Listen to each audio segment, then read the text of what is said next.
voy para Marcané, llego a Puerto, voy para Mayarí.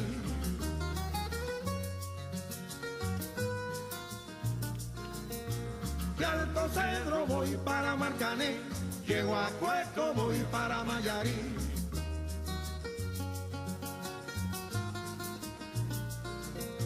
De Alto Cedro voy para Marcané, llego a Puerto, voy para Mayarí. Yo, what's up, Fiora? What's up, ZenCon? Hey guys, what's up, Shitty Mushroom? What's up, Deadpool? What's up, Alay? What's up, Doray? What's up, Dom18? What's up, Munchie Kim? Hey guys, what's up? Good evening.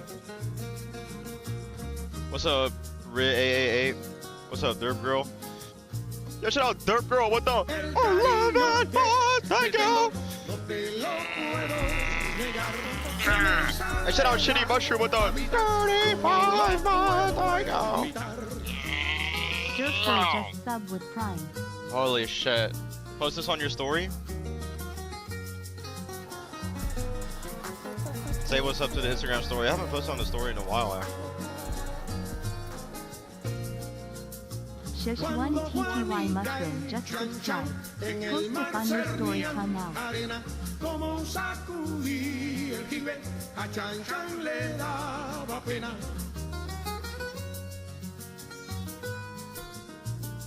I'm drinking a protein shake right now.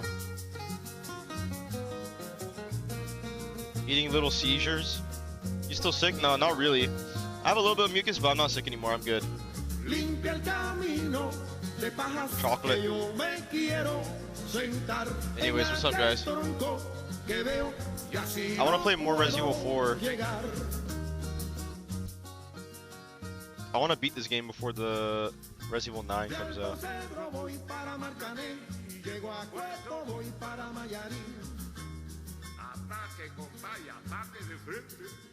What's up, Butt Smasher? I think I'll be able to run Resident Evil 9 on my computer. Because I tried the Pragmato demo and it actually ran really well on my computer. So I think I'm gonna get it on my PC. What's up, Jamson? I think I'm gonna be able to run it on my computer. Dude, Resident Evil games are optimized so fucking well. It's kind of annoying. It makes me jealous. I wish Metal Gear Solid were optimized that well for the Metal Gear Solid remake, but it just isn't. Dude, yeah, it runs so fucking good, bro. I tried the Pragmato demo and I was getting like 180 FPS. It was actually really good. I got the emulation to work now. I got hella Switch games. Holy shit. Now they're gonna send the assassins after you. They're gonna send assassins after you now. Hold up, let me raise the volume. Dude, I was playing Resident Evil 2 Remake. I was playing Resident Evil 2 Remake on my Steam Deck today. And it actually ran like 60 FPS max settings. Actually insane. How they run so good. I had to dock to the TV and everything, bro. Dude, like a Steam Deck? The Steam Deck is so fire.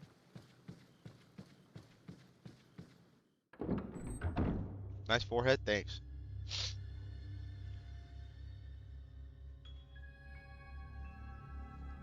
What's up, Chipotle? What's up, guys? What are you guys up to? I wanted to play Dead Space Remake on my Steam Deck, and I was getting 60 FPS, but I was getting like stutters. Like it would like stutter to like 1 FPS. It would like freeze really bad. I want to get Resident Evil 4 on my Switch. You should low-key sell your Switch and trade it for a Steam Deck. I tried to mod my PSP today, but I got so mad that I got... Is modding a PSP hard? Dude, you should sell your PSP and get a PS Vita. Capcom games look so good naturally that it sometimes looks better without ray tracing. Yeah, bro, I feel like the whole ray tracing and global illumination shit is low-key used so that they could cut corners and they don't have to do it themselves. They have like they have basically our graphics card doing all the work. It's really annoying. What was I gonna say? I was gonna say something and I forgot. What was I talking about? Something.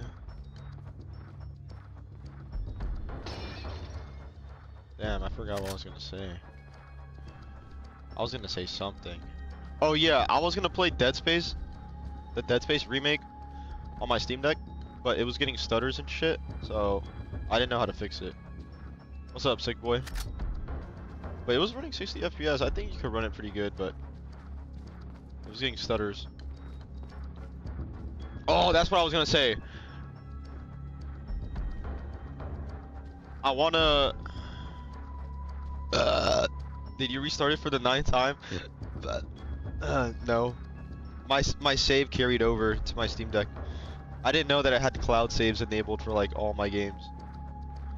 But I think I want to buy the OG Dead Space. Dude, I'm actually in love with the Steam Deck. I low-key can't stop talking about it. It's literally like a portable like PS4. Like PS4 era generation and below, like it just plays all that shit. It's actually insane. Can you emulate old Dead Space? There's no need to emulate it because it has a PC port on Steam.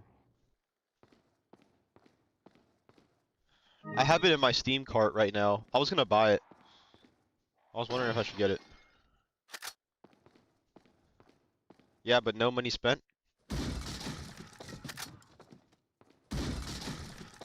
Then at that point, just pirate the PC port.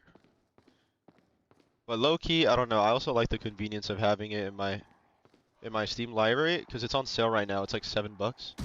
It's $7, and then Dead Space 2 and 3 are like $4. I have all the Dead Space games in my Steam cart right now, and the total comes out to like $15. I was thinking of buying it. What do you guys think? Is that low key? Dead Space OG runs perfect on the Steam Deck. Wait, let me show you this, bro. They have a mod for the Dead Space OG, and it's like first person. Dead Space 2008 first person. Dude, that shit looks scary. Where's the first person mod? This actually looks awesome. Check this shit out. Texts were right. All this time. I wouldn't be certain of that. There was nothing divine in... Exiting zero gravity. And then you could put like a reshade on it to make it like even darker. They are not equipped to deal with it. Shut up, movie watching maniac with a 9 Hold him! You hold him down! Movie watching maniac just subscribed. Sup just burnt 500 calories on Yeah, bro, this treadmill. is pretty cool. You burned 500 on the treadmill? Dude, I need to get on that. We got nostalgia bay and politics for the agenda tonight? Yeah. Saving that for later. What's up, Ogie?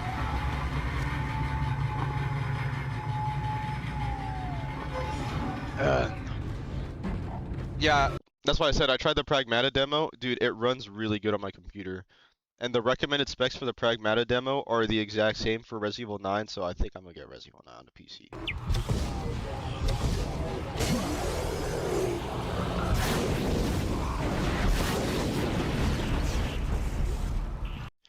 But yeah, I was thinking of playing Dead Space, the OG, on my Steam Deck, but with the reshade on it. So it makes it look like... This is the one that I saw. It makes it look like the remake. Like the lighting and then the textures. Of course it's not going to look like a frickin' 2023 remake, but it still looks good. Yeah, I was running really good FPS too.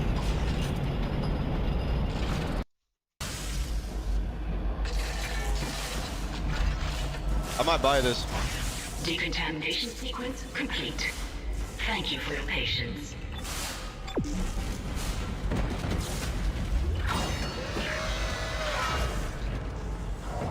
The thing is that I have the LCD, I don't have the OLED, so when it gets dark in game, it just turns fucking gray. So yeah. Should I low-key trade it for OLED or not? Yo, shout out Osaka. Nice, bro.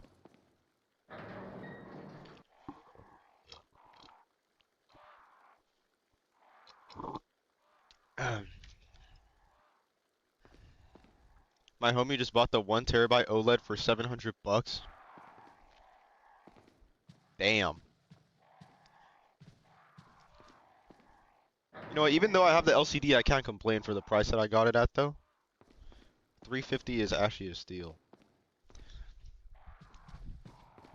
I'm cool with the LCD though. Why is your monitor off TikToks? No, literally. You ever seen an OLED screen? I think the only OLED screen I've ever seen is like my phone. So I know like modern phones are OLED basically.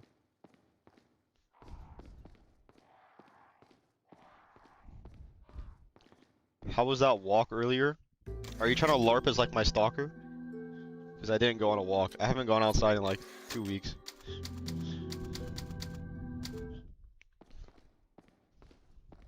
Yeah.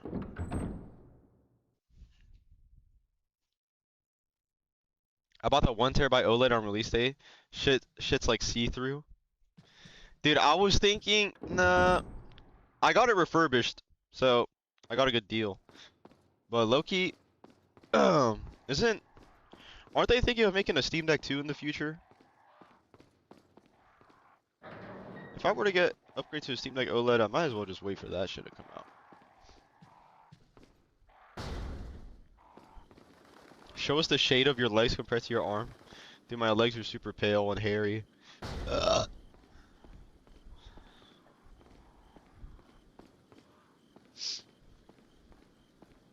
No, they're really buff. They're not skinny. I have really buff legs.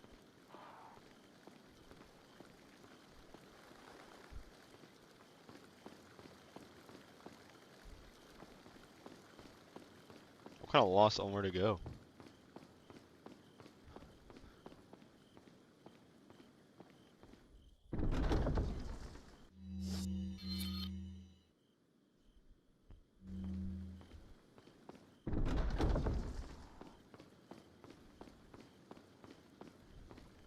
What would a Steam Deck 2 even be like?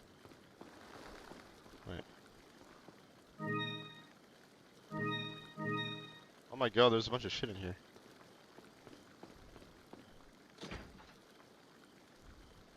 Bigger screen?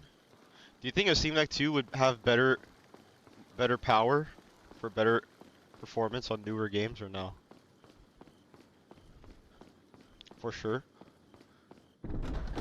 Really? No, it'll be worse actually. What type of power for what type of games do you think we would see for a Steam Deck 2? How would that even be possible? How's this game so far? It's pretty cool, but I'm lost right now.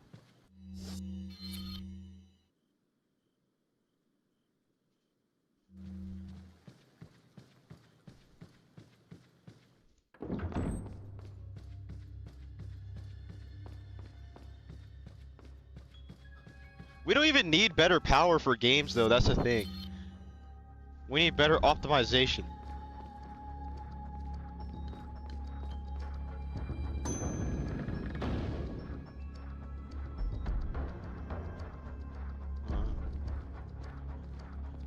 I built my PC. I built my computer. What's up, trash man? Shoot that painting.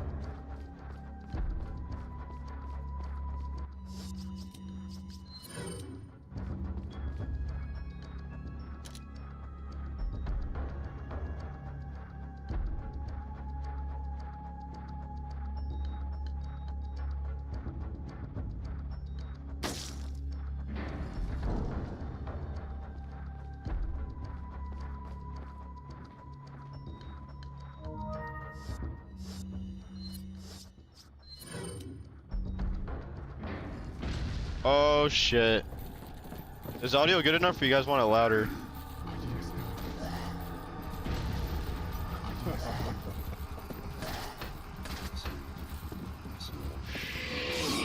Shit!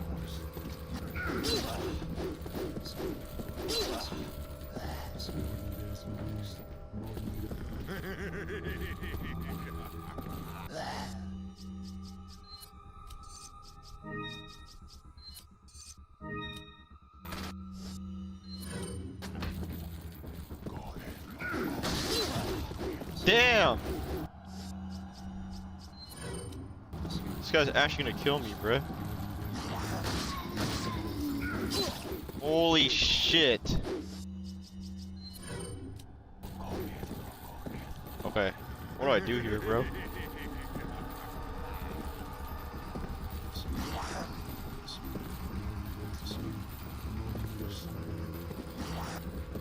This guy's blind.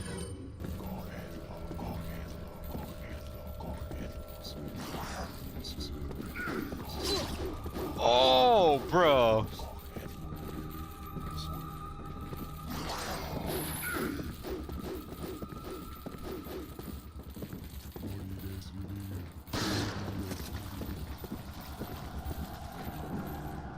What's this?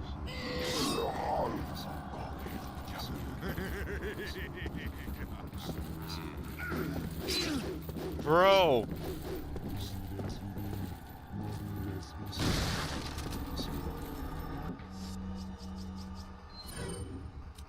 Oh wait, I have a stun grenade, watch this.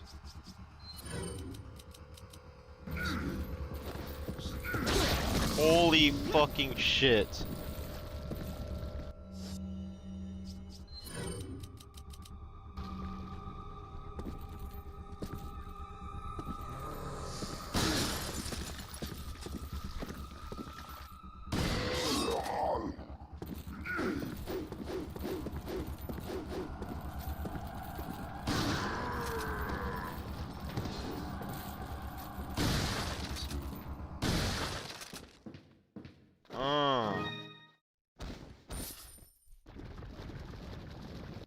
Damn, bro.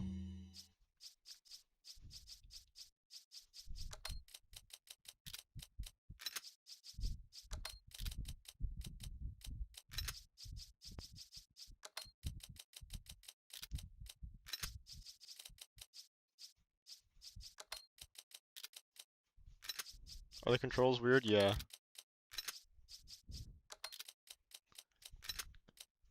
They're like the OG controls.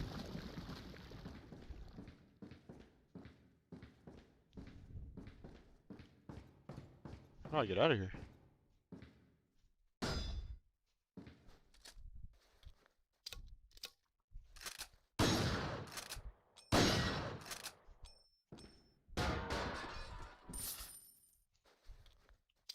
That's a strong ass lock, bro.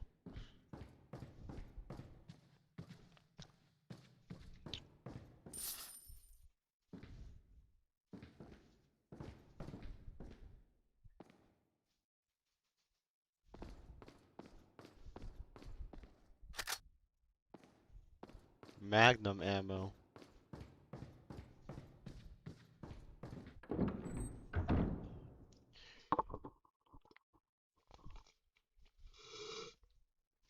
Uh.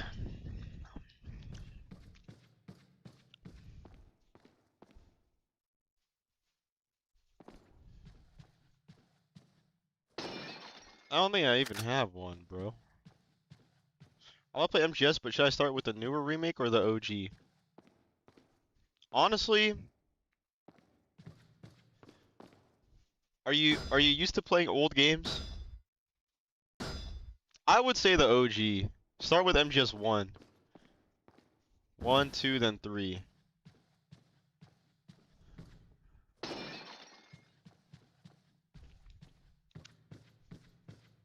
Are you used to playing like older games though? No, but I want to play the OG. I feel like the OG controls, even if it's annoying. Okay, if you're willing to put up with the OG controls and willing to learn them, then yeah, play the OG. Play Metal Gear. Metal Gear. Yeah, it's not even that bad. It's not even, the controls aren't even that bad. They're kind of weird when you're like crouching, like when you're crouching and you want to move and then it makes you start crawling because there's no crouch walking and shit. It's really weird. I don't know why I didn't think about putting crouch walking in there. Like, bro, if I was in the studio, I would have been able to be like, guys, why don't we allow them to crouch walk? What is stopping us from allowing that? But once you get used to it, yeah, it's pretty easy. But I just know that some people like they can't put up with the controls and they try Metal Gear Solid and then they drop the game because they're like, yeah, it's too hard. So for people like that, oh shit. For people like that, I'd be like, all right, just play the remake, I guess. It's not even that big of a deal, I guess.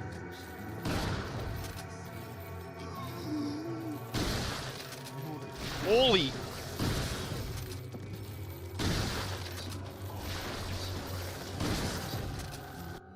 Hold up. I'm gonna burn these guys.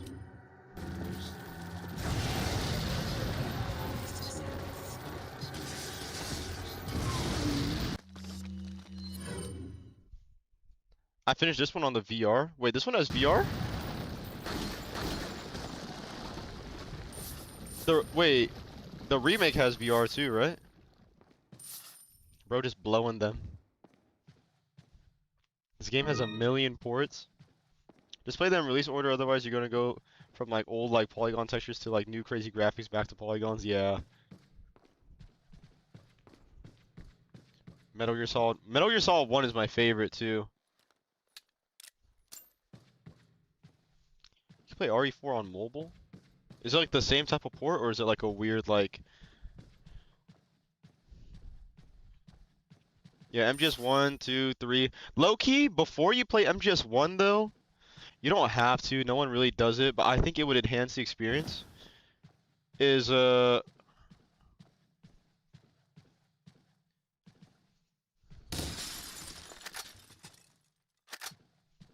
read up a summary or like watch a summary on the original Metal Gear 1 and 2. Holy shit, I got a bazooka. Yeah, Metal Gear 1 and 2, but low-key, I don't think... You don't have to play them though, because they're like... Those are really fucking old. Like, not even the old heads play those.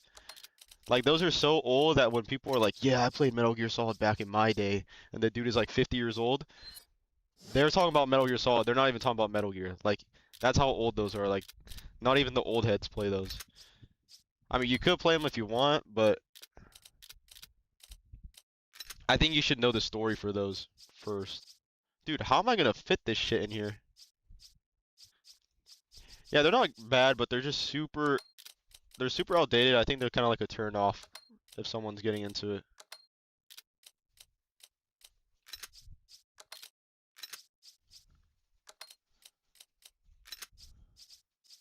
So they're not bad, but... Dude, how am I gonna rearrange this shit? YouTube guy basically made a remaster of MGS1 on emulator and made it look really good. Wait, really? I haven't seen that. I low-key think you don't even need to watch a thing on it. You could literally... I think in Metal Gear Solid 1, if you go... Before you start the game, in the menu, there's like a special option. And then you could like... They have like a... They have like a briefing file, and just like read that shit before you start. It gives you like, kind of like, it gives you kind of like a, it gives you like a thing before.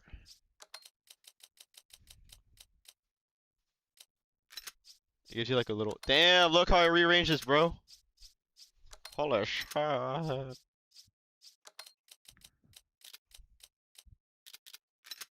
Dude, I have all this shit in my fucking briefcase. Holy shit. More organized than my desk. Literally.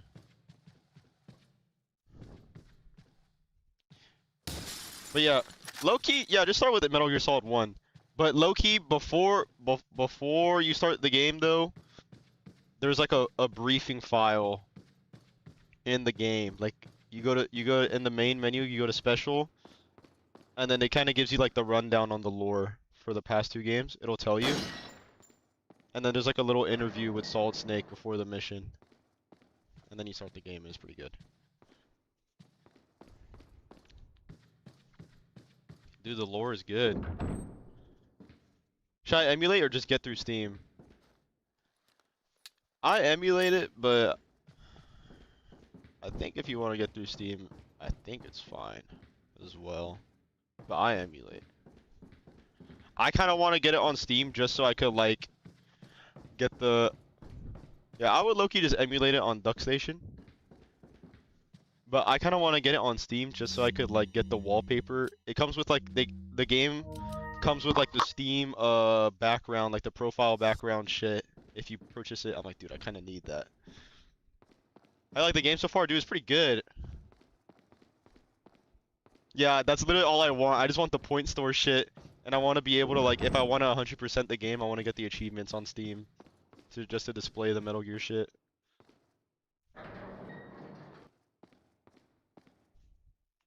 Bro, you do not need to buy more games you're never gonna play. When I buy Metal Gear Solid 1, shit from 1998. Dude, yeah, that's kind of like the only reason I want to get it on Steam. The thing is, too, is if you emulate it on DuckStation, you could like put that shit 16:9. You could like bump up the resolution, because it looks super pixely on the Steam version, unless you mod it or something. But yeah, you could bump up the emulation and make it look really good. Or you could do like the CRTV method, where people like make it look like a CRTV thing. I don't know, people have different ways to... People prefer different ways of how PS1 games should be emulated. I know, I still haven't finished GTA 5. Or Death Stranding.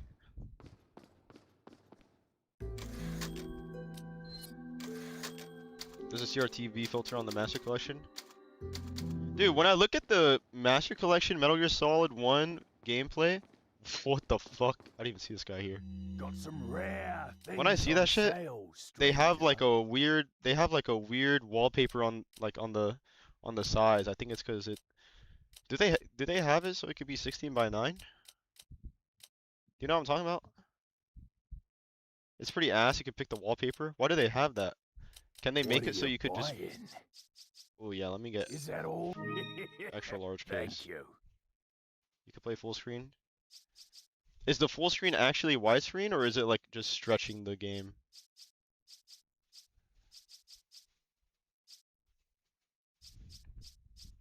What's up, mechanic? It's just for the unks to LARP like it's 1998. Dude, they did not have that shit on the sides like it was 1998 though.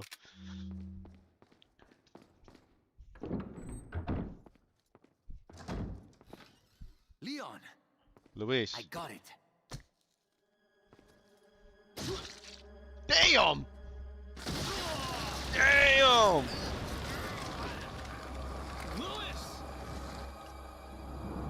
They did him like that in the OG? Holy shit.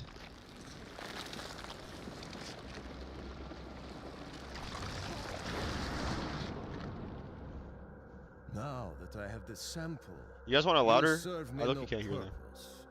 Sadler! My boy Salazar will make You sure have a forehead? Yeah. follow the same fate. Stay with me, Louis. I am a researcher, hired by Sadler. He found out what I was up to. Don't talk. Here. It should suppress growth of the parasite. The sample. Sadler took it. You have to get it back. No, don't die. GG. Louis! Louis!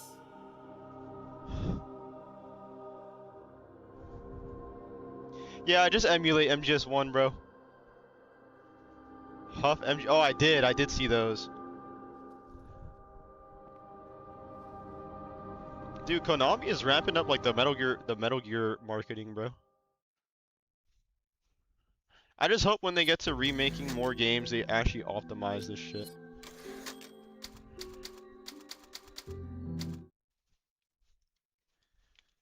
What the fuck? Hang on, let me raise the volume.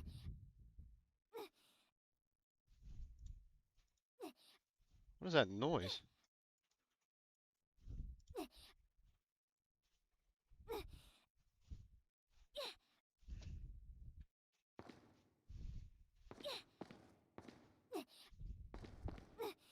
What the fuck is that? No.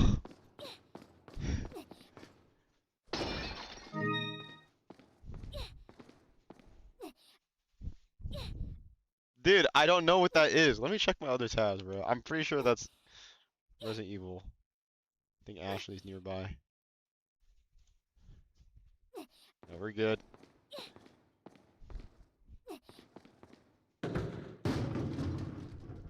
Holy shit.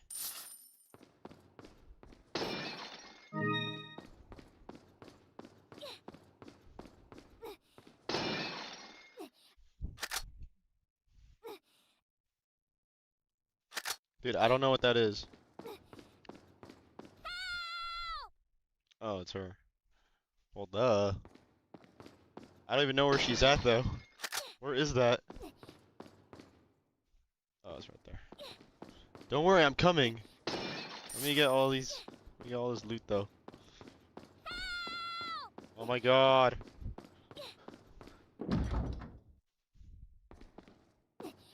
I like to make sure I get everything before I proceed to trigger the next cutscene. Because what if you miss something and you're not able to go back? Yeah, I want to get the MGS1. Oh, low key, MGS3. MGS3. MGS3 has a mod where they add crouch walking into the Master Collection.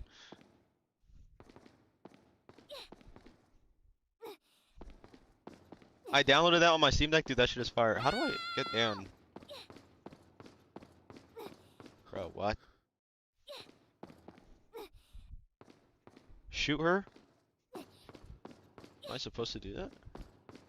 Oh my god. Alright, bet. Fox Hunt is dead. I mean, they didn't put crossplay on it or anything.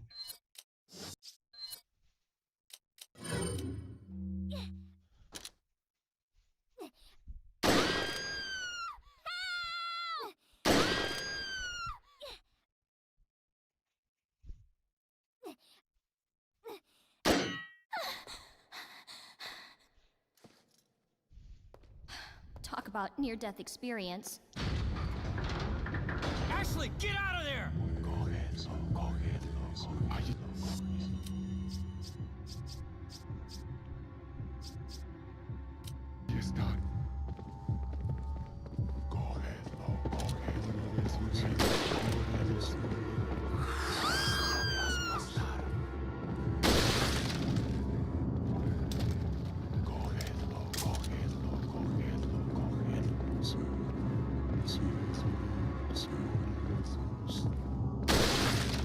Oh.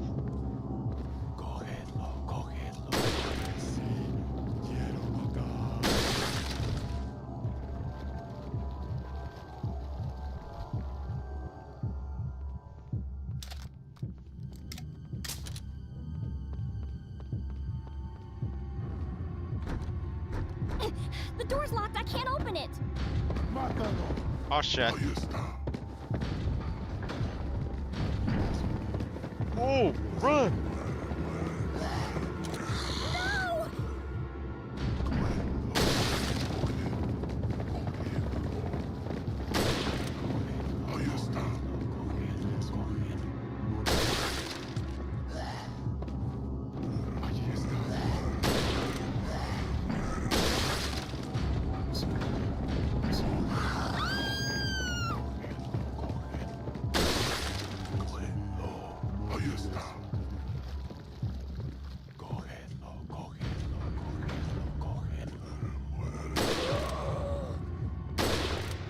This guy has bulletproof helmet, bro.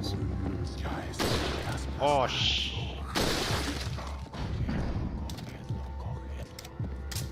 Dude, the aiming is kind of like.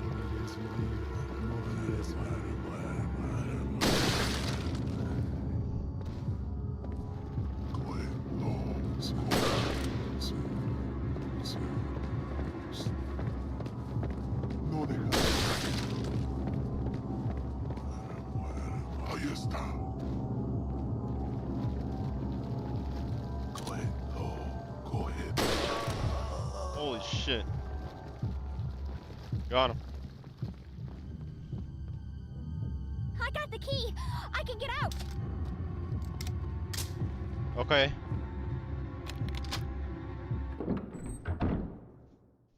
Oh. Why not just play the remake? I already played the remake.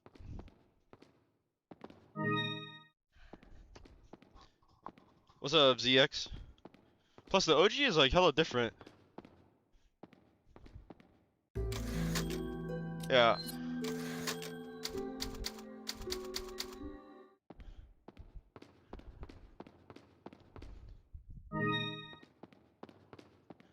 Yeah, I wanted to try out the OG, see how different it is.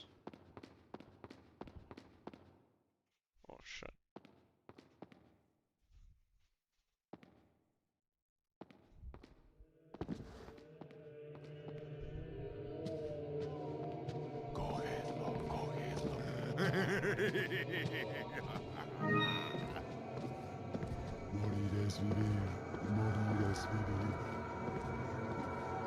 Crawl? What the hell?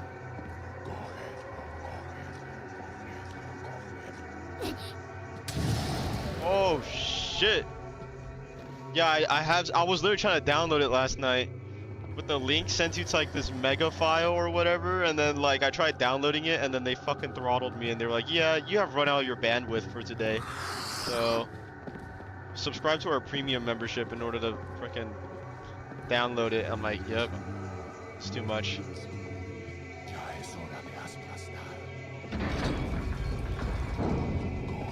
Oh shit. Oh shit.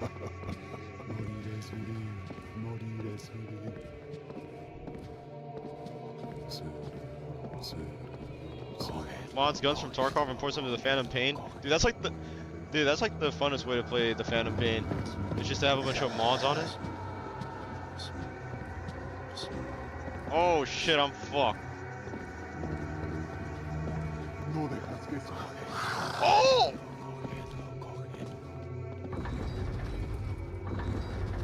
Freaking perverts.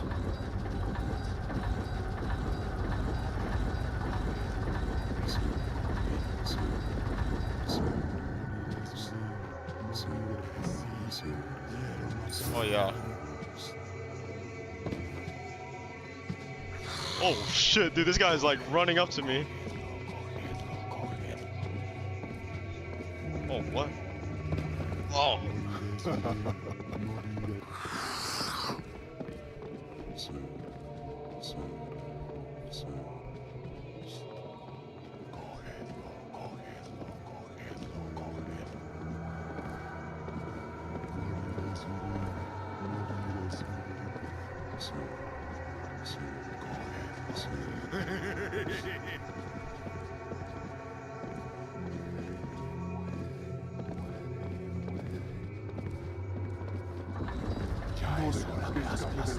Oh shit! Oh shit! Bitch.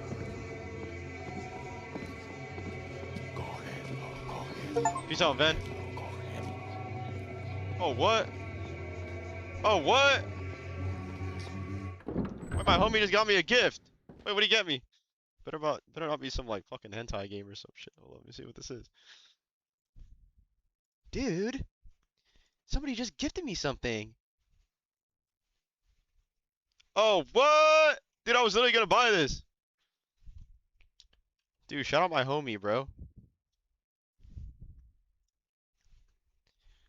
Bro got me Fallout 3. Hell yeah. Should I get them something back? This is the one that always be sending me dick pics in the middle of the stream. What should I get him? Accept gifts. What's on sale? Let me see. Message him. Gift him a dick pic.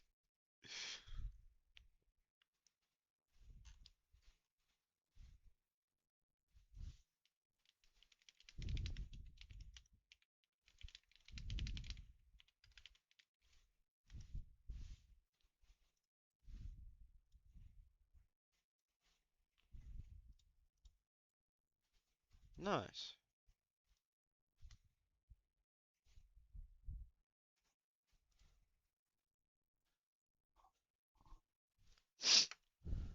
Another dust collector to your collection? Dude, I'll play it eventually, bro. Don't worry, I got the Steam Deck, the ultimate backlog destroyer. Oh shit, I have nothing. The Snake Plissken mod for MGS Delta? No. The mods I've seen. What the fuck? Oh, wait. Hold on. The mods are pretty cool though.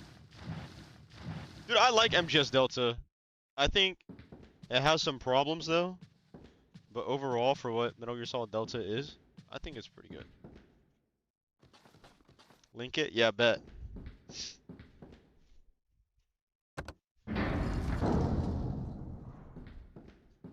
I think I'll see it. I'll see it anyways.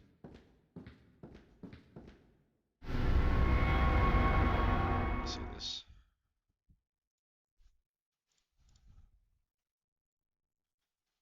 Yeah, the thing about Delta is that MGS Delta should have not been $70, bro.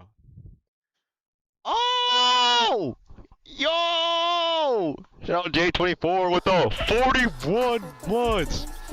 Holy shit! Thanks, bro. J24 Holy Knots just fuck. subscribed. Dude, thank you for Fallout Fully 3, bro. 41 months. That shit is awesome. I just opened it on stream. And dude, stop sending me dick pics while I'm in the middle of streaming, bro. You know I'm at work. Dude, this is fire. Dude, wait, this looks like super fucking realistic. Holy shit. What's up, bro? What's going on? What's up, man? What's up, Joey?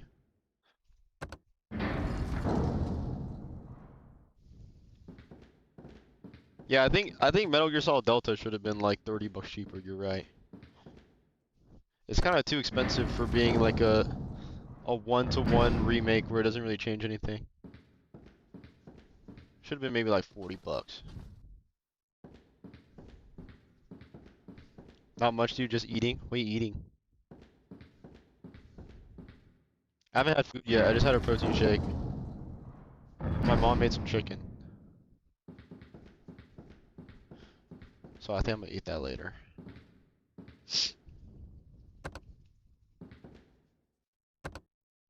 What the fuck? This shit doesn't do anything.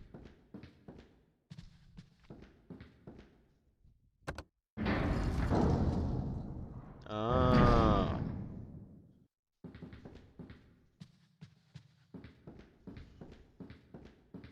I see.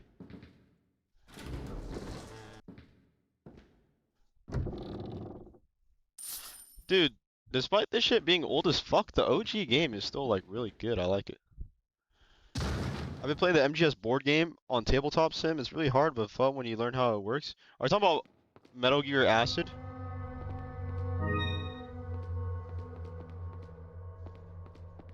Or are you talking about like the actual board game? No, shout out Cheetos with the 21 months. I go. What's up? I think I've seen that. I think I've seen the actual board game. I went to GameStop recently and I saw it there. Cheetos_ just sub with Prime. Dude, that's what GameStop is full of now. It's like no longer video games. It's like full of like board games and like trading cards and like Funko Pops and shit. It's kind of crazy how much GameStop has changed.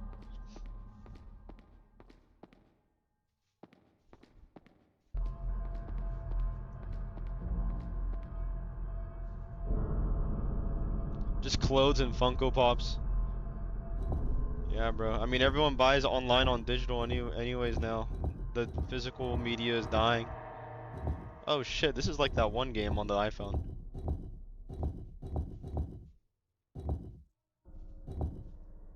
GameStop is gonna be like the Blockbuster, but of gaming. The fuck?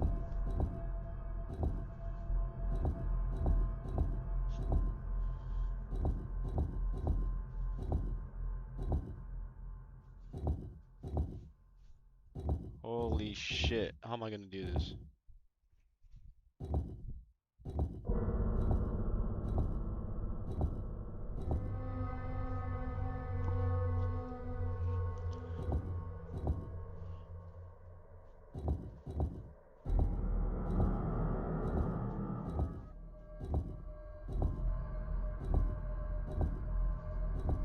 Oh shit, I almost got it.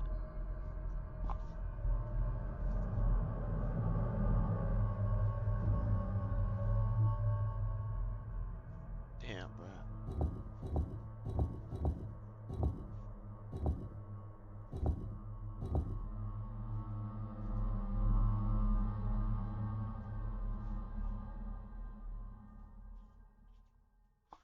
Wait, what?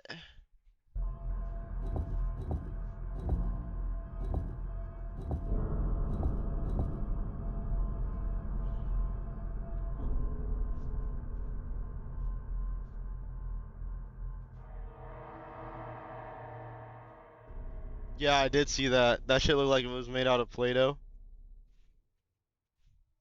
They're making a lot of Metal Gear merch, huh?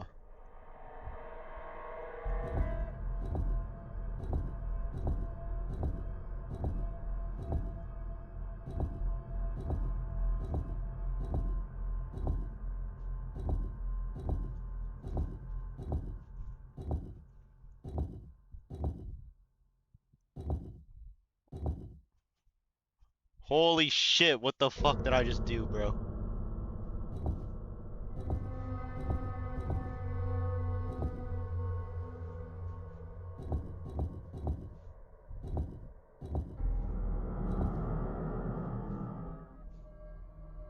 The Resident Evil merch?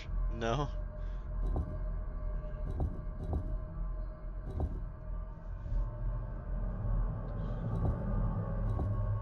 Dude, I feel like a lot of merch is kind of just... Damn! What did I just... Am I doing this the right way?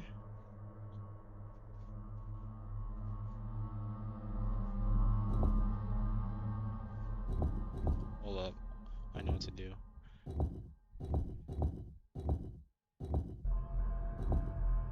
Just shout out ZenCon with the 11 miles, thank you.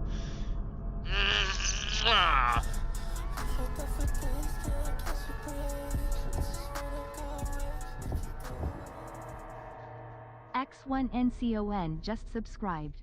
The best puzzle in the game. No, I got this, watch. Boom, that's correct. Now... No, it's not. What the fuck is this? You gotta do it the other way? What do you mean the other way? Dude, this is correct. Wait, hold up. Boom, okay.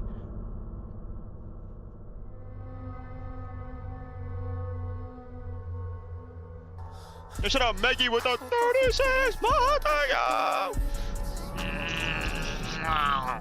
The other way. What other way, bro? Meggy_Peggy just subscribed. Hi.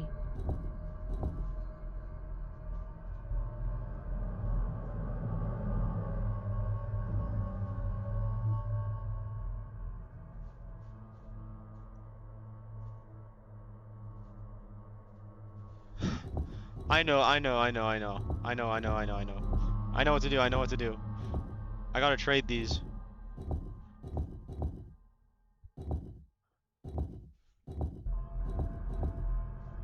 Yeah. Okay, I know what to do.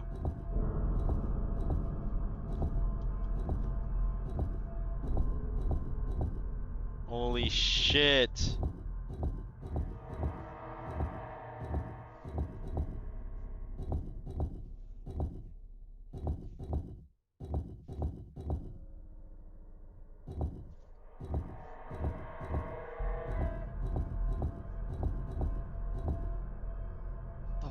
Fuck. Dude, what the fuck?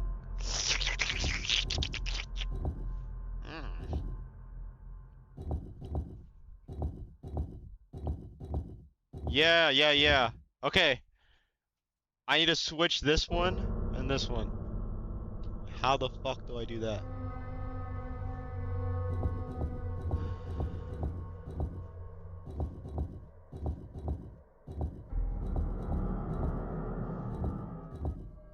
Shit.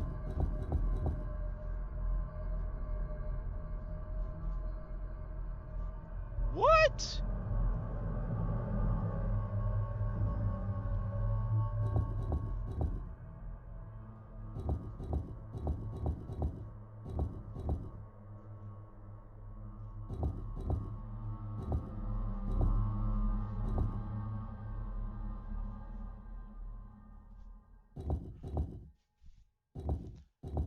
Dude, this is hard.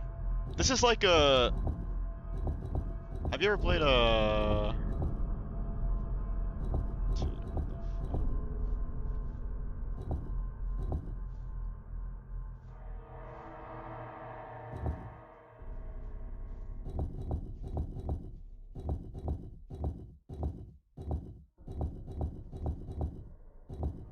What the fuck did I just do, bro? The nightmare game sequence in Delta? Yeah. That was fire. And you know what's crazy is that Platinum Games developed that part too. So it gives me hope for a Metal Gear Rising 2 or some shit. Because if Platinum Games came out to do that, that means Platinum Games worked with Konami again. Meaning that maybe we could see a Metal Gear Rising 2.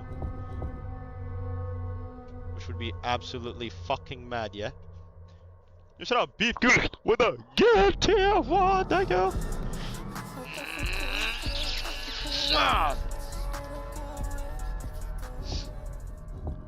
Beef Goose just subscribed. Dude. Oh, hold up.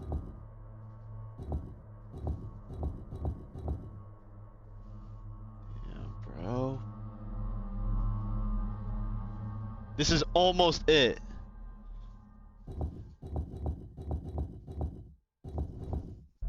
Oh!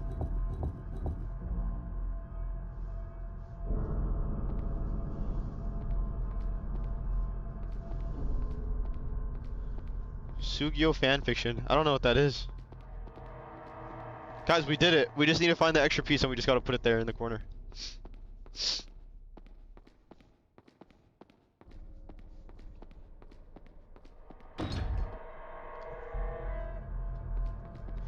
Do you guys like Silent Hill 2 Remake more or the OG more?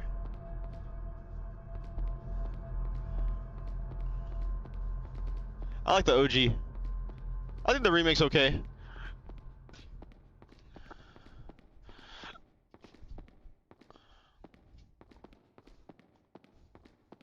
What should I get to eat from Wingstop? Alright, I got you. Get a 30 piece? No, yeah, 30 piece. 15 mango habanero and another 15 spicy Korean. Then get... Oh wait, I had it in my... Boom.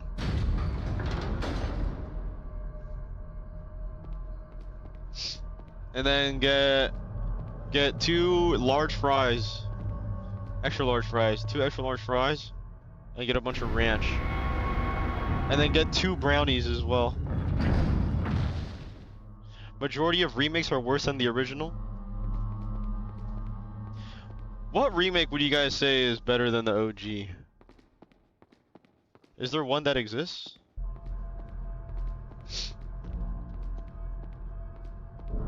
RE1? I got stuck on that game and I closed it.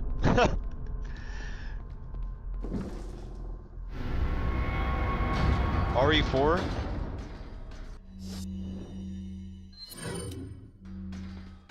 I bought all the Falls because they on sale and I want to play it and chill tonight, but I think I gotta go.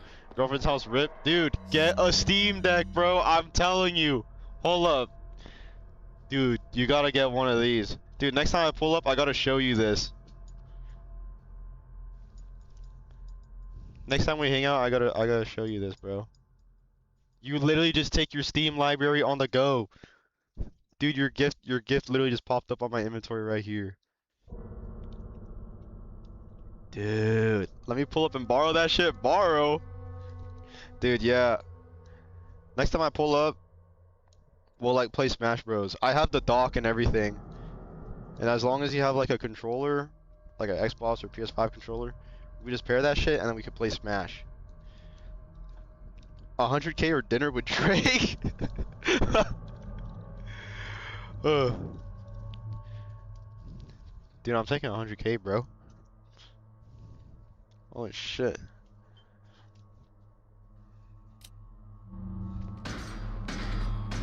Oh yeah, happy Black History Month.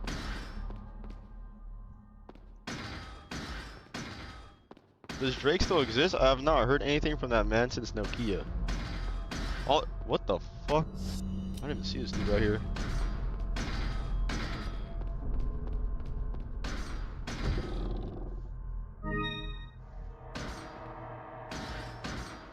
Holy shit. I forgot he has BBL abs, bro. That shit is crazy. When we getting new badges? Oh shit, I know. I gotta... Oh. Dude, I do need to do new badges. New badges and new emotes. We gotta do a whole new thing. Yo, Thai Boy Digital, what's up? What's up, Leon04? Yeah, he got like ab implants in his thing. Shit, fuck it.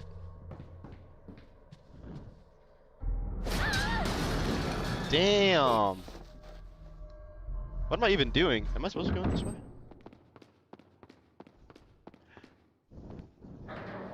Guys, is Dead Space 3 good?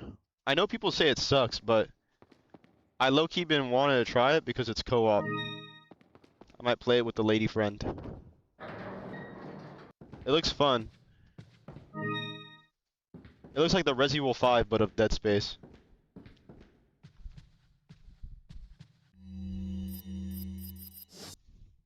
You guys be reading? I don't be reading. I mean, it's only $4 as well on Steam right now. It's on sale.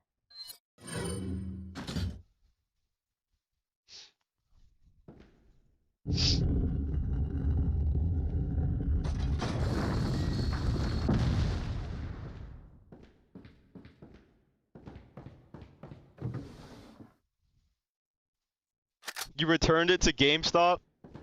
Dude. And then they gave you like $2. Dude, I heard GameStop is doing a thing. I don't know if it's true or not. But if you have like a broken controller with stick drift, they'll go in and they'll trade it in for a new controller. Is that real? Because I actually do have a PS5 controller that has stick drift and it's broken. They said it's like, it's a deal until the February 14th. I might go and get that. See, Epstein being a Five Nights at Freddy's fan? I did see that. I don't think he was a Five Nights at Freddy's fan. But apparently he like was watching Five Nights at Freddy's porn. That's crazy. Leon! Ashley! Oh shit, we did it. Dude, that wasn't even that bad. That was pretty easy. You did good. Maybe it's because I'm playing on easy mode. I'm sorry if I was... Oh, don't worry about it. Come on, let's move on. Leon!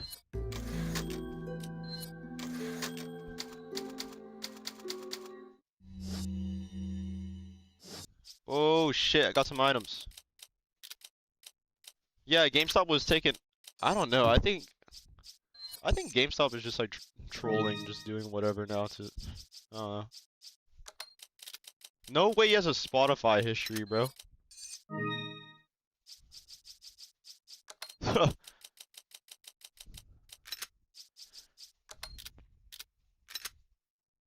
Dude, they were like eating people apparently. That shit is fucking insane. And he got banned from Xbox Live too, bro. Moment we have here.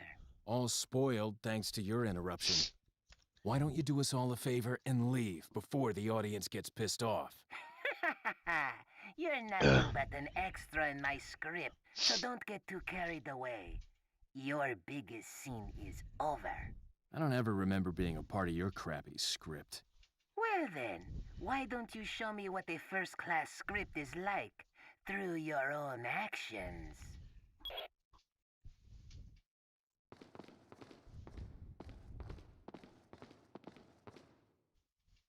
Yeah, I didn't fuck with Silent Hill F either.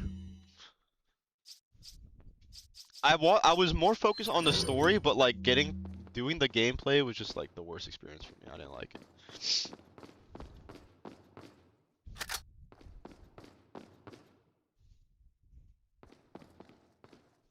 You think he was saying crazy things in those COD lobbies?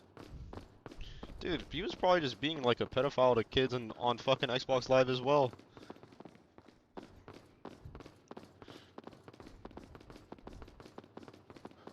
I'd say my PS5 controller every 4 months to fix a stick drift. Wait, how do you do that?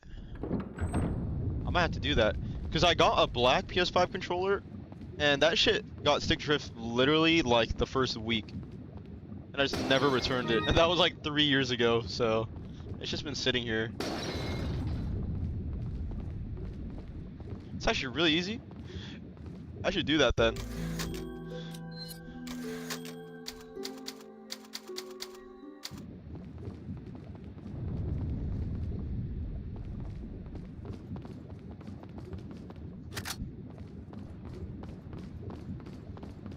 Dude, this is a pretty good game. I like this game. I was gonna say something about this game, but I forgot.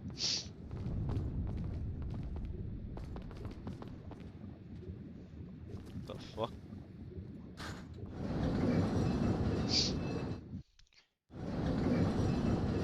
Ghost of Yote, dude. I forgot about that. Is that how did it? Okay, after all the hype and everything, how was that game? Is it worth it? Was it a good sequel or what? Was it just like the same as Ghost of Tsushima? It's amazing. Should I low-key get that or should I low-key wait until it comes to PC? I don't even know if I would be able to run it if it came to PC actually. Get it, bro? Yeah. I'll probably wait.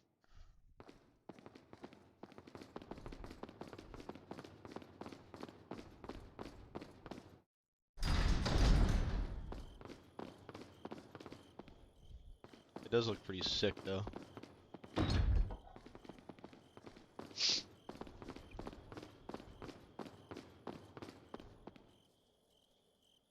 There's a Pal World dating sim? I don't even know what it's like to play Pal World. I'm going the wrong way actually. You gotta get games on PC now that you got a Steam Deck? Yeah, I was thinking that too, but like... I don't know, some games are a little bit too... They're too heavy for the Steam Deck to play. I think the Steam Deck is like perfect for like PS4 era games and below and older. But once you start getting like trying newer games... You can still run them, but you're gonna have to like compromise a lot though. What the fuck is that, bruh? Dude, that shit scared the shit out of me. Why is that taking up the whole screen? What the fuck is that, bro?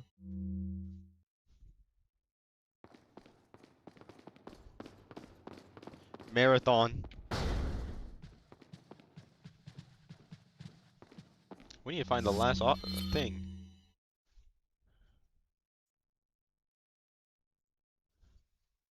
What?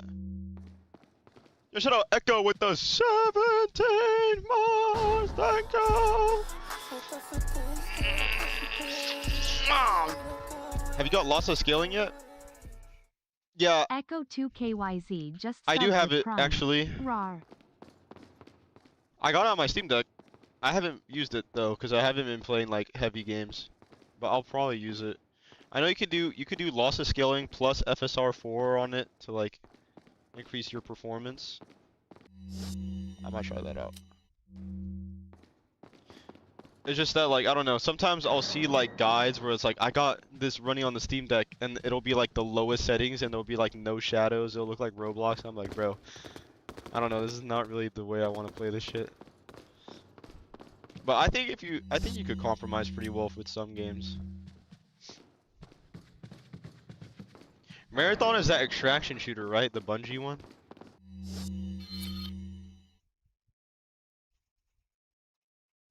Dude, how do I get through here? Did I miss something?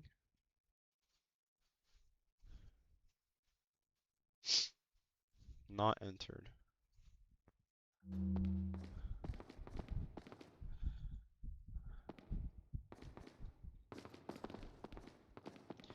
It's so hyped, yeah, I've seen zero gameplay.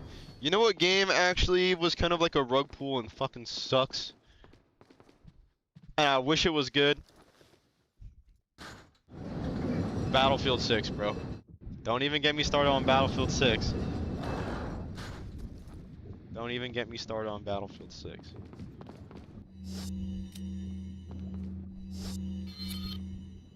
They scammed us with that game. Oh, I'm supposed to go over here. Okay. Wait here. Dude, why is Leon so Chad? Not touched it since? Yeah, bro. And you know what's crazy? They haven't really dropped any like new maps. They'll probably drop one or two, and they all play the same. And they're promoting right now on Twitter Operation Metro. They're promoting it. And I'm like, wait, they dropped Operation Metro? You look at the Operation Metro that they're promoting, and it's like the fan portal remake, which is like still cool that somebody took time and shit to like you know, make Metro and Portal and make their own Metro.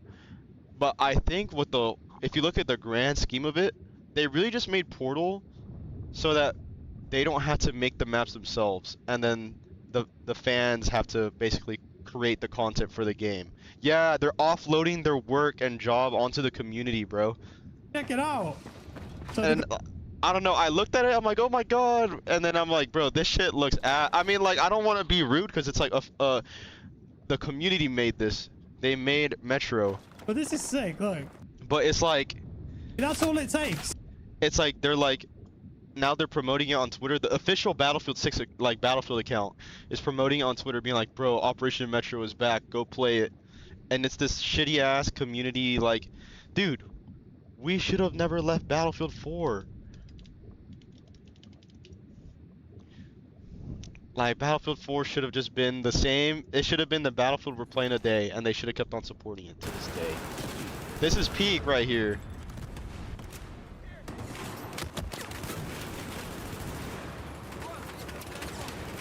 This is a more complete game than Battlefield 6. Yeah, bruh. And then I'll see comments about Battlefield 6, and they'll be like, oh, I want bigger maps and stuff. And I thought the same way, like, I want bigger maps, whatever. And I'm starting to realize, dude, I just want Battlefield 4. I don't even want this new shit. Like, no matter what they could do, like, why throw away, like, a perfect game already? I don't know. Even Battlefield 3 at this point.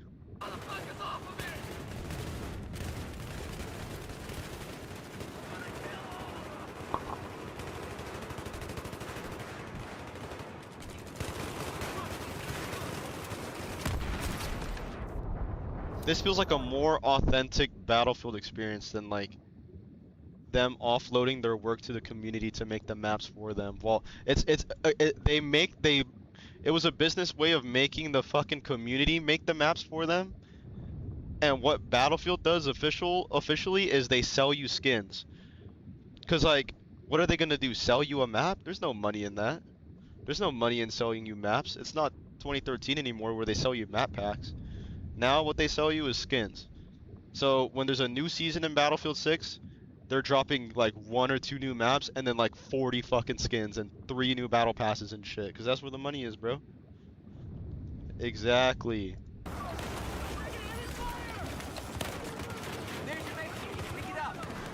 So if I'm ever gonna play Battlefield, I'm hopping on Battlefield 4. Yeah, bro, and the graphics and art style on Battlefield 4, bro, it's so good. We don't need to upgrade anymore. This need to like always upgrade and have better and better graphical fidelity for the sake of fucking what? It's like an arms race for no reason. Yeah, they have AI designing the calling cards and the skins and shit.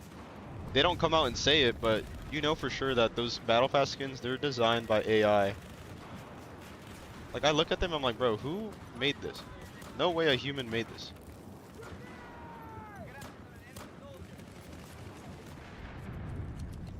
Battlefield 4 Sunday. Dude, Battlefield 4 is so peak.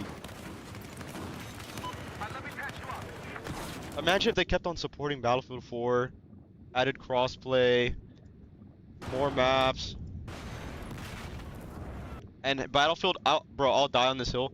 Battlefield Hardline should have not been a separate game. It should have been an expansion to Battlefield 4. It should have been like a mode in Battlefield 4, like a Cops and Robbers mode. I feel like that's what the future of Battlefield 4 could have been. Because, bro, people have been playing Warframe for fucking 10 years now, and people haven't stopped. You know what I mean?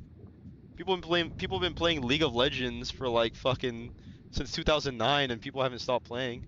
I don't understand this need for like always a new game, like a new one, a new one. It's like, bro, just have one game and then just build off of it, and like have a good foundation. Battlefield is stuck in competing with COD for some reason, and they still are, and but they're competing with COD for like the profits and the money that COD makes at the expense of like the actual game. You know what I mean? Yeah, people hated Hardline. I could see why though, because I could see why, because Hardline isn't really deserving of being like a full Battlefield game. I think it would have been way better received if it were like an expansion to Battlefield 4, because it uses like the same assets, it uses like the same guns and shit, but it just puts it in cops and robbers. It should have been like a $30, $20 expansion to Battlefield 4.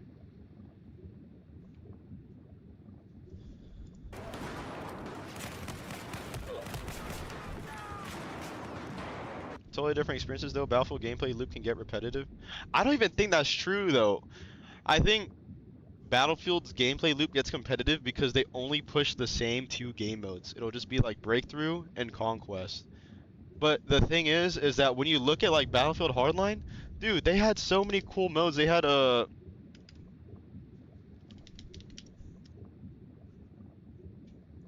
bro, you can't even go on and play this shit if you wanted to because it's all dead.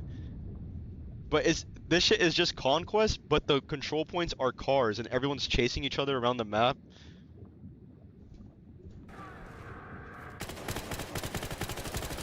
Dude, like this shit seems so fun. Everyone's chasing each other and shit. You're under arrest. Suspect neutralized.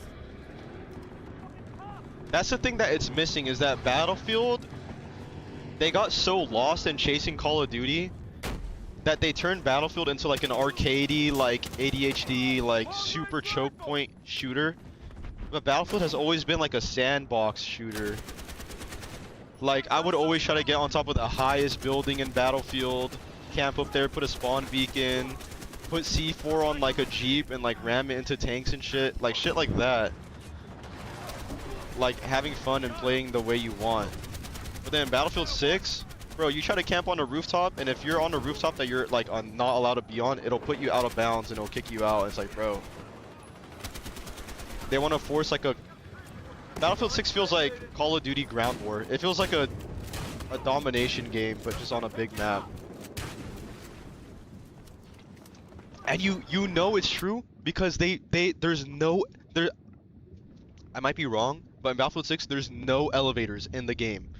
Elevators used to be like a staple in Battlefield, like going up the elevator, like getting ready to fucking kill whoever's camping up there and shit if they're watching the elevator. But they removed all the elevators in Battlefield 6 and they replaced it with like the Call of Duty like zip lines and shit, just to have that type of like, bro, it's the soul of Battlefield just isn't there. Like, bro, being in the elevator, yeah, everyone's just waiting with the fucking med pack on the floor and shit, like, oh shit, we're going up the elevator. That's what you get. No game in Battlefield 4 was the same. So much shit happening, and like almost matches were shocked when you die. Like, wow, I never knew you could die there. So when you get hellbent or, bro, yeah, bro, like every single Battlefield 4 different, like Siege of Shanghai. Well, you know what I do in that map? I just camp on top of the rooftops, and I'm sitting in front of the elevator with a shotgun. And it's not balanced, but like it's fun. Like it's a sandbox, bro. I'm putting claymores in front of there, and then Rogue Transmission, dude, that map. This one where you could go on top of the thing. You could go on top of like the little like every map played different. It was just a sandbox, bro. But now Battlefield 6 just feels like the Call of Duty alternative.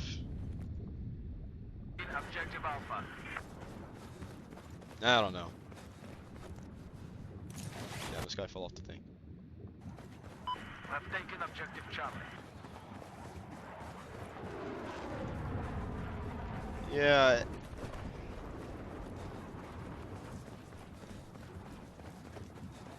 I don't know. This was peak. Just camping up here.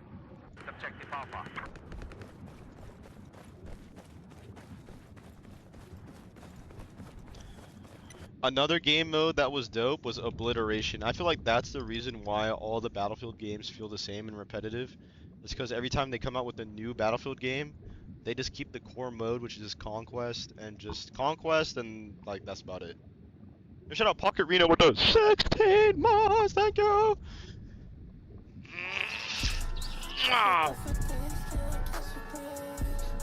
I've been out of the loop since the beta. I thought people loved Battlefield 6. No, that's the example. The beta, everyone loved Battlefield 6 during the beta, and then it dropped, and then it just died off. That's the thing about it, like, it just died off. It was repetitive, and yeah, hold up, let me pull up the Steam DB actually. Let me see the...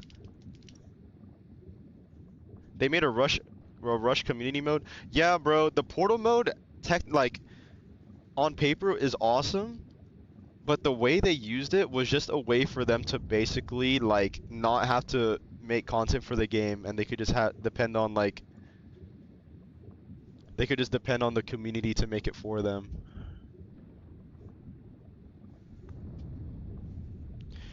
Yo, shout out Pike with the 24 months, thank you!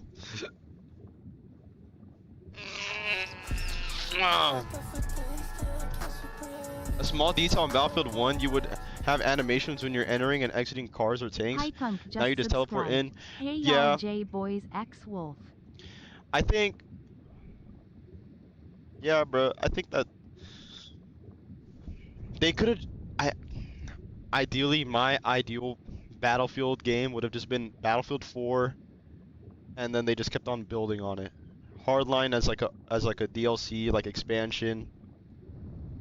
And just kept on expanding on it, bro.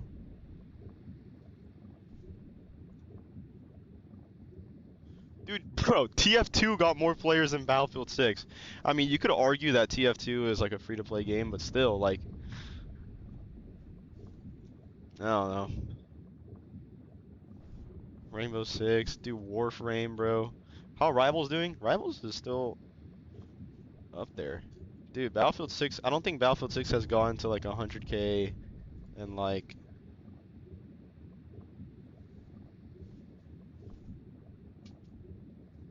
a little bit. It's kind of struggling. Battlefield 6 is free because of RedSec. Oh yeah, so that does...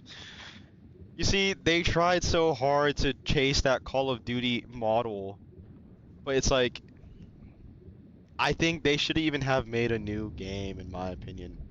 They should have just kept Battlefield 4 and just be like this game mode, for example. This game mode is hype, where everyone fights over the bomb. They should just stick to what... And I was thinking about Resident Evil, like, yesterday.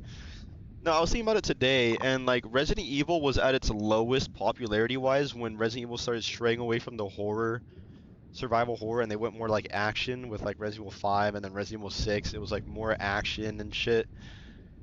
And people weren't fucking with that. But Resident Evil really started to make a comeback when they went back to their roots and they went to, like, you know, that horror shit again with Resident Evil 7. But all these games, they try to chase... Yeah, they're trying to chase the Call of Duty hype. It's like, bro, bring back... And the thing is that they know it, too. They literally marketed Battlefield 6 as, like, oh, this is a return to, like, OG Battlefield 3 and 4 and shit, but it wasn't. It was, like, literally kind of like... They're saying it was, they marketed it as it, but it just wasn't. Bro, this game mode was fun. Your heart pounding as you're carrying the bomb and the whole lobby is chasing after you.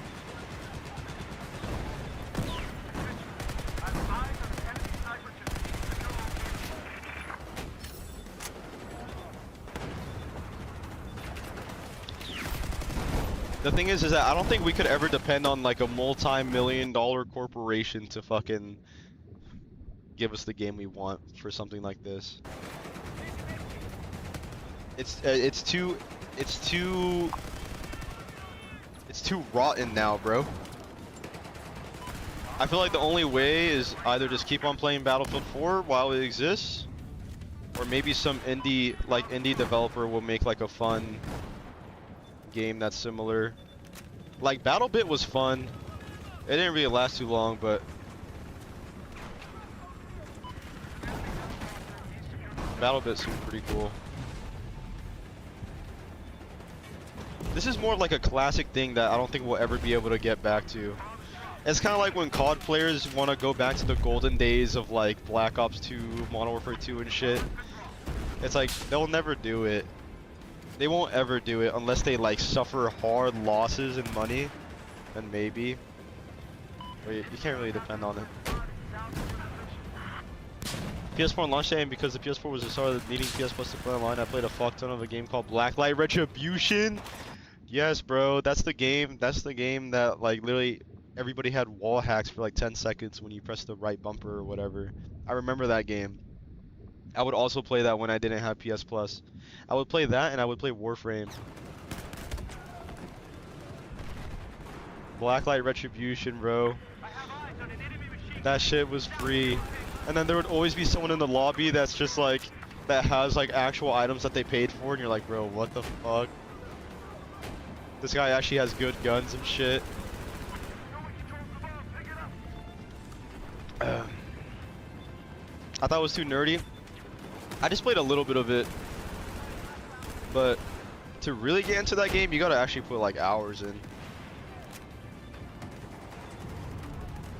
No, I never played Battlefield Heroes.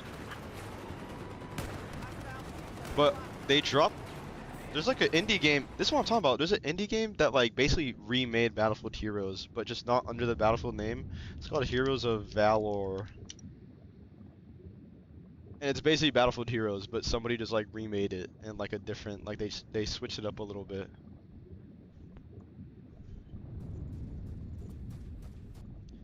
It's pretty cool.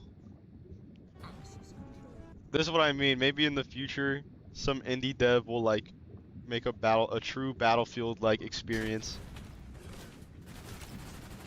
The Allies have captured the objective. What the fuck? It's called Heroes of Valor. It's like inspired by Battlefield Heroes.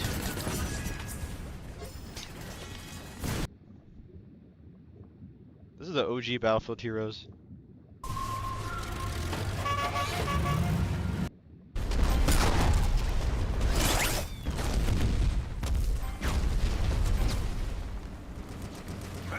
Like, you know what's happening right now, actually? They won't make Little Big Planet 4, so there's some indie dev making a game called Restitched, I'm pretty sure. This is exactly what I mean.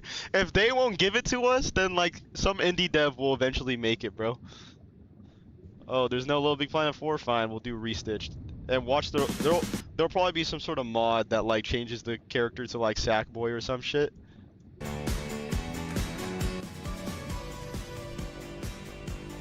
It's gonna have like online, it's gonna have like creator shit.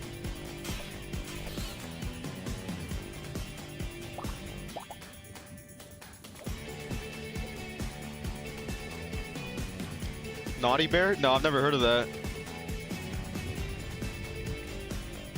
This is literally just Little Big Planet. This is just Little Big Planet, but like under a different IP and an indie dev is making it. This is what I mean, bro. This is fire. There might not be multiplayer though. What? No, there has to be. That's the whole thing that made Little Big Planet fire. This still looks cool though.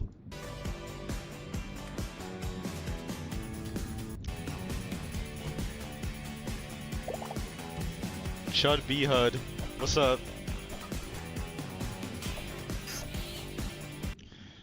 But yeah, there'll definitely be a mod to like change the thing to Sackboy or something like that. What is this? Peggy 12.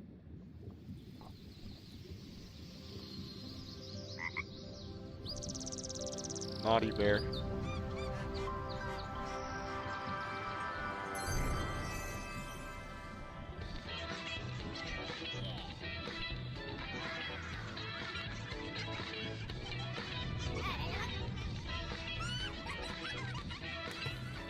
No, I've never seen this before.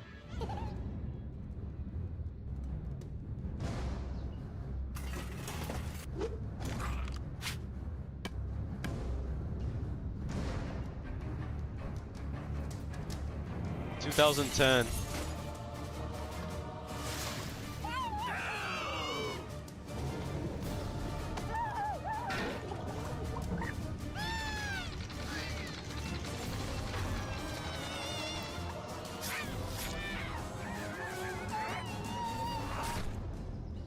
Is he? That's pretty cool.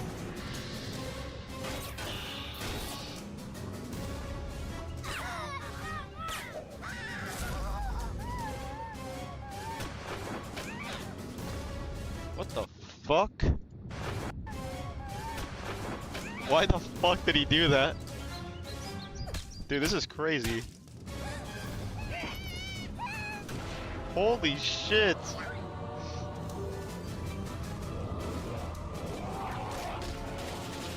I was 11 playing this. Dude, oh my fucking god, bro.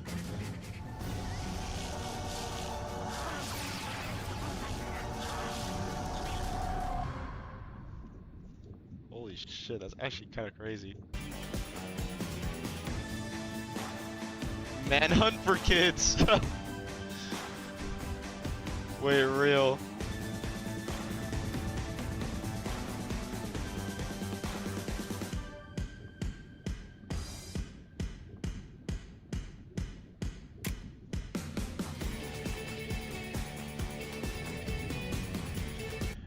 Imagine if Little Big Planet, they don't even need to make a Little Big Planet 4. They should just port 1, 2, and 3 in like a Little Big Planet collection to PC and PS5 and allow online and crossplay and shit. But bro, I don't know. I feel like the future of like gaming, I feel like the future of gaming is like in the smaller like indie devs or like AA instead of like AAA. There's a way to get. I know I was playing it. I used to play Little Big Planet 2 multiplayer on PC with the emulator.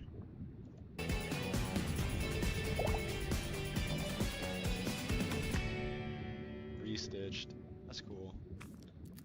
Sony doesn't like porting their own IPs for some reason. Yeah, they just want The Last of Us Part 5 remastered remake director's edition. Comes with Blu-ray of the TV show. Yeah, I think I'm more hyped for like the smaller games. Hell Let Loose Vietnam. Dude, that literally reminds me that Bad Company 2, I didn't even play Bad Company 2. But this game,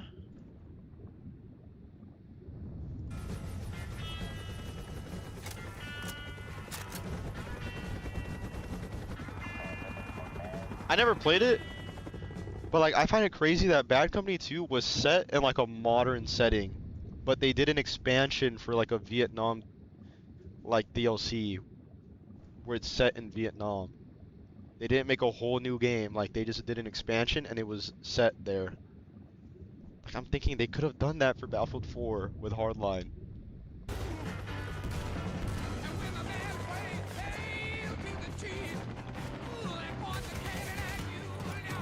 Dude, the graphics still look really fucking good.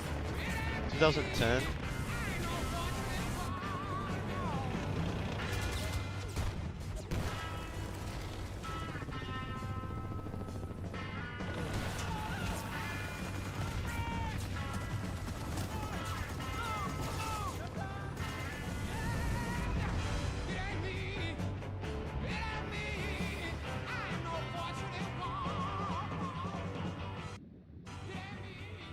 Damn. Damn, bro.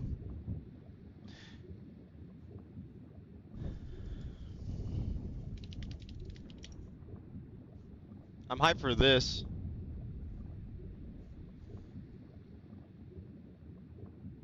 I'm hyped for this game. I haven't got into any extraction shooters yet or anything like that.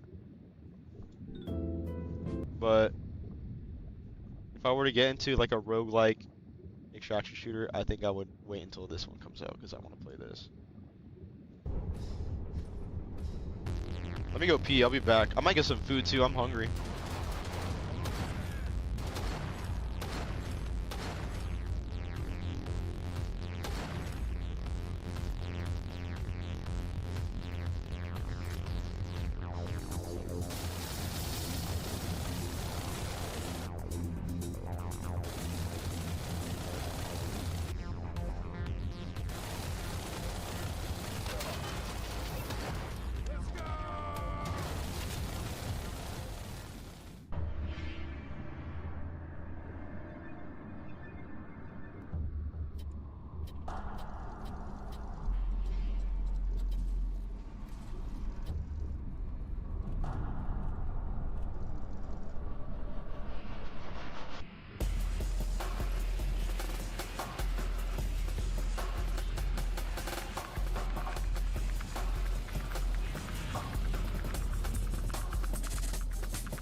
Hello? Battlefield 3 with no Xbox Live. Dude, Xbox Live was like the beginning of the fucking downfall. Having to pay to play the game that you bought. They're literally just scamming us. Oh.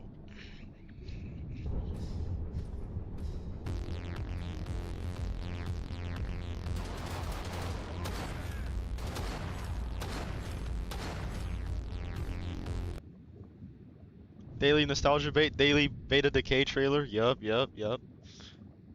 Daily SM2 gameplay trailer. Gameplay reveal. Secure the bomb and destroy those targets. Bomb acquired. Target their weapon caches. I'm heating up some soup right now. Friendly UAV on station.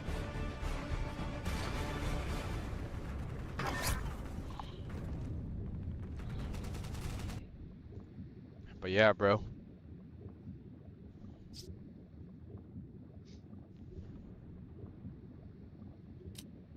Dude, yeah, any fucking project that they do with Call of Duty that isn't official, Activision is like actively trying to fucking take down. It's really annoying.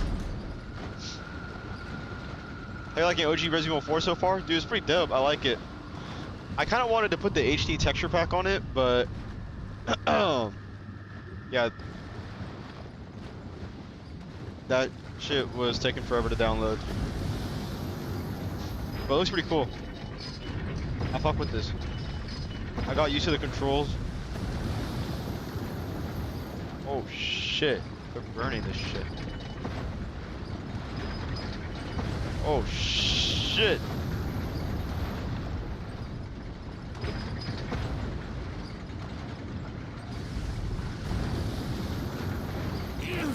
Oh!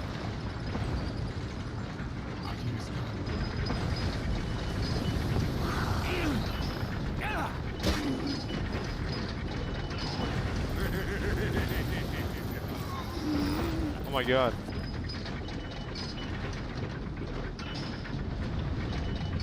Do I fuck with the fixed cameras? Like the older ones? I think they're pretty cool. I haven't really played too many ones that have fixed cameras like that though. I would say Silent Hill 2, but Silent Hill 2 doesn't even have like fixed cameras like that.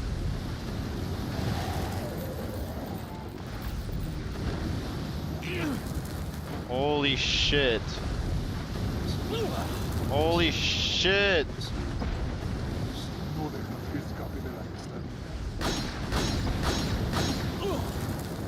Dude.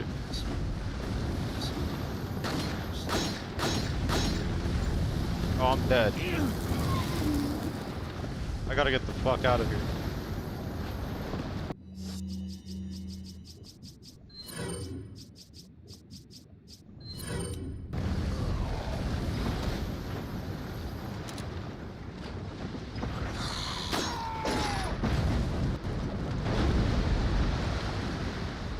Dude, they got lava in this place. This shit is crazy.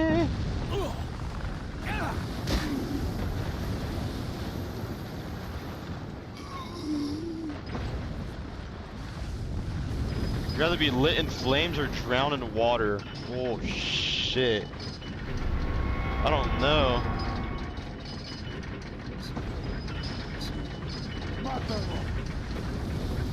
I'd probably rather be lit in flames. Actually, probably drown in water. Are we talking like a way to die?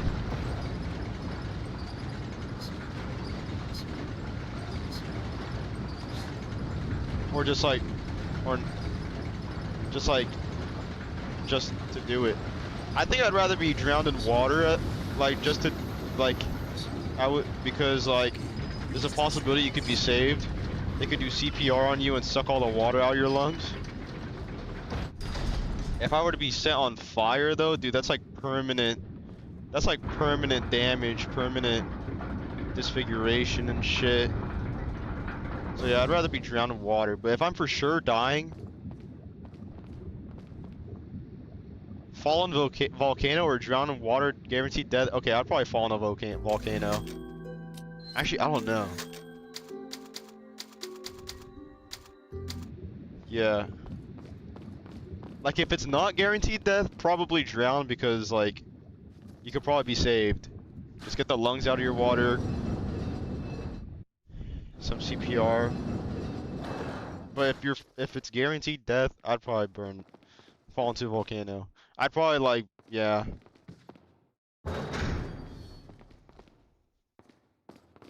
Yeah, get the lungs out of your water. Did I say that? I didn't say that.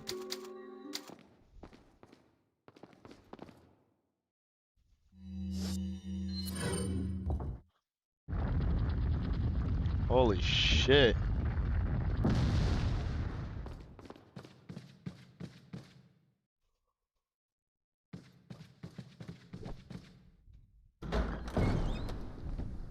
You know what's crazy? I wonder if a game with these graphics and these gameplay mechanics, how they would do if it were released today in the ocean of all the modern games.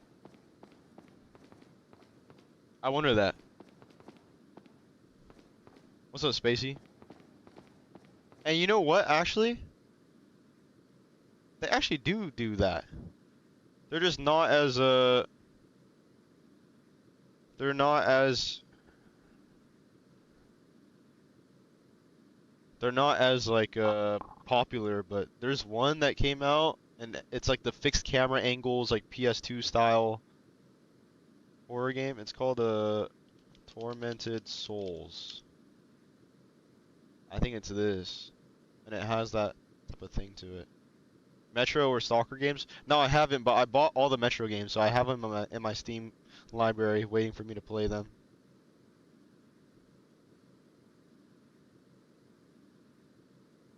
Yeah, Tormented Souls. They had like this classic Signalis. I have that on my wish list too, actually. So these aren't AAA though, huh? This is more like indie or AA. What is AA? That's like in between indie and AAA, but what are examples of AA games?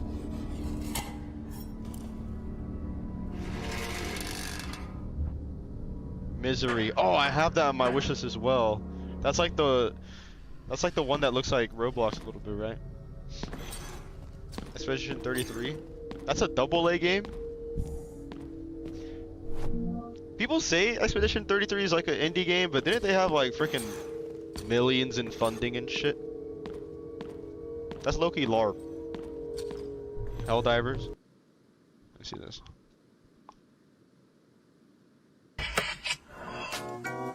And what do you do again?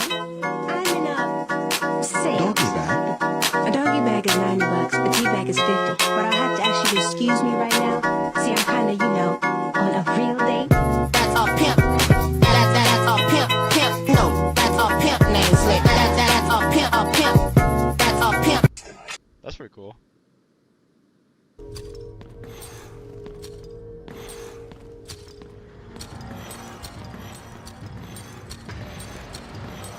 PSP. Dude, I can't wait to see what they do with Peace Walker in a Volume 2. If they have like if Peace Walker has like online co-op functionality in a Volume 2, that would be so cool. Just through Steam. I would buy Volume 2. MGS4 and Peace Walker online functionality through Steam. That would be so fire. Oh my god. Advent Children.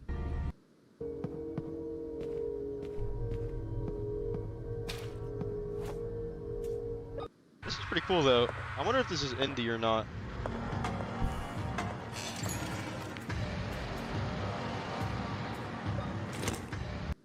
Dude, I'm low-key regretting my gaming laptop because I want a Steam Deck to take to work since there's days I'm working 13 hours and I have like an hour lunch. Dude. Sell that shit for a Steam Deck, bro. That shit is fire. It depends if you actually like it. I guess a Steam Deck versus a laptop depends on like what you want out of it and how you want to do your gaming. Because the Steam Deck is very like just grab and go, just super intuitive, like no need to like set up anything or anything. You just turn that shit on. It's like a console experience. I think the Xbox 360 backwards compatibility still has online functionality. The RPCS3, like if you emulate Peace Walker on the PS3 version on PC, you could play online on it too. Through the emulator online thing. I'm joking, I'm selling it for a Nintendo Switch 2 and a year subscription for an emulator, dude, bet. What's up, Jack Tucker? I hope Volume 2 isn't super buggy like Volume 1. I wonder how they're gonna port MGS4 to Steam. Isn't there a second one? Tormented Souls 2? Oh, this shit like just came out. Like 3 months ago, what the fuck?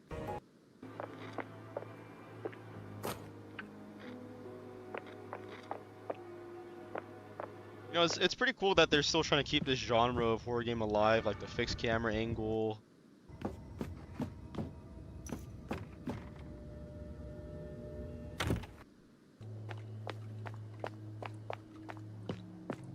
I think we're gonna see a lot of bullshit games from like, I mean we already have, from like the big AAA corporations, but I think as the barrier to entry to game development gets lower, we're gonna see a lot more like indie games that are pretty good.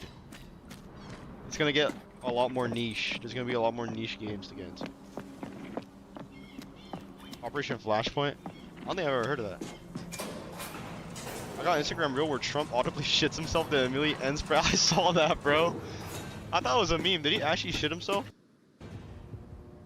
Dude, he's like old as fuck.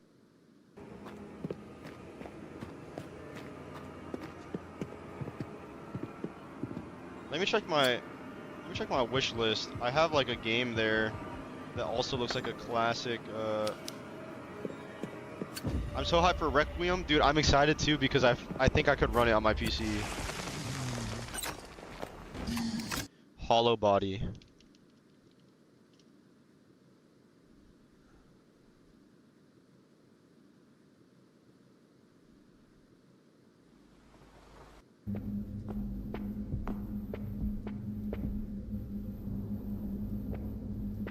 This is cool, bro. These are games that genuinely look like they came out for the PS2 in that era. But this shit literally came out last year. Dude, if my Steam account got banned or I lost access to my Steam account,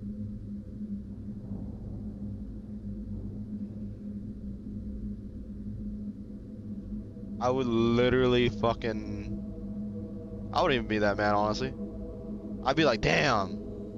I guess, but like, I wouldn't start all over again. I would just start pirating, bro. I'd just be a pirate.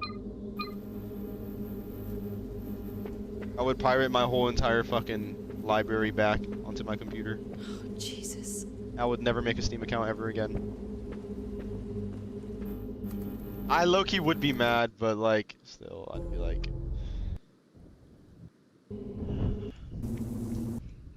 I'd be like, there is a way to get all my games back without having to purchase everything all over again. ID card and a wallet. This is pretty cool. Dead Space PS1 D-Make. What is this?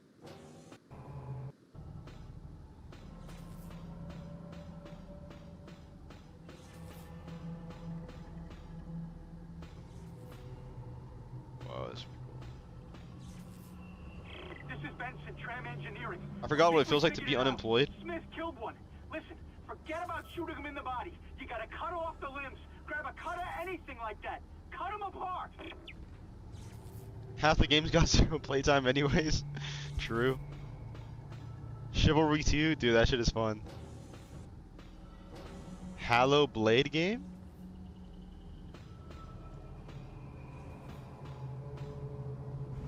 I don't know, there's so many games that have the word blade at the end of it. What is this? Announcement trailer. Oh, this is like super niche.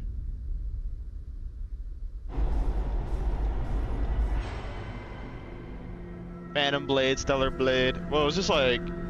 This is like Bloodborne.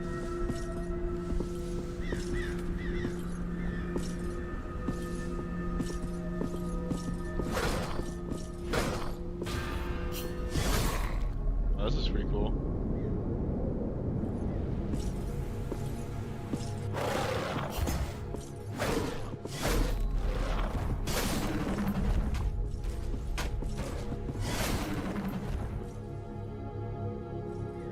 Dude, let's make our own video game. Let's learn how to make our own video game.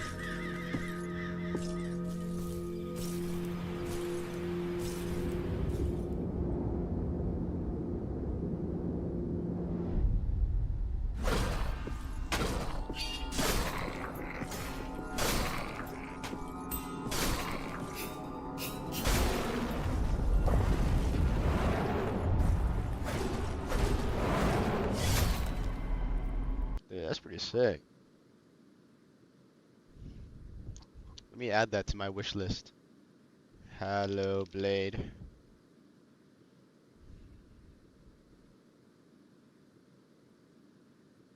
Phantom Blade gonna be banger. I'm hyped for Phantom Blade, but if I'm being honest, I feel like that's a game that I'll probably start and just not finish.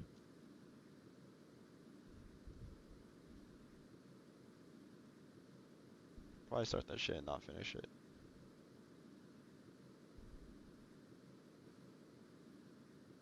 Signalis.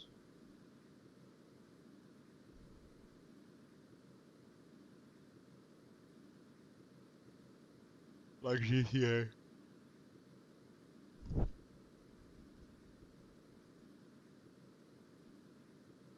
Yeah, I played Stellar Blade.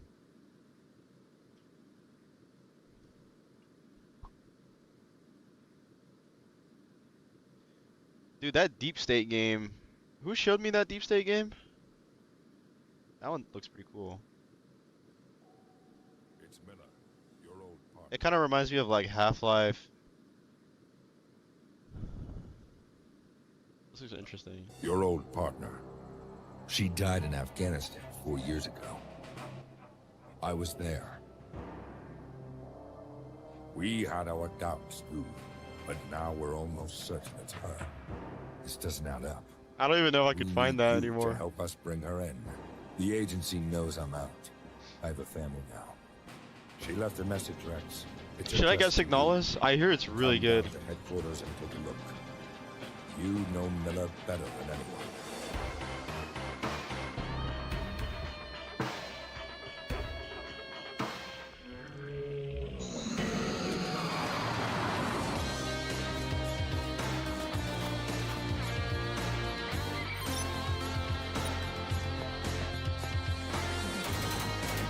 This is cool. Dude, this is pretty dope.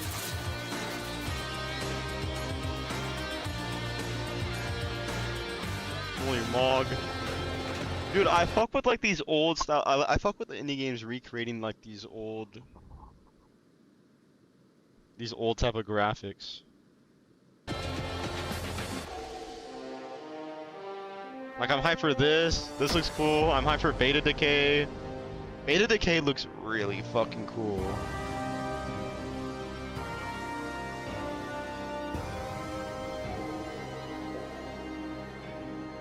GoldenEye and 64. That looks pretty cool though.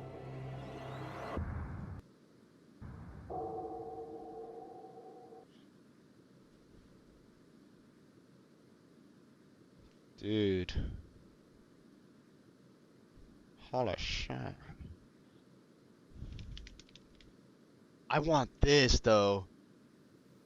Dude, I really want this game.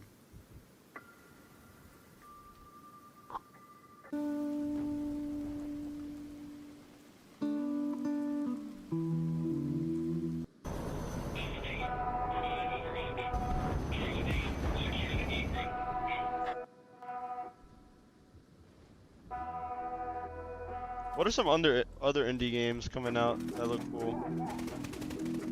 Oh, this shit froze.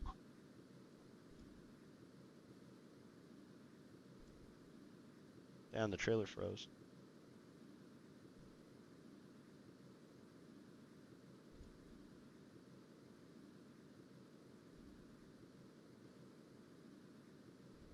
Huh.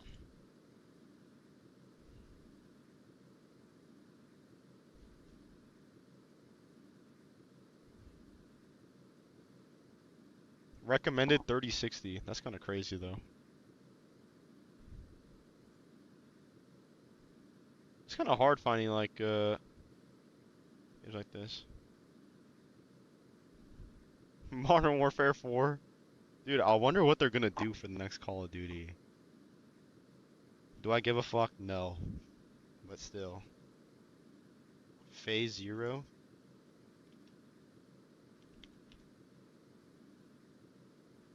What is this?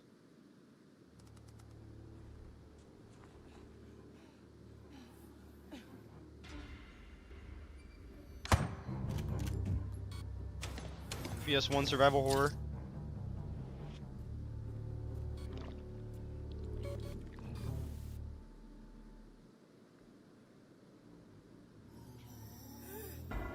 GTA 6. This looks cool. Phase 0. I'm getting a phone call. Oh, that's my mom. Hold up, 1 second, guys. Let me, what is this? This is Roblox?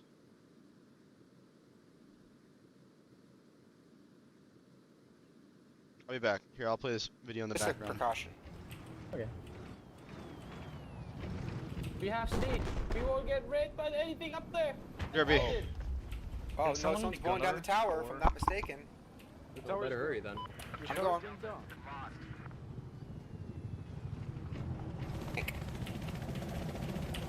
Go. Alright guys, you ready? 3. Alright. 2. 1. What?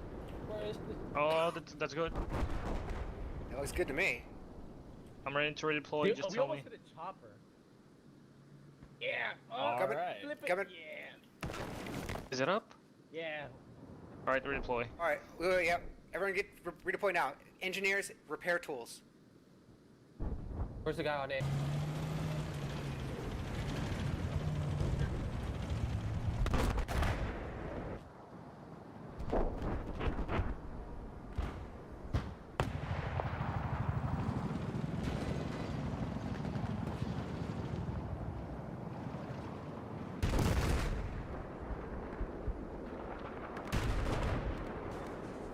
Me, I'm in the tank. Give me the tank, give me the tank. We got up here? Oh, yes, give me the tank, Spiral. You got there. Kill the guy, Yes! We got the best spot. Okay. I killed it, I'm coming, I'm coming. I got up the elevator. That transport's right above me. I'm repairing. I got that guy in the elevator.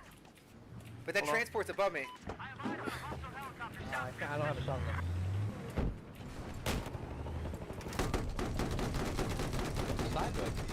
Guy's dead over that side.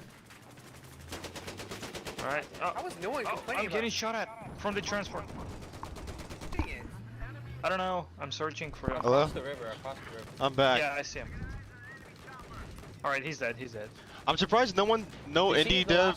Maybe they have. I just haven't heard of it. But I'm surprised no indie dev has like made like a Call of Duty clone where it's basically just Call of Duty but like good and what the players want, and just named it like Call of something else so that they just don't get sued. What is this?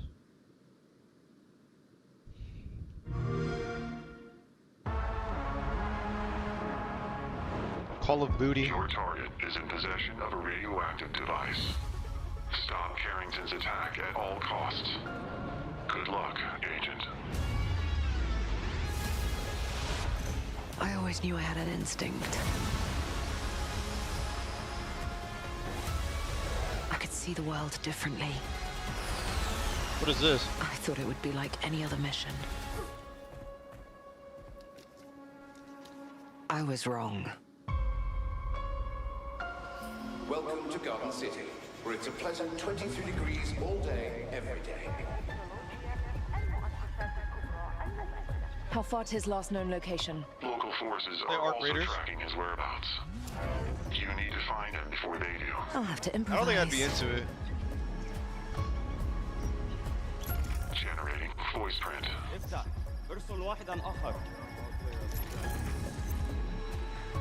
So funky. This game got cancelled? Why?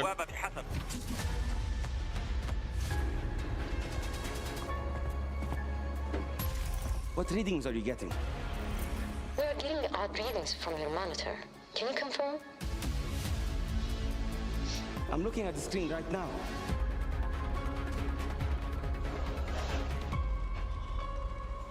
Our intel places Carrington on the second floor. And the life we think we know turns out to be a lie. There's only one way forward. Find the truth. Jeff Keighley.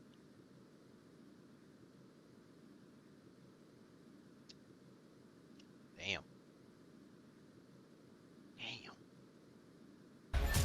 Scan's clear. I'm going in blind. Carrington! Damn it! Analyze. What am I looking at here? Carrington appears to be targeting a research facility. If he attacks it, the casualties could be astronomical. Agent Stark, it's a pleasure to meet you. Chicken soup. Someone with your skills. Do it all. Corn and potato. My mom made it.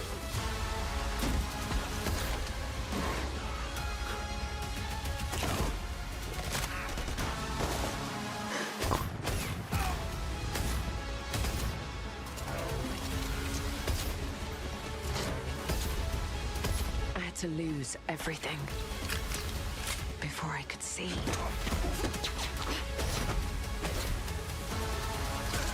What this world was really hiding. What are some other games?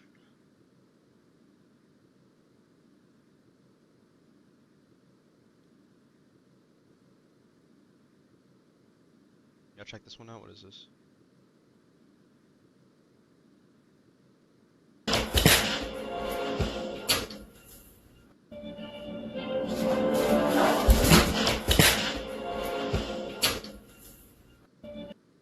One, two, three, 4, 5, 6, 7, 8. Let them know we on the way. Counting zeros every day. You know that we never play. Hey.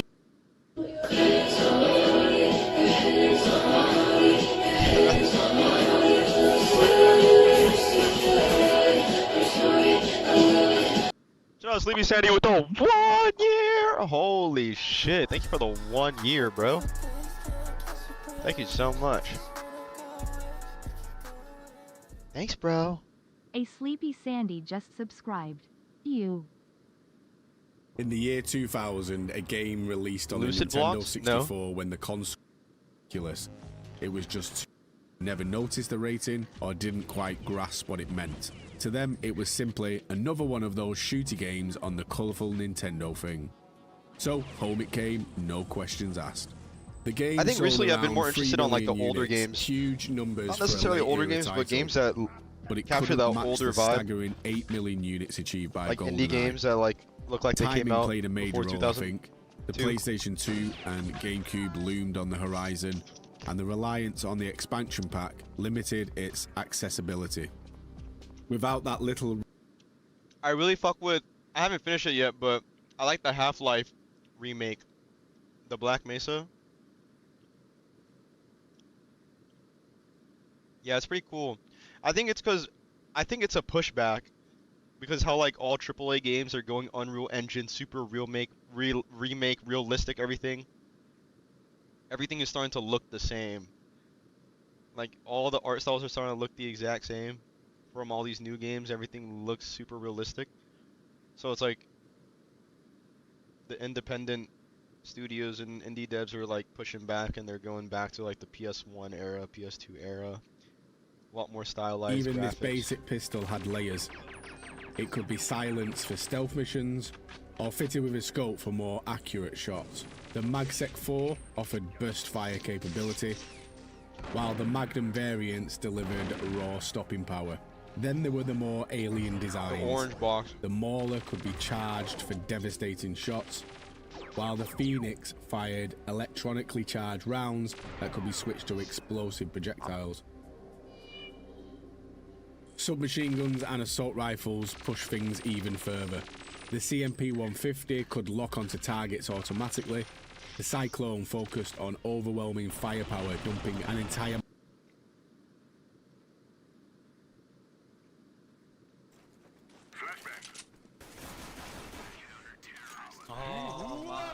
Wait, I know what this is. I don't think I can show this, bro. This is when they had halftime chat. They could talk to each other, bro. Magazine in seconds. The ass. Let me hear. So, und jetzt weiß ich, warum du so rumleckst und du Hex. Du kleiner, verfickter Hurensohn. Geh deine Mutter ficken! Du verfickter Hurensohn! Ich hab deine Mutter gefickt, aber was macht der halt? Okay, beruhig dich, Junge. Okay, Junge. Such dir mal einen Arzt. Ja, was geht denn bei dir, Junge? So, you're right. Du Hurensohn, ich fick deine Mutter jeden Tag anal! Nein, du hast keinen Penis, Junge. Du hast keinen Penis. Dude, CSGO used to be fun. CP allowed you to cloak. No, I haven't tried Half-Life The Alyx. Callisto had high-impact shells that hit harder than its standard shots. The K7 Avenger has the threat detector as a... This is your ringtone?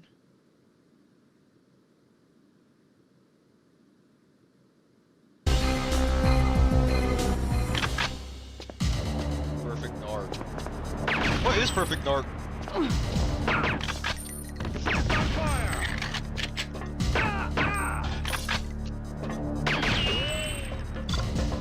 We're getting a positive reading. The internal comms hub is nearby.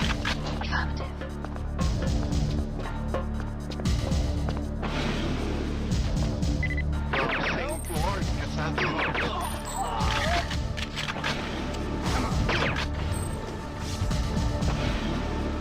Who are you and what are you doing here? Look out! She's got a gun! You won't shoot me, foolish child. Don't you know who... This guy looks like Deus Ex.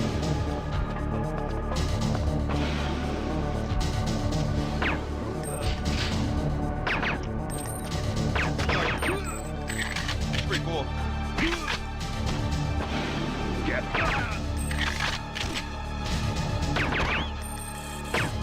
Buy the suit? No.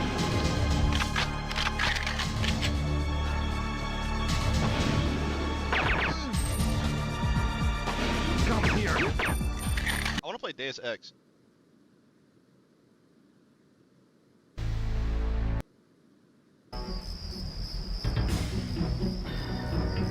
That's what it reminds me of.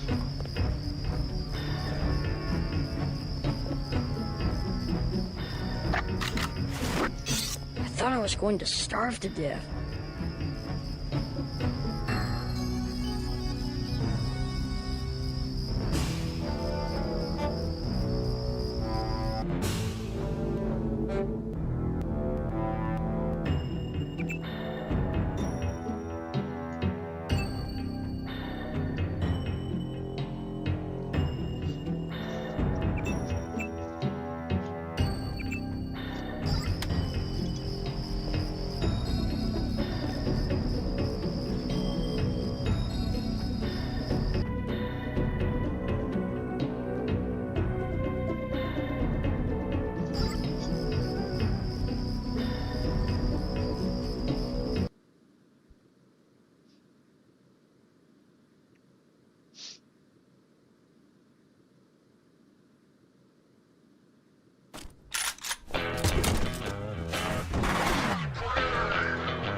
I have this. I haven't really played it though, but I might play it on the Steam Deck.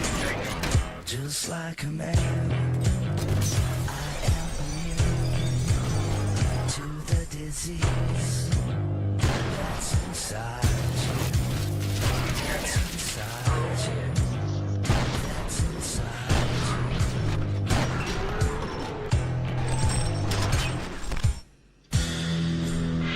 Now don't believe I can become.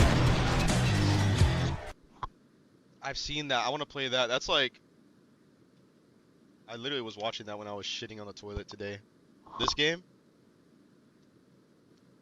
It looks like a girl Max Payne. It looks pretty cool.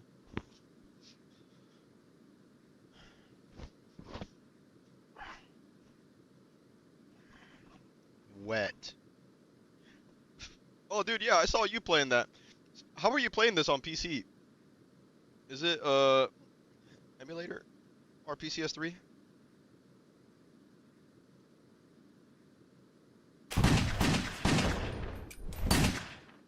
Over there! Ah.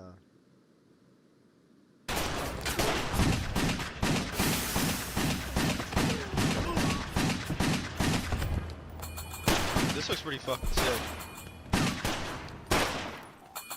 What is this? Can you do an impression of J-Boy Sax? Hi. Emo nerd smashes his room.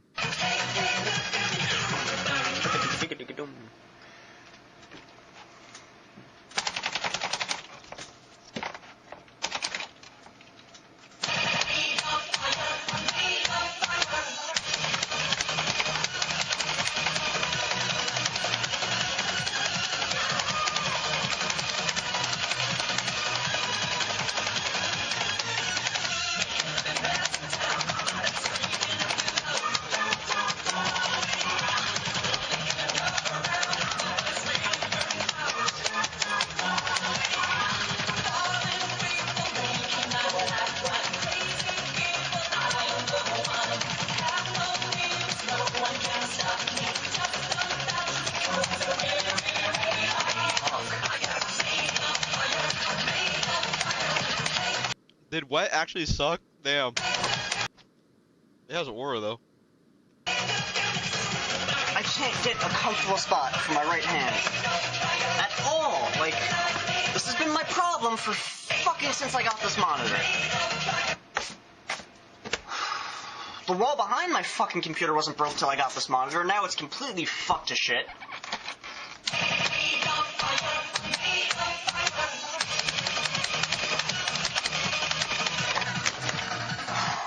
Get the fuck out of here.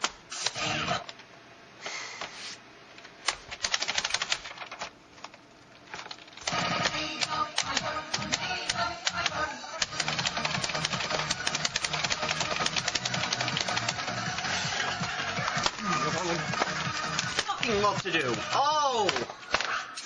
Yeah, look what I did. Oh fucking well.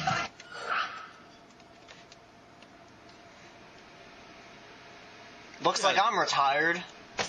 This shit has 10,000 dislikes. 2009. Why the fuck did I just do that? At least I got it on video. Bro.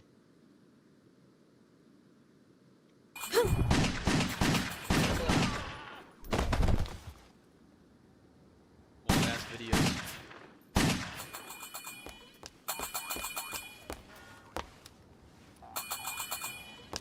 Max Payne. Oh, dude, this was fun.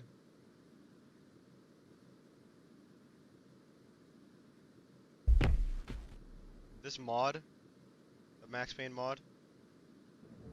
2007.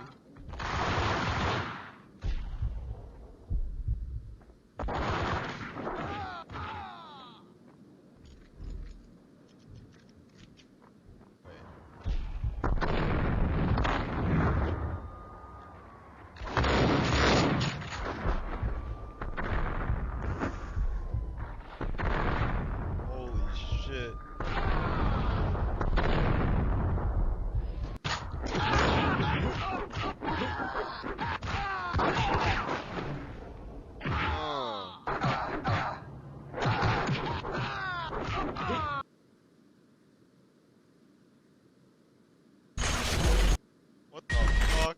Wait, this looks sick.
This shit looks so awesome.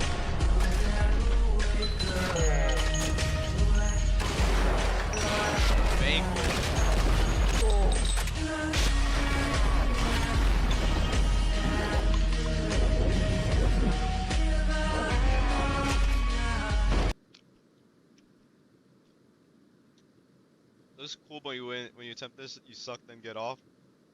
Vanquish is the game that comes in bundled with Bayonetta, right?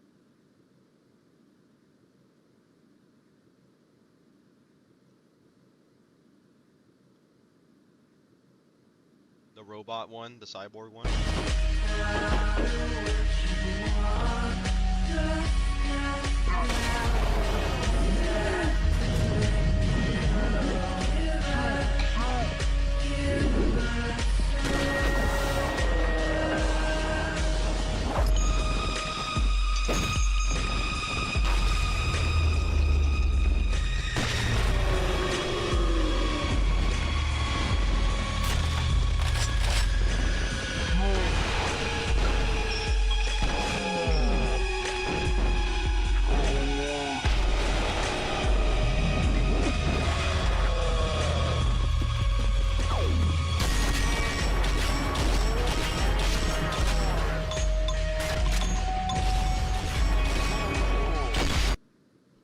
guys like corn?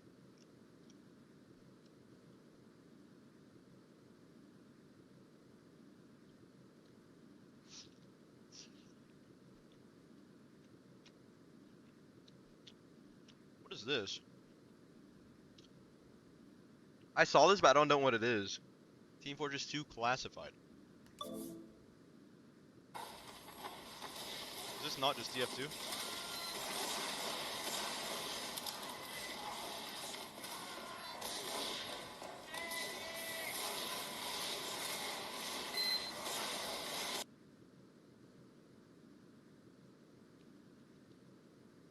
What is this?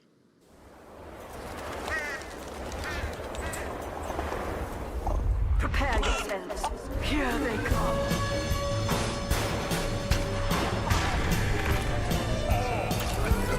TF2.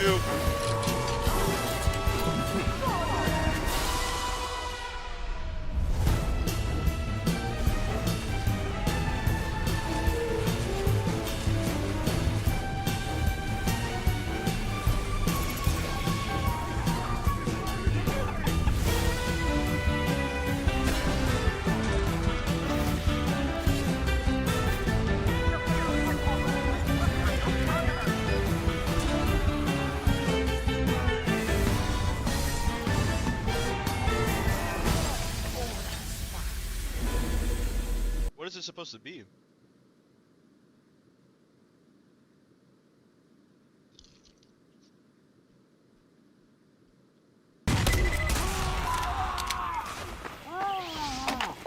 That payload!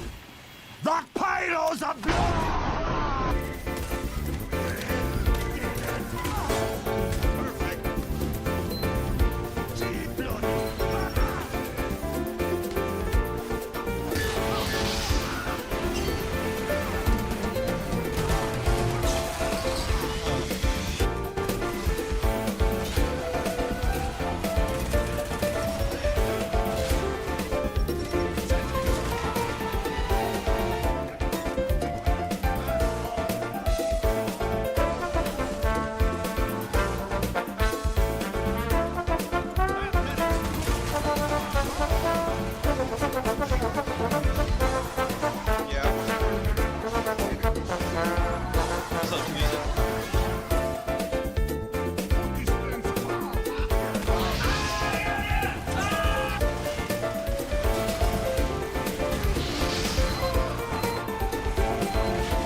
What this is supposed to be though. It's just TF2. TF2 Classified is exactly the thing I've been wanting for years. It's not a reinvention of the entire wheel, but rather a tastefully done spin-off that a set fan base can enjoy. It's stuff like this that comes out and revitalizes whatever hope I was losing in the state of the TF2 space. Making a new TF2 is just as hard as it sounds. However, the idea never started like that. Because how do you make the most critically acclaimed multiplayer shooter of all time feel and play exactly the way your team wants it to?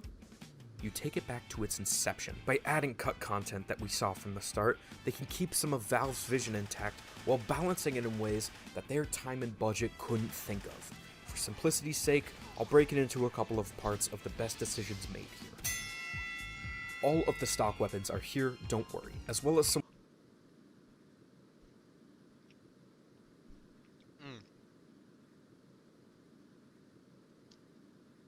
I do too, bro. That's why I mourn the death of COD SM2 every day. I can't believe they shut this down, bro. I wish this game exists. But they got rid of it. The look of the OG CODs.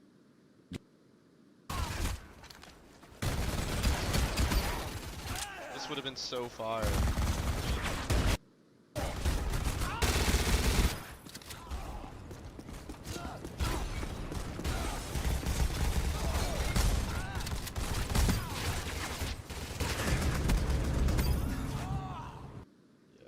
some weapons that Valve added that were balanced and generally overhauled how the class played. There are some incredible additions here. My favorites are hit you once, hit you twice, oh, and I hit you three. Triple. They'll never do it though. Triple dipper. Once. Oh, come on, I got you third. Oh, and I hit you the third time, and I'm not even fazed by it. Fuck Activision. Okay. Oh, shit, okay, hang on. Boom, boom, oh, and I got you, and I wasn't even trying. Imagine what I could do if I was trying. Listen, I do not have to repeat my opinion on Sniper. You're on Sniper, dude, so. No, you don't understand this, but somehow what they've done with that has made Sniper insanely enjoyable for me. You don't get tunnel vision when using it, so it's not the claustrophobic nightmare for me it usually is, and functions more like a DMR. Seriously, this thing is incredible and exactly what a Sniper needed for me to have more fun. No, I've never heard about that one. As well, the This masterpiece, what is this?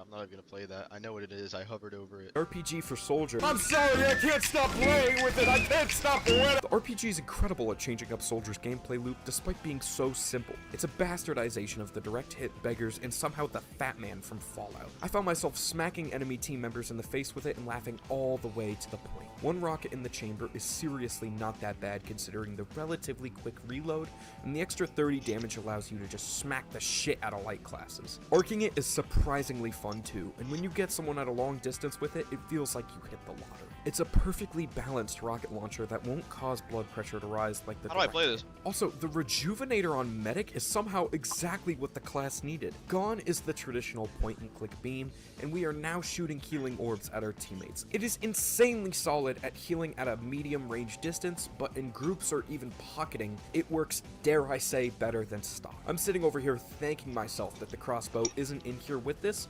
because in this current state, it would carry games. Again, I cannot underestimate how powerful the Uber is as well. MW? Popping a bubble shield that gives That's the Modern Warfare 2 remastered project, right? It's like Modern Warfare 2 remastered using the Modern Warfare remastered engine. Oh, it's 3? I thought it was 2.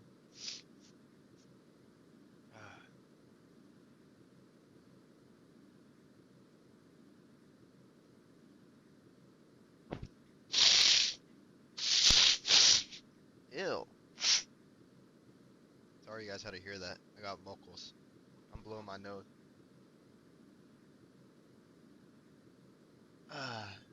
2 was scrapped? Why? All of your teammates' Uber is just as good as it sounds.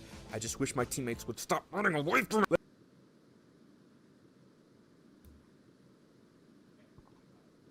And we are live here tonight on Days on Day Games, January 30th, 2015. And we're going to try playing a little bit of multiplayer, playing some TF2. What are we doing now? Why don't we show some servers? Oh, I know this That's what we're going to do. Actually, I'm just going to go to the server browser here. 30th, 2015. See if I can get in some of my... And we're going to try playing... Hold on, I have not muted my audio. Playing some TF2. A little bit of audio doing that here. Why don't we hold on? I got to mute that so I don't hear the stream. There we go. That actually, I'm just going to go to the server browser here. 30th, let me go. Look at my chat here. Try playing. Hold on, I have not muted my audio. There we go. Now I can actually see the window we have. I got to mute that so I don't hear the stream. There we go. That actually, I'm just going to go to the server browser. 30th, let me go. Play a little bit of my Halo. Hold on, I have not muted my audio. There we go. Now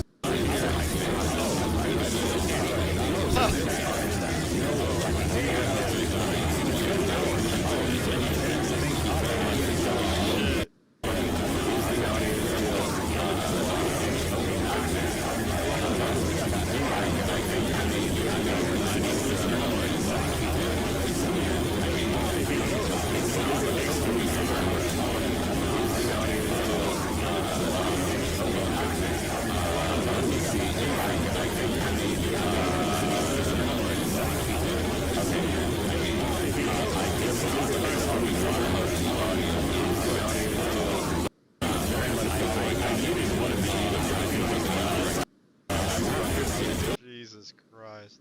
Leia Scampet is the spy cloak I've been wanting for years. TF2 is so By classic. making the spy this mobile, it allows him to be a menace.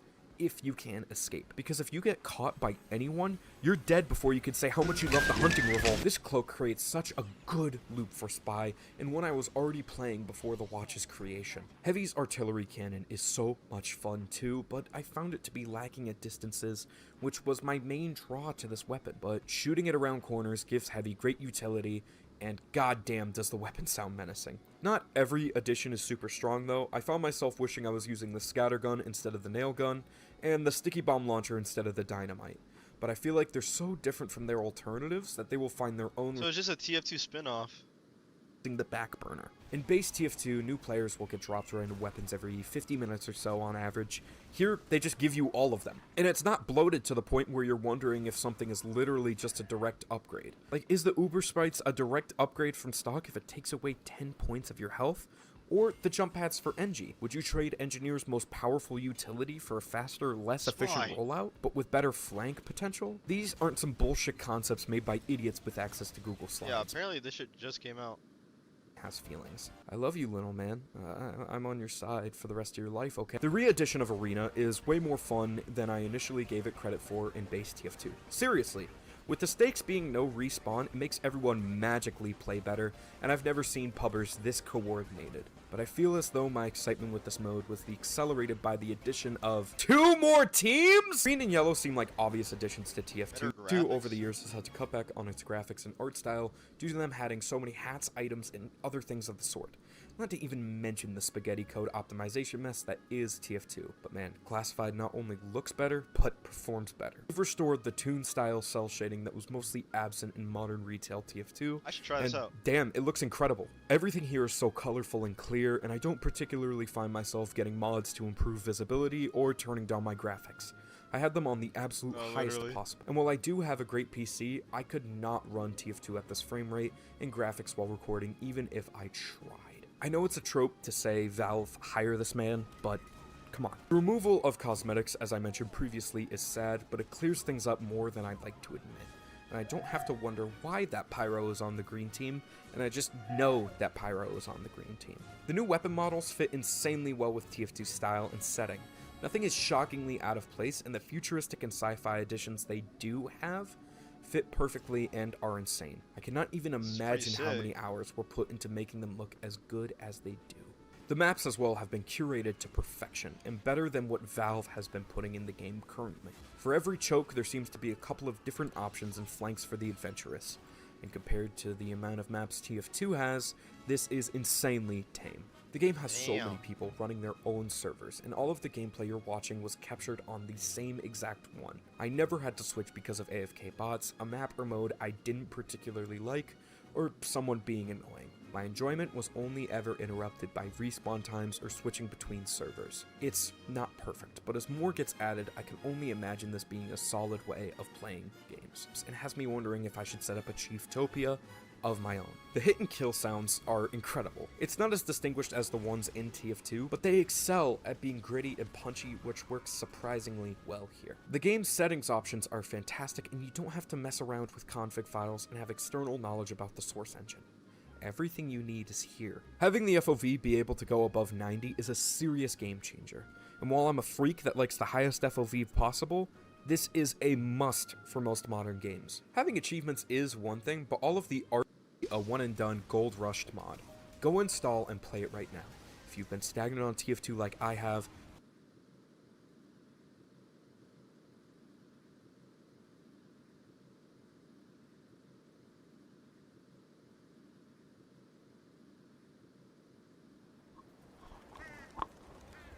Community made mod.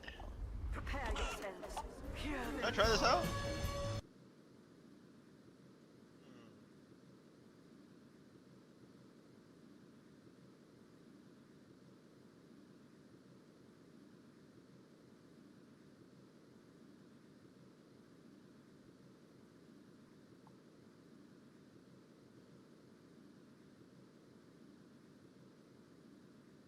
I should try this. Meet the Civilian, a new special class.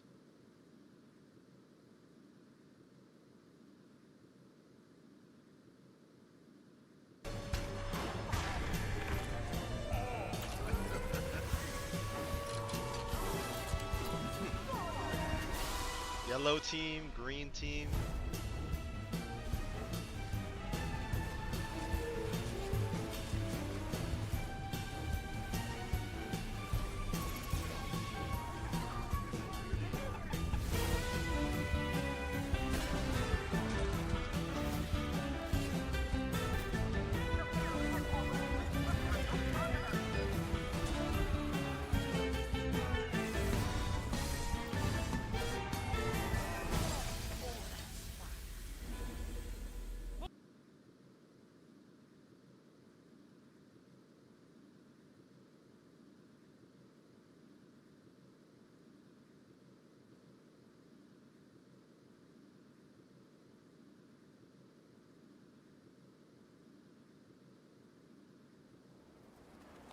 Downloading it. Bronze J Orb. You're actually one of my favorite bands. Just found them. Yeah, bro. Yeah, bro. Yeah, bro.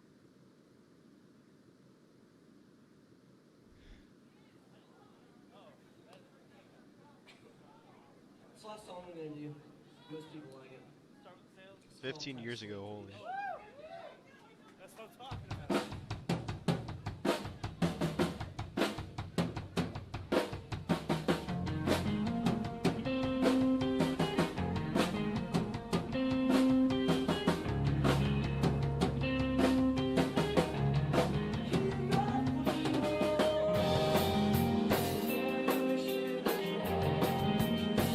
What's up, Killian?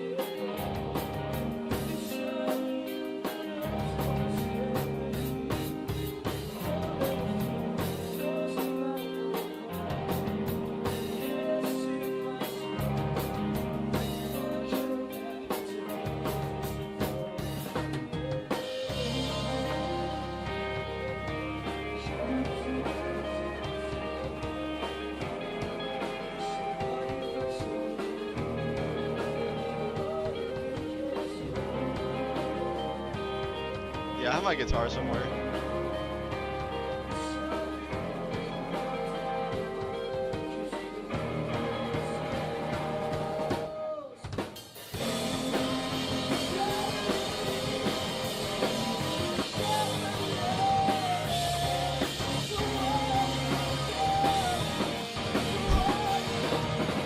What do you mean, bro?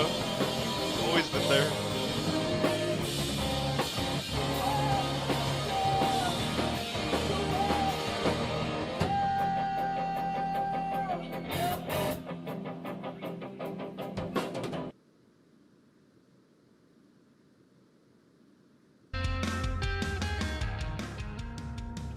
That's pretty cool.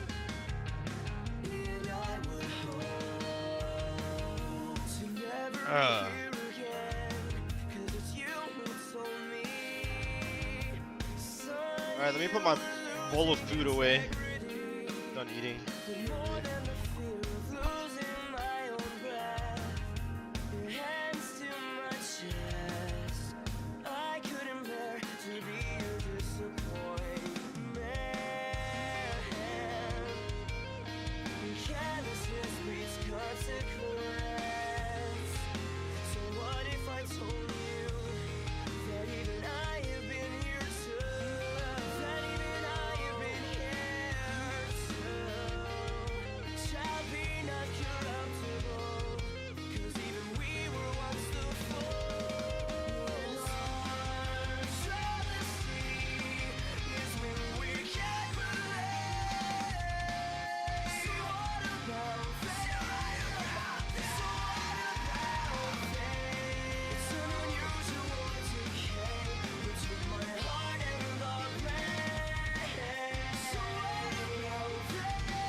Hello?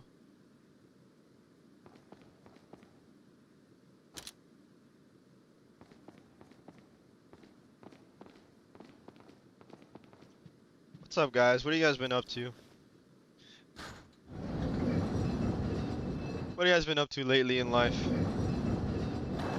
Anything been on your guys' mind?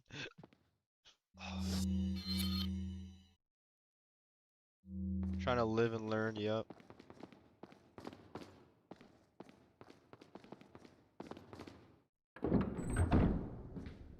You been reading anything?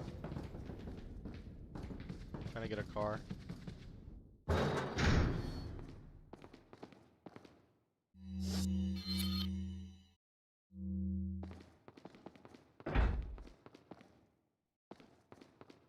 Wait.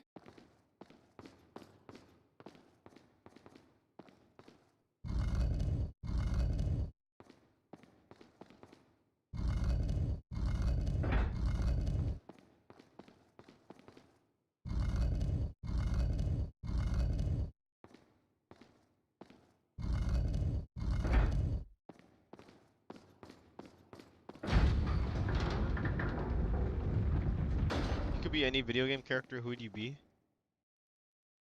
I don't know. Follow me.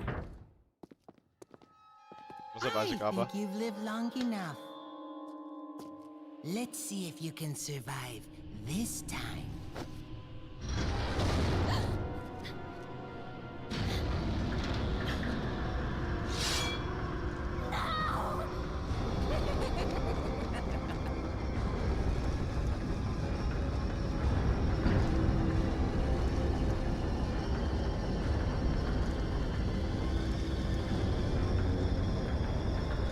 Leon, look at the ceiling.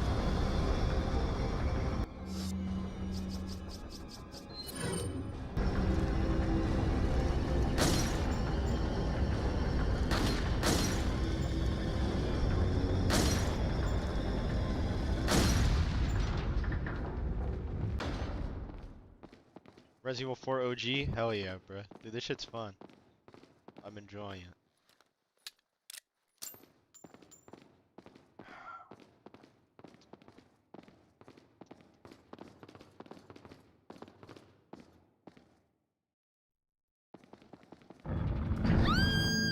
Oh shit. ¡Mátalo! Que empieces a besar.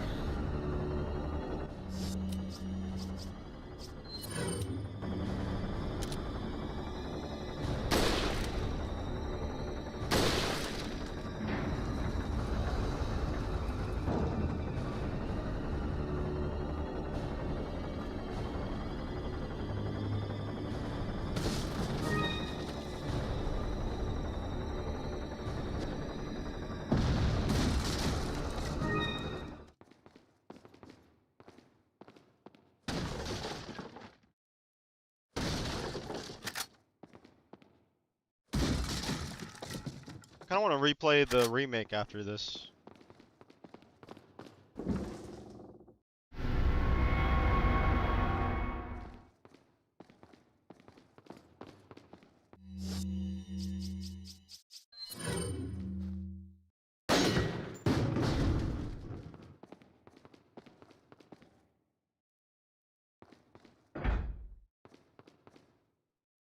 Wait.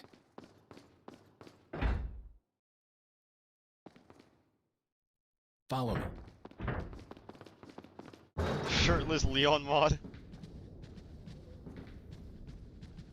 Bro, do not go on the Nexus mods without the frickin'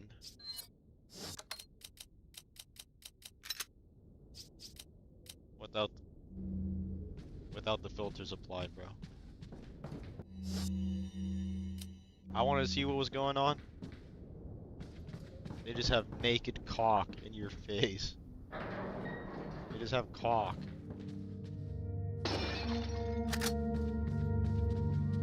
Nostalgia will be the death of me. Leon cock mod. Welcome. Got some rare things on sale, stranger. What are you buying?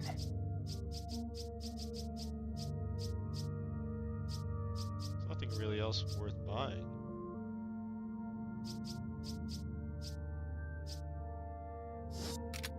What are you buying? It's just time to tune shit up.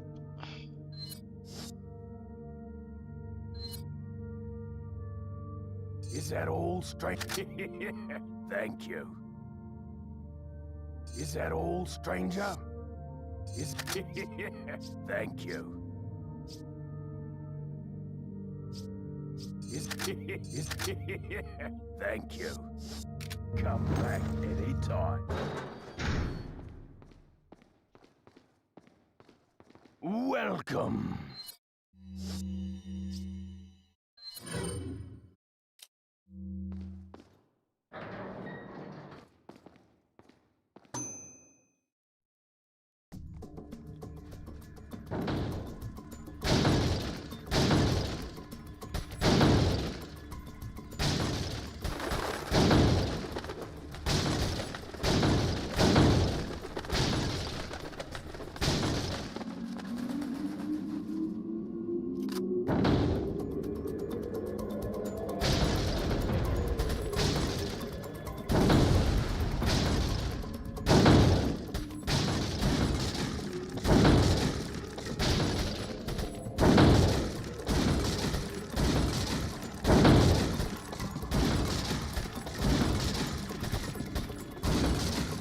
Oh.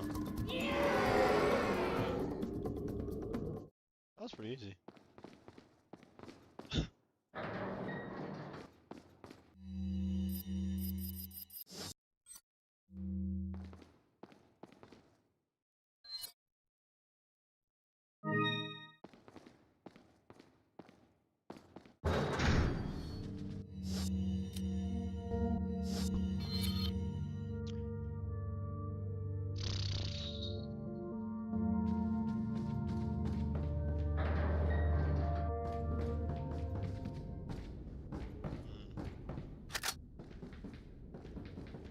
No. Shit.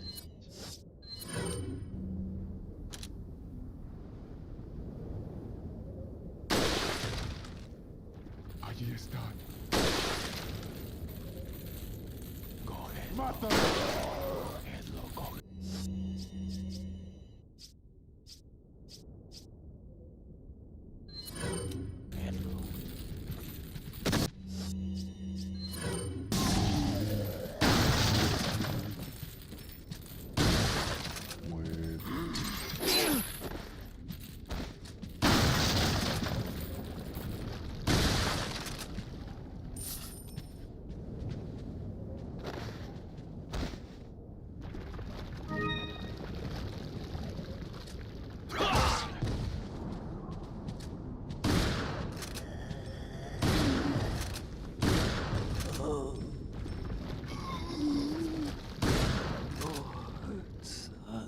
Where the diamonds at? Oh shit, I didn't even see him.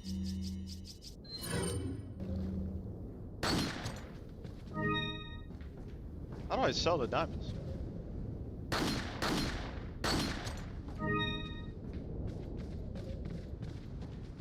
Is there actually like a gore mod?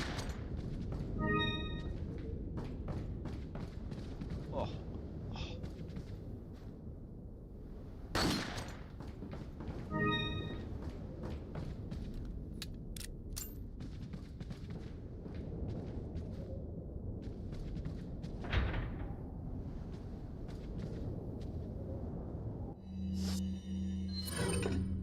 Boom.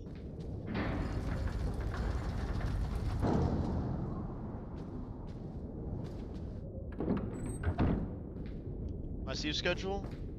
Kind of all over the place, but I'm waking up good time.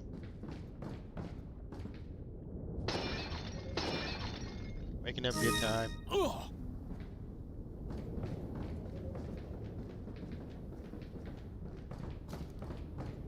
What about you?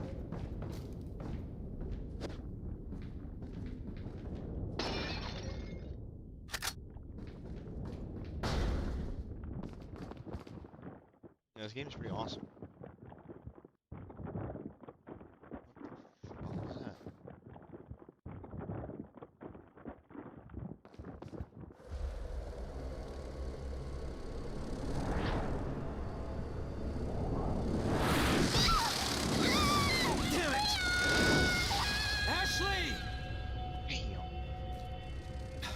Great. More of them.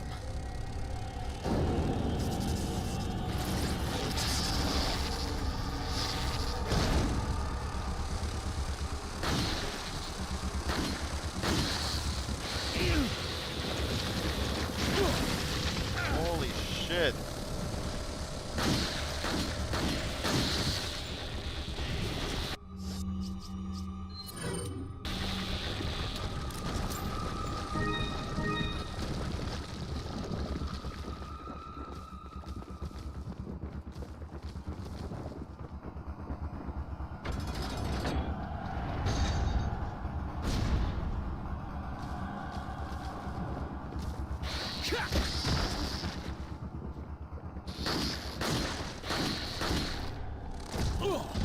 Damn.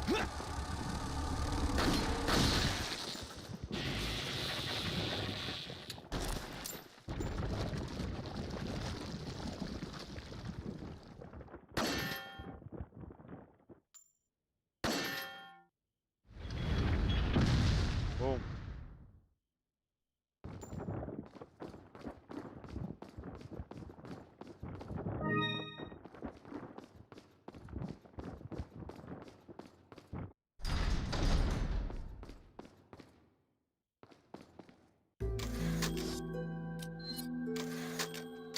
Ugh.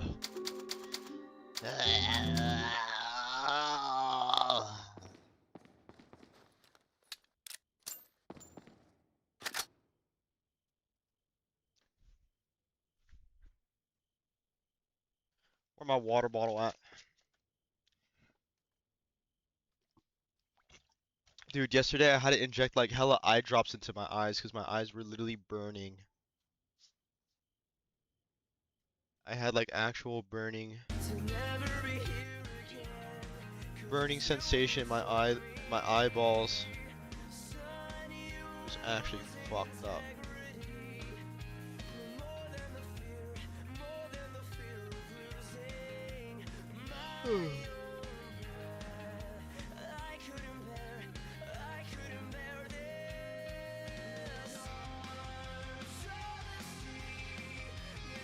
I don't know what to play anymore. I want something nostalgic and fun.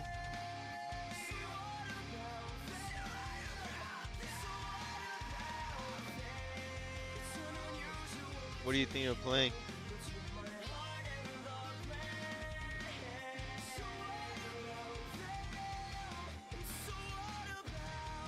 Try Ninja Gaiden 2.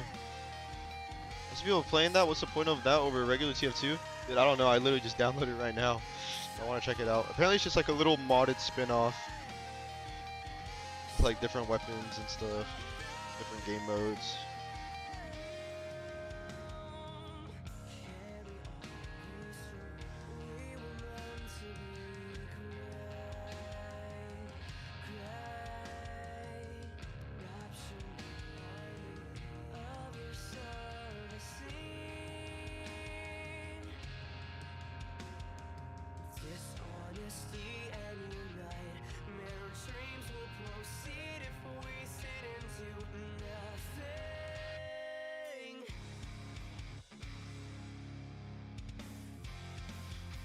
Digging my pants and putting my balls until I fall asleep. Well.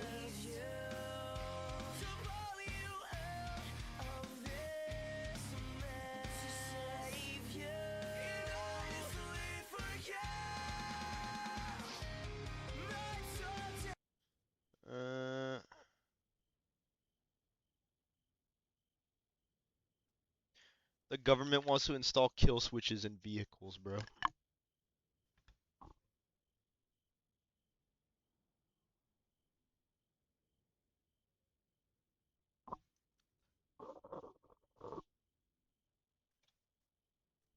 They could, if they want to, they could remote control your car and like frickin' drive you off a cliff. Bro, the CIA could do crazy shit, bro. It's insane. Nothing's a conspiracy anymore.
do you think your future looks like?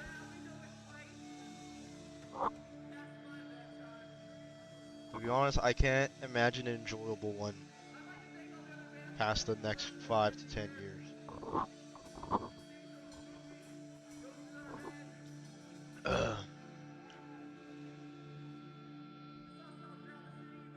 All you do is sit on your stream. Yeah. Yeah.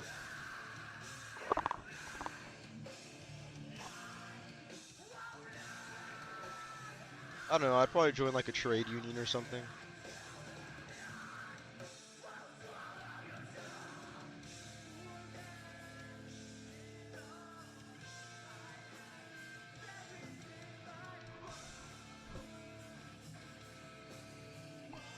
Probably become like a electrician.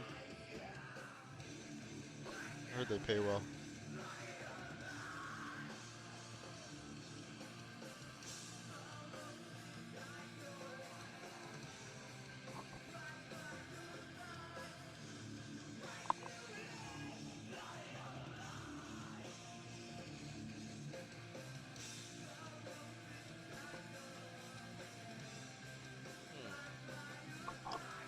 Fixing cars and selling, like flipping cars. Yeah, it's probably gonna be good to like develop some sort of like technical mechanical skill or some shit like that. With the way AI is looking, I don't know.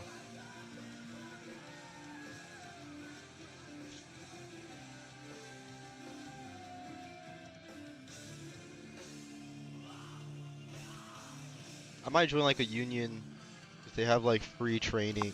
They like take care of all your schooling and training and shit. And it's like all paid training.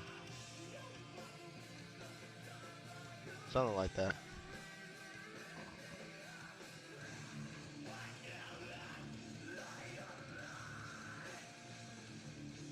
I don't want to do anything, I just want to lay down all day. That doesn't really feel fulfilling either. What feels fulfilling is what you're able to, at least in my opinion, is like if you're able to like contribute to society somehow. Lone wolf then eventually get hit by a car at like 40 and die and never find a job.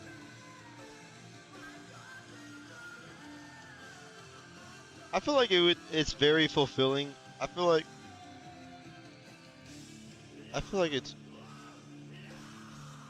a contribution to society is what fulfills people, but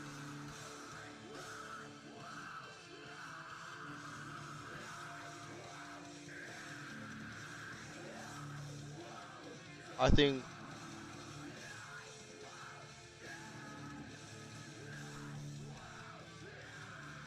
that most work isn't even that though. I think that's where the confusion is. Most work is really just to make a billionaire richer and shit.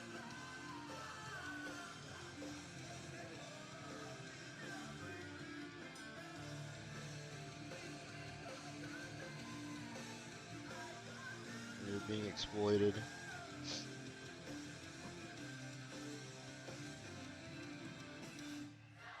I want to be able to take care of the people I love no matter the job I have. I want something which means someone to someone else. If I could make someone feel helpful and like there's a way out. I think that's kind of like the whole point, right? Like that's the whole point of like life. When you really think about it.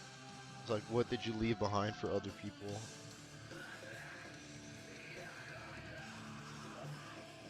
It's almost like a historical battle. I feel like.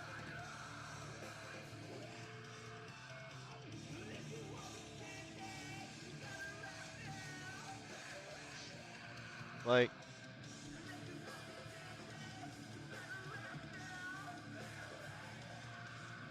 yeah, I don't know.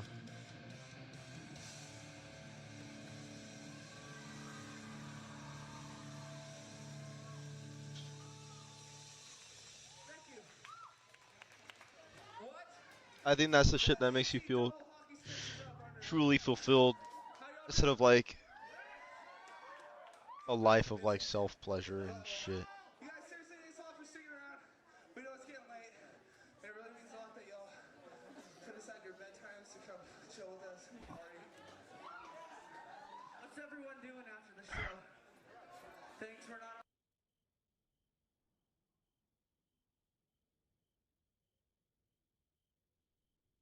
Being able to help people.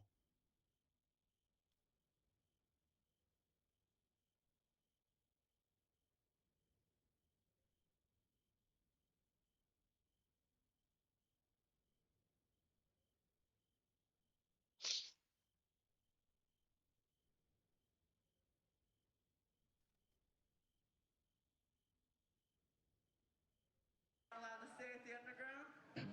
Ooh. But this song's on our EP too. We're not gonna drink. Why don't you come up here and say that, buddy? Ooh. I didn't know this was a comedian show. This song's called All-Star Diaries. I didn't know 300 kids came here to see you.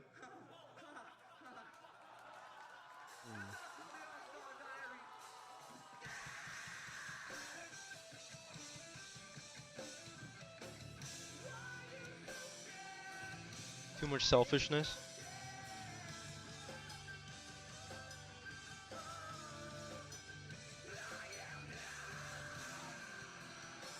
Yeah, bruh.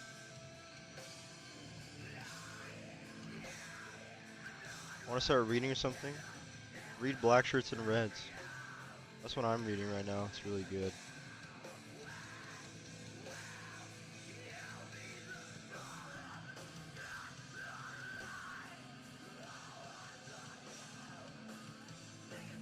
I used to hate reading. I still have trouble with it, but it's good to read something that like you fuck with.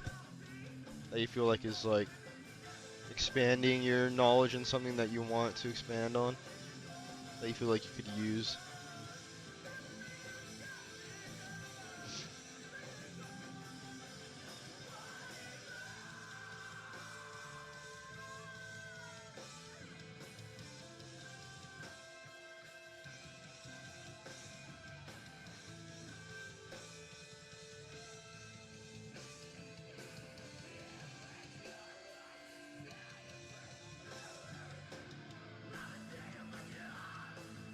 Yeah, I like to read while listening to an audiobook too.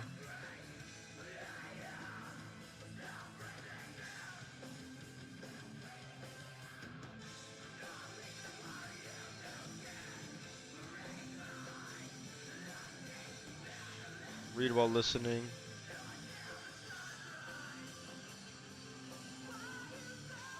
Play the Deadlock.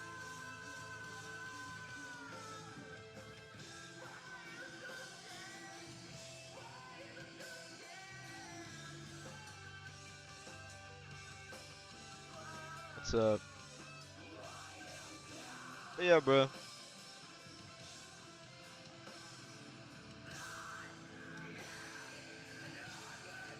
I really also haven't just had enjoyment playing games either. I just feel like it's just like, damn. But I do like reading though.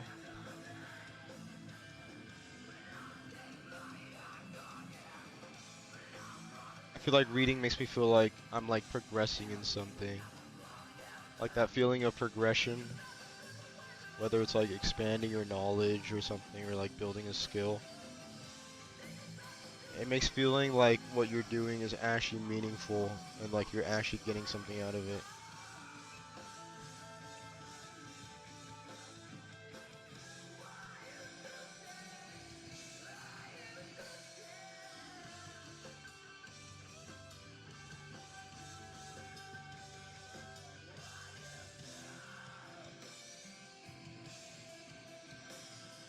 I just need to stick to it though.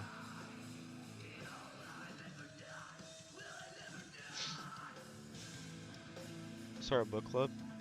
I'd be down actually. I try to do that. I try hitting people up, but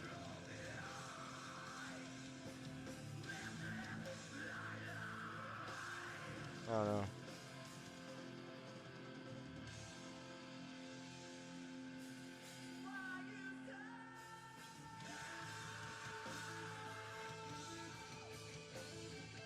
Read Settlers. What is that one? I haven't seen that one.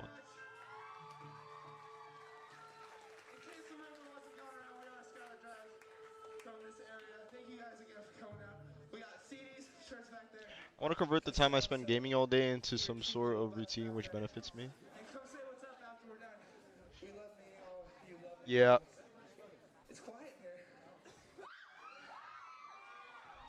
That's what I'm trying to do with reading as well. Settlers, the mythology of the white proletariat. Let me see this.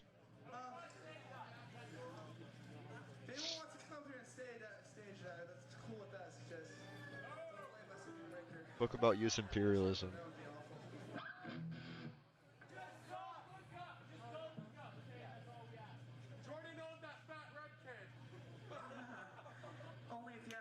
Historical account of the formation of whiteness in the United States.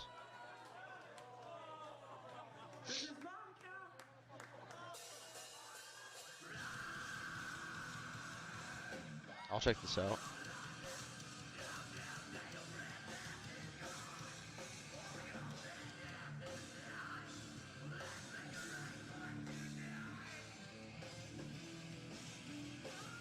I mean, like, yeah, now is like the most important time now than ever to get more revolutionary.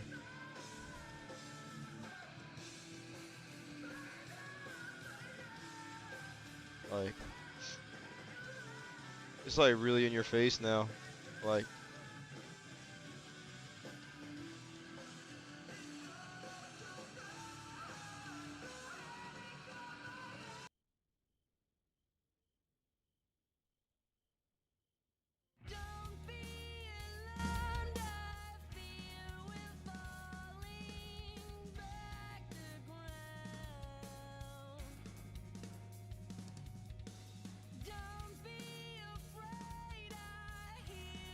we all be getting more radical and more radical and more political.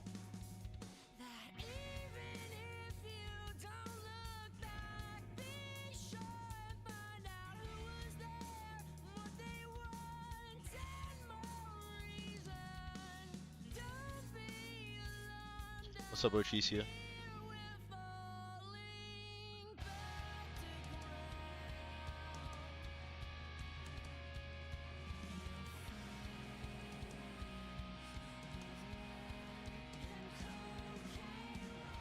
Yeah, I don't know, bro.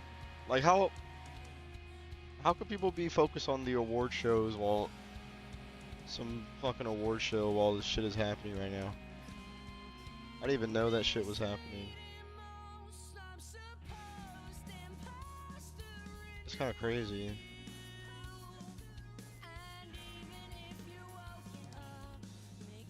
These are genuine cattle.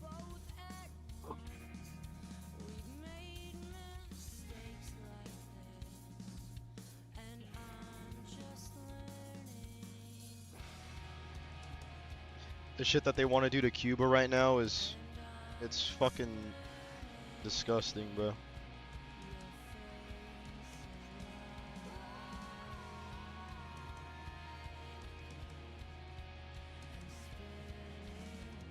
What's up, Akui?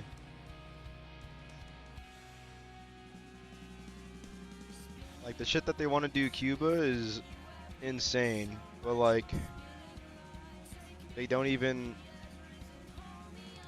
nobody really knows what's going on. They're kind of say, oh, whatever. Isn't it like a dictatorship or something? So, it's fine. Should go in and fucking, it's like, bro, what? The vids I've been seeing of the people in Cuba are to be in favor of anti-invasion. Yeah, bro, they're in protest of that shit. They're like ready.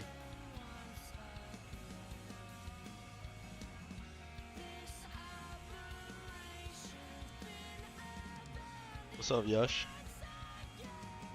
Dude, yeah, and bro, I was debating with someone in chat like a couple days ago about it, and they were trying to pin the blame on like the Cuban government or whatever, like, oh, it's the Cuban government, it's the Cuban government, this, that.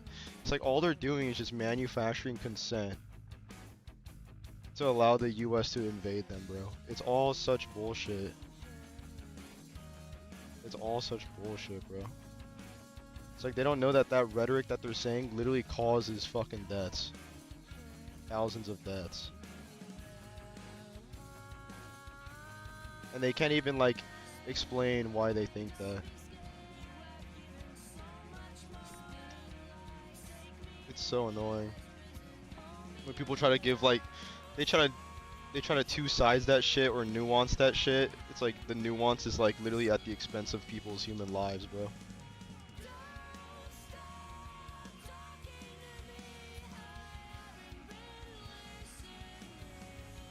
Like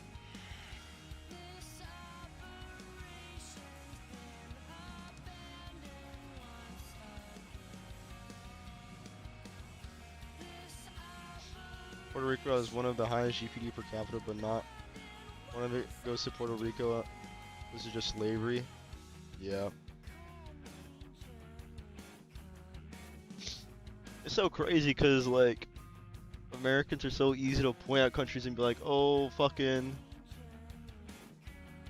dictator there, dictator over there, dictator over there. But it's just like, bro, you literally live in a fucking bourgeois dictatorship, bro. You're literally run by fucking cannibal pedophiles. Like, you are run by cannibal pedophiles, bro.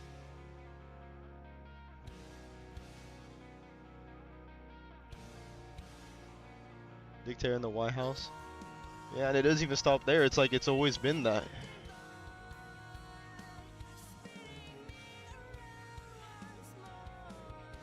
Because I don't want to play. I don't want to play into like the villain's role of like because people just want to make it seem like it's just Trump, but it's like this is really just what the U.S. has always been.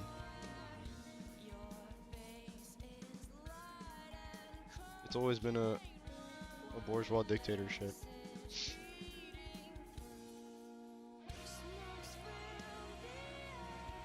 They want to tie in the embargoes and sanctions on Cuba. Like they literally want to starve the entire fucking country, and they're already struggling with that shit, and they want to tighten it even more, just to basically fucking starve them, bro.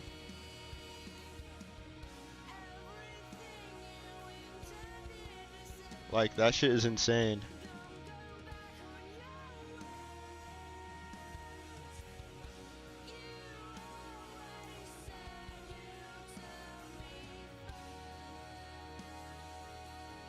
Like,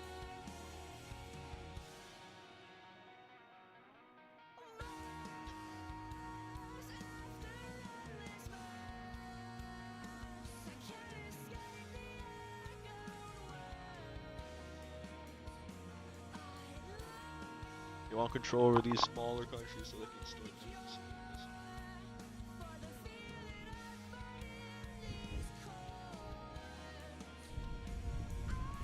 It's crazy because like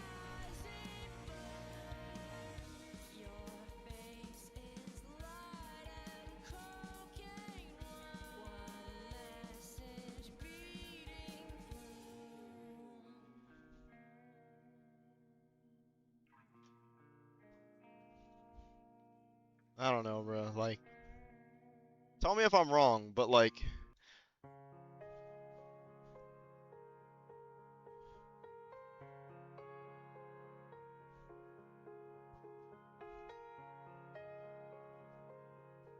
I don't know. Some people will be like, they'll be pro-Palestine, but when it comes to like Cuba, they'll call it, oh, a dictatorship, and all of a sudden, the U.S. imperialism needs some like nuance or whatever. Like, oh, well, they're like, you know what I mean? It's just like, bro, what? It's the same shit. They're literally strangling their whole country. They're doing collective punishment. They're starving people.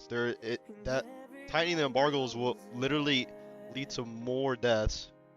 That shit will literally kill people. Like, it's like, so you could see it with Israel and Palestine, but you can't see it happening with your own government and their own imperialism.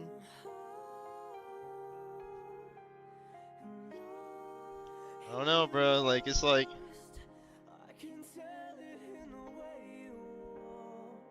same shit with the Nazis in Israel when they can't tell the difference between a Jew person and an Israeli. And I think, like,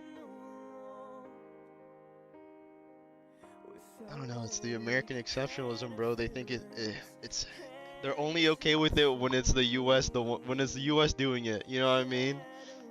In a super liberal way. It's super fucking annoying, bro. Like, you'll see these ICE protests and there will be like a veteran. It's like, I was a U.S. veteran in Iraq, bro. This is not what I stand for. It's like, bro, you were doing the same, like, you were doing the same shit to fucking Iraqis, bro. It's like, bro, they'll get mad at you for burning the U.S. flag. It's like, bro, I don't know. Like the U.S. flag should be, bro, the U.S., the way people see Israel is the way people should see the U.S.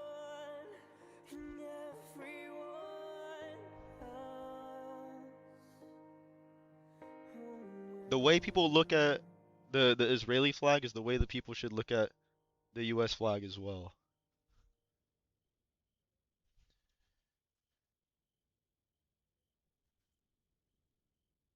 Like, they'll get pissed off and call you a Fed if you burn the American flag. Like, bro, that shit is the same, bro. Tell me I'm wrong. That shit is the same as like a Nazi flag, bro. But they don't see it. No one sees it like that. But you really think about it, it is. I mean, the Nazis literally took inspiration from the U.S. It's because since the U.S. is like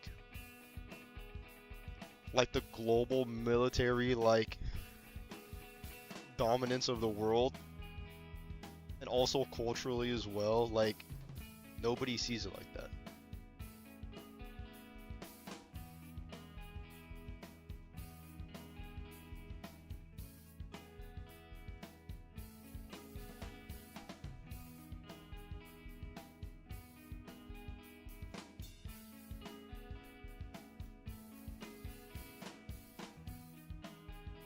I impose imperialism on a Middle Eastern country. Give me benefits, yeah, bruh. Israeli homework.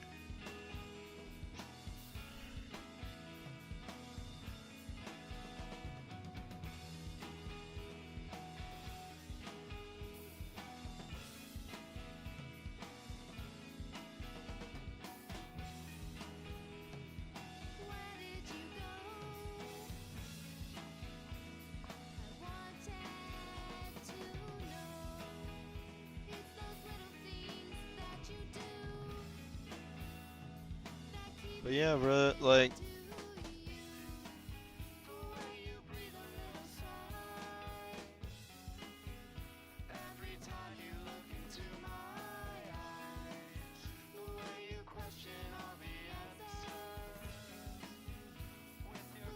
I was watching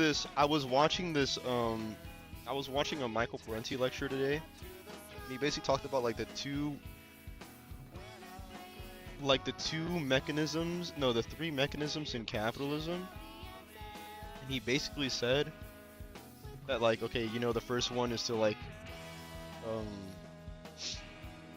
to accumulate like the surplus labor value and just like accumulate more profit accumulation, the upward wealth transfer from the working class to the capitalist class.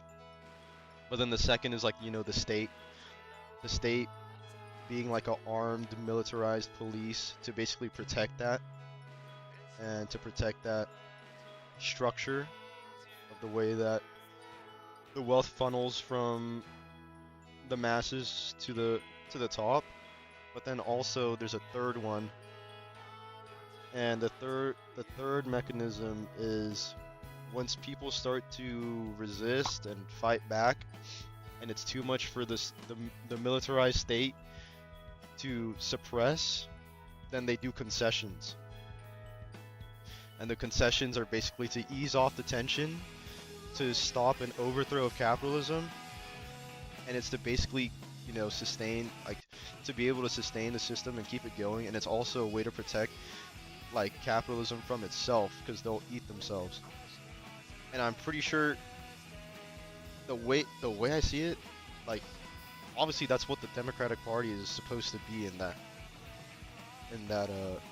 role. It's the concession role, not to actually overthrow capitalism, but to allow concessions to allow a more stable capitalism to keep running. And that's, I think, bro, I can't help but think that that's what Mamdani's prime example is when he talks about the domestic concessions in New York, but then he also is like manufacturing consent for Cuba and Venezuela military intervention from the US, and it's just like, that's literally word for word what that is. Like, you're gonna give domestic concessions to like pacify the working class, to make sure, like, okay, like, we're gonna concede a little bit, throw you a bone, but just let us keep doing imperialism overseas. Because it's like both the Democrats and Republicans agree on wanting to do that shit. They just disagree on like domestic policies to keep a more stable flow of capitalism to continue working. You want to watch that? I'll show you. And it's like, if you want your domestic comforts at the expense of like people overseas, it's like, bro, and like being propagandized into believing that's okay, and it's like, oh, it's a fair trade. That's some Nazi ass shit, bro. That's crazy. Think about that shit. That shit is fucking insane. That's some Nazi ass like Israeli shit.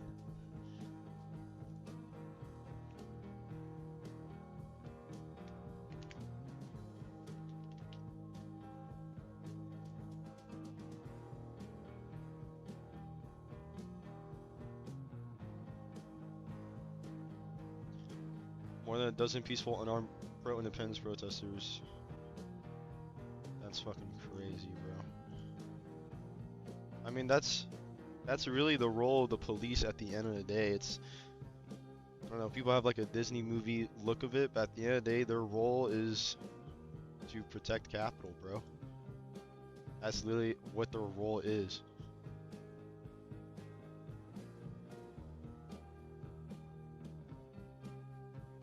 Let me see the lecture that I saw. We watched this before.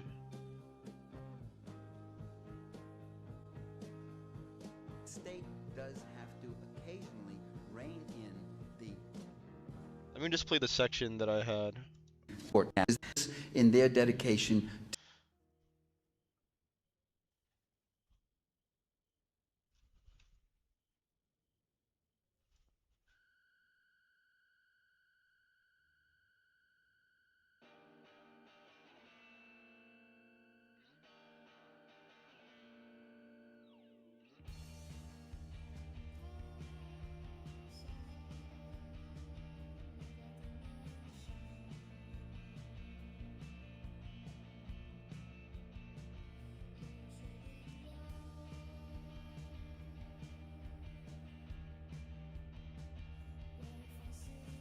All the things I've just been saying from the many, putting it in the coffers of the few. This whole process I'm describing, loan guarantees, export subsidies, well, that's all part of capital accumulation.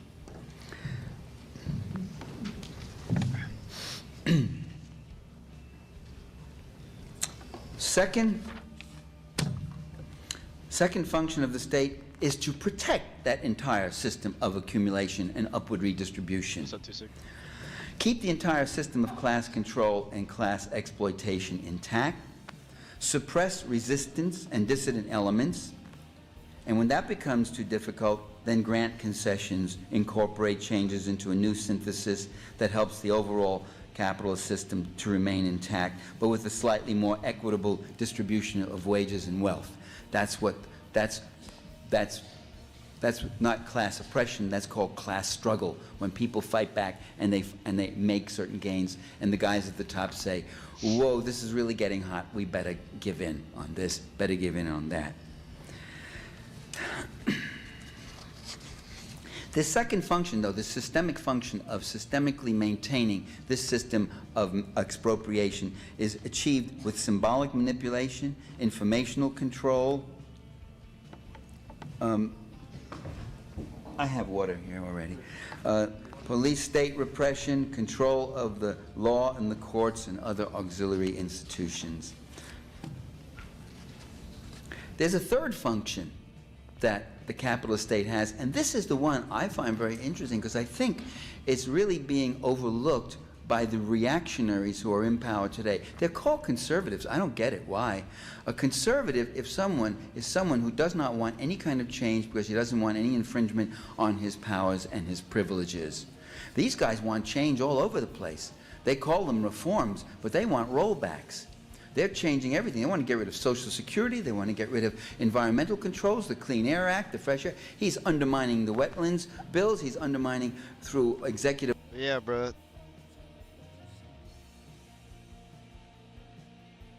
If giving us higher wages and free healthcare is what's needed to continue maintaining capitalism, then they'll do it, as long as they could keep on maintaining capitalism and we don't fuck with what they're doing internationally. That's crazy. And it's like, orders to that's really what would happen, what Americans would let happen. I mean, I feel like that's what we would do. If that happened, all Americans need is for the heat to be taken off of them, even if it means putting the heat on someone else. It's like, damn, like, that's crazy. And I think it's because the propaganda and making it normalized for countries, third world countries outside of the US to be so poor and just war torn and just poverty and all that shit, to the point where it's like a subconscious image in Americans' minds, so that it's just normalized.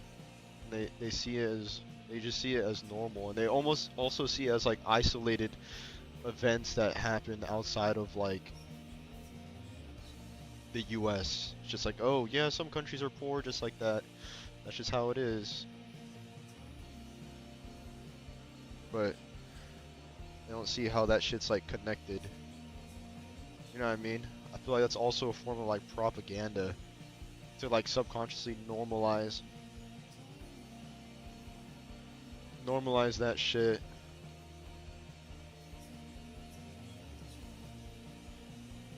Just think about it.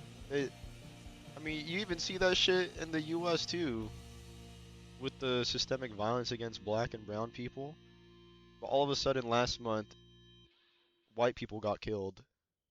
And like,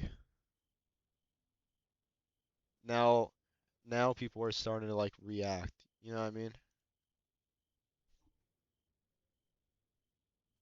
Yeah, bro.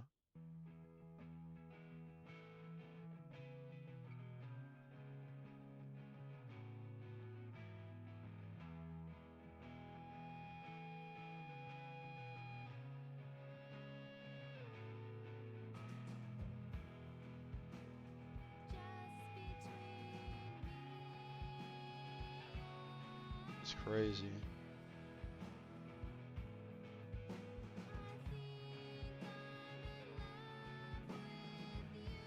You saw a movie watching Maniac?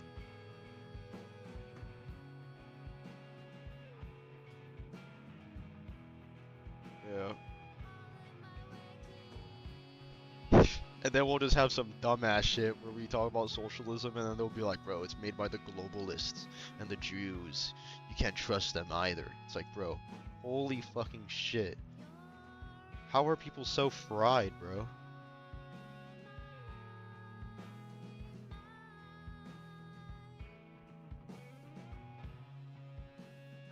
What do we even do then, bruh? Dude, they made a bunch of books about it. Lenin literally has a book called What Is to Be Done. It's time. What is to be done?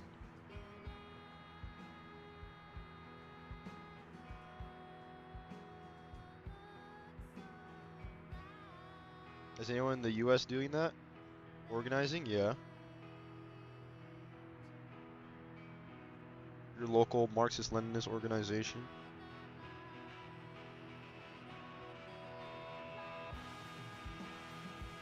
And the thing is too is that people tried playing by the rules doing it too. That's literally what the OG Black Panther Party did. They used the law to their advantage to literally arm themselves and police. That's the thing. People like, dude, also, dude, this lecture is so good because earlier he talks about how like technology, I really thought about it.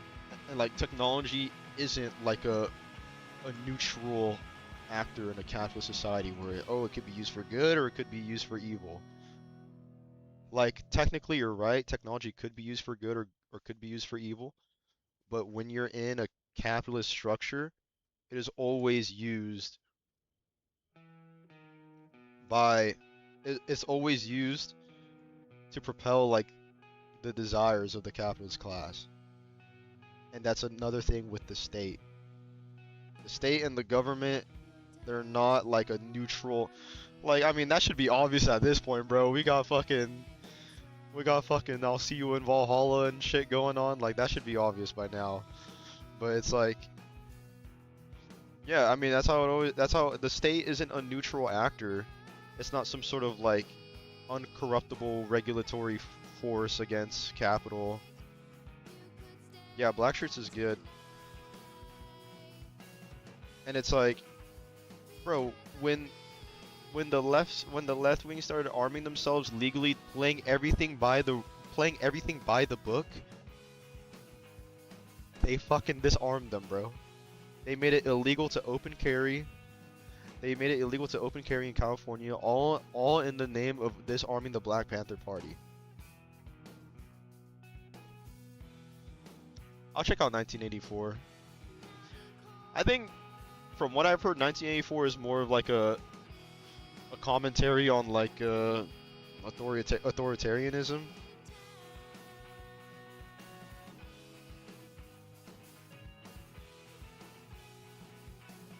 And that's about it.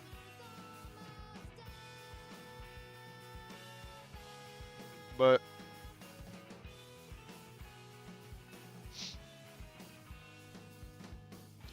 yeah, that's the thing about authoritarianism, is that it's not really like it's not a inherently right or left wing form of government. It really just is a form of government that could manifest on either side. But I think when you look at like the authoritarian left leaning governments, they really are just in reaction to being surrounded by capitalism trying to topple them.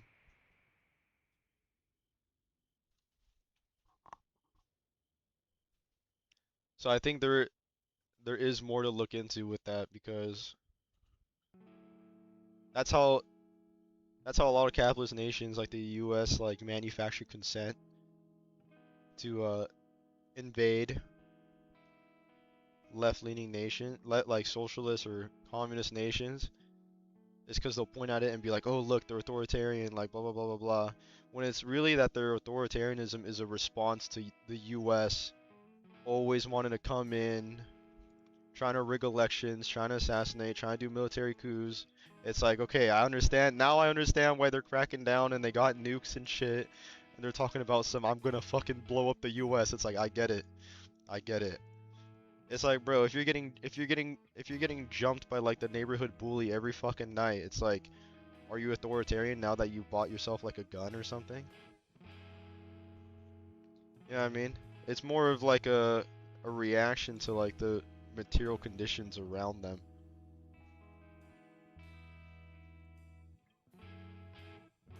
It's just that the state isn't the neutral actor, and that the state is controlled by, you know, the capitalist class.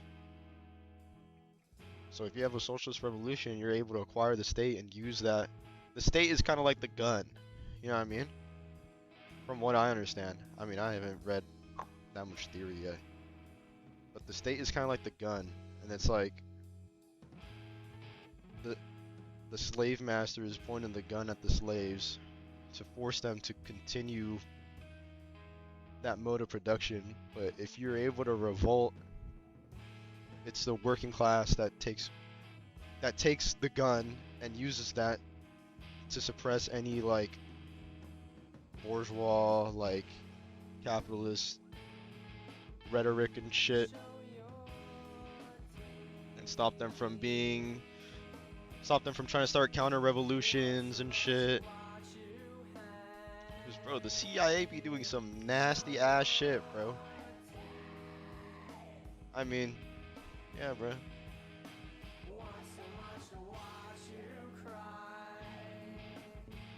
I don't know, I find it ironic with the whole North Korea shit where they try so hard to point them as like, oh my god, they're such a threat, they're a big threat, they got nukes and shit, as we have like 5,000 nukes, South Korea being a fucking glorified US military base right there, surrounding them and shit. During the Korean War, we killed like 20% of their population and like destroyed all of their infrastructure. When they were having a famine, they didn't lift the embargoes off of North Korea, basically weaponizing hunger and starvation. And all of a sudden they got a nuke. Especially when you see what the US did to Venezuela and shit. Or even with Gaddafi when they gave up their nukes and literally a couple years later they went in. So it's like, bro, I understand the nukes now, bro. I get it. You thinking that the US is some sort of neutral actor when they have fucking 5,000 nukes, bro, going in and doing assassination attempts on everyone? It's like, bro.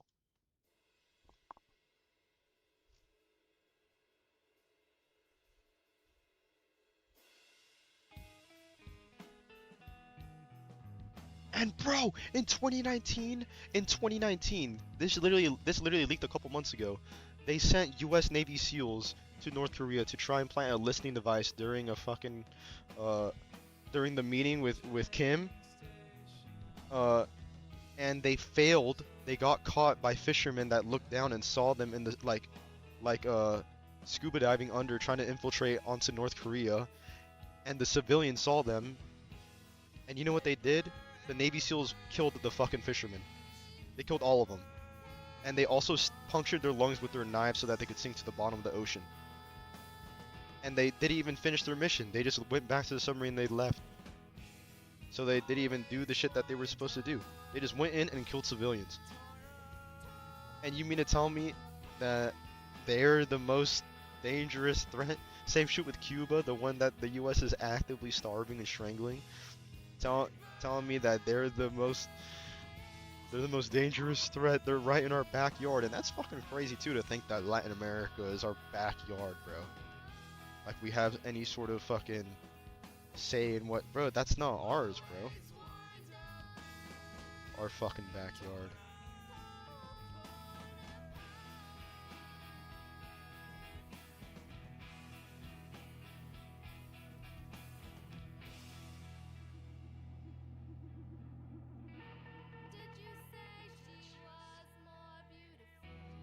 People serve the military through coercion too. It's crazy. It's literally through coercion.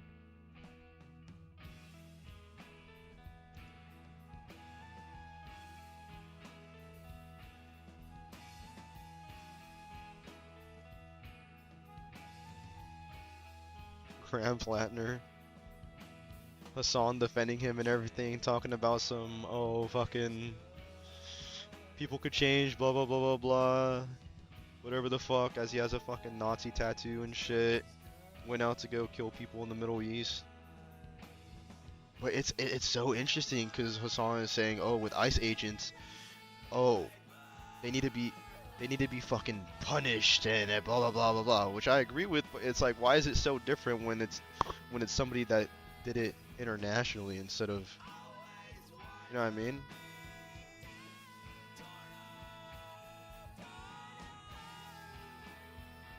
It's like, why don't you give the ICE agents the same nuance that you give the fucking those Marines that went out in Iraq and did all that shit?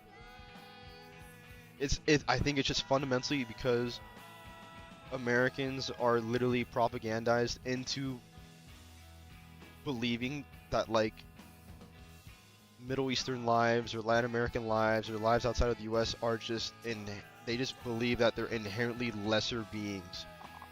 Like lesser of that same, like lesser beings than Americans.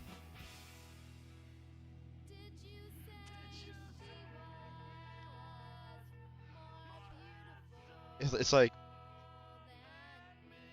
yeah, bro.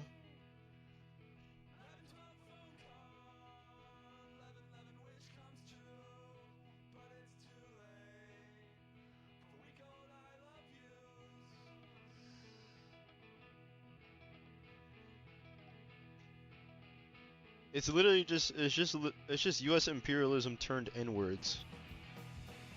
And it's like now people got like a tiny little taste of it.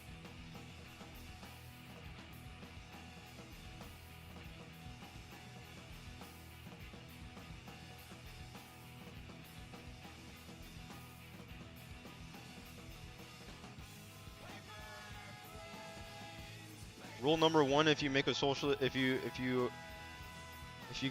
just got your socialist government, get a fucking nuke, bro. That's step one. That's step one. What's up, Beef Goose?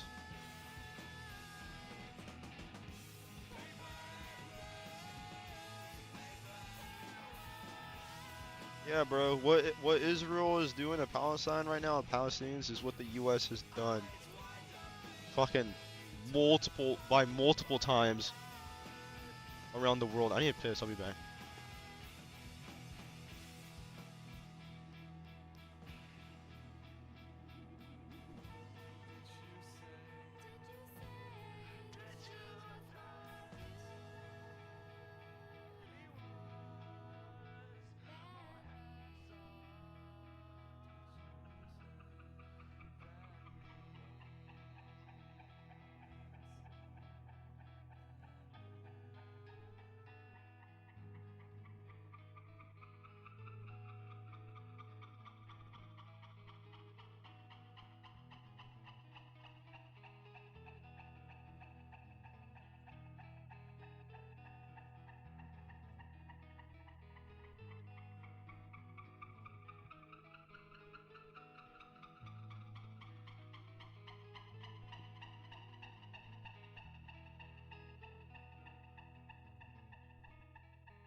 This is not Resident Evil 4.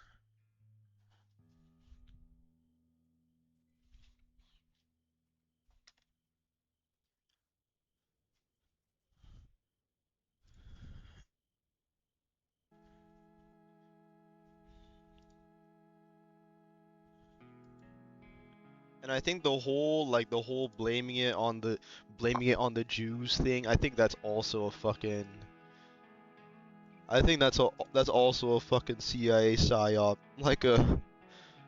Cause bro, you saw what they were doing with 4chan and shit. I don't even think that shit is, it's not only just idiotic, but it also seems favorable to capitalism, bro, because it shifts the blame away from capitalism. Because they're acting like, oh, like it's the Jews, blah blah blah, they're eating kids, blah blah blah, and it's like This is the same shit that, if you want to play that game, it's the same shit that the white Christian nationalists were fucking doing when they came here to this country, where they were genociding all the Native Americans, when they were fucking enslaving black people. You know the shit that they were doing? And those were white Christians, bro.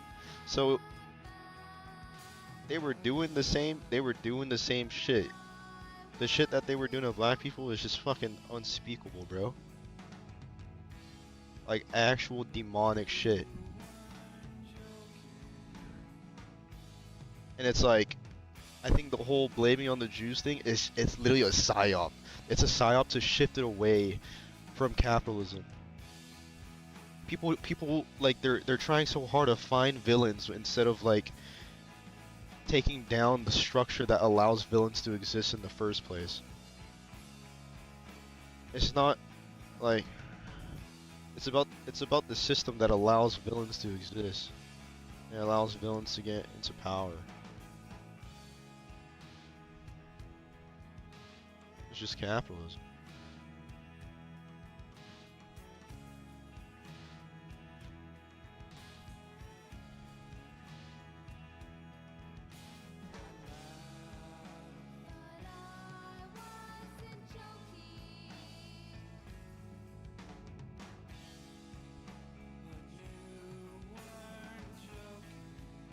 It's so crazy, bro.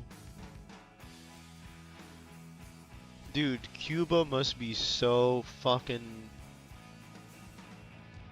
embarrassing to the capitalist elite, bro, because despite starving them and embargoing them and strangling for decades, they fucking mog when it comes to literacy rates.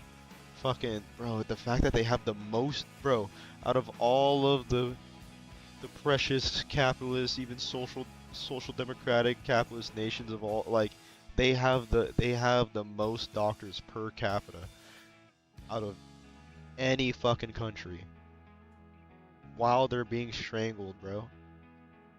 It's like saying you're stronger than Mike Tyson because you're able to choke him out while he's 2 years old. It's like, yeah, bro, you're so much stronger. Home ownership rates. Yeah, bro.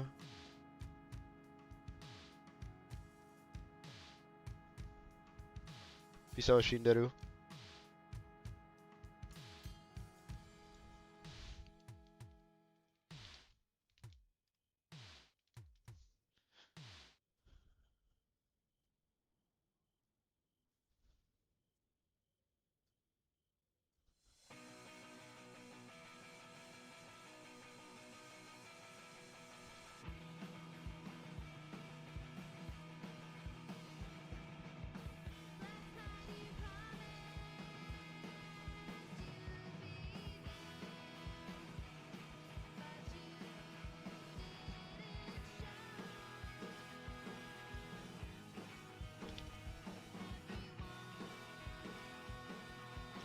Am I ever gonna play Doom?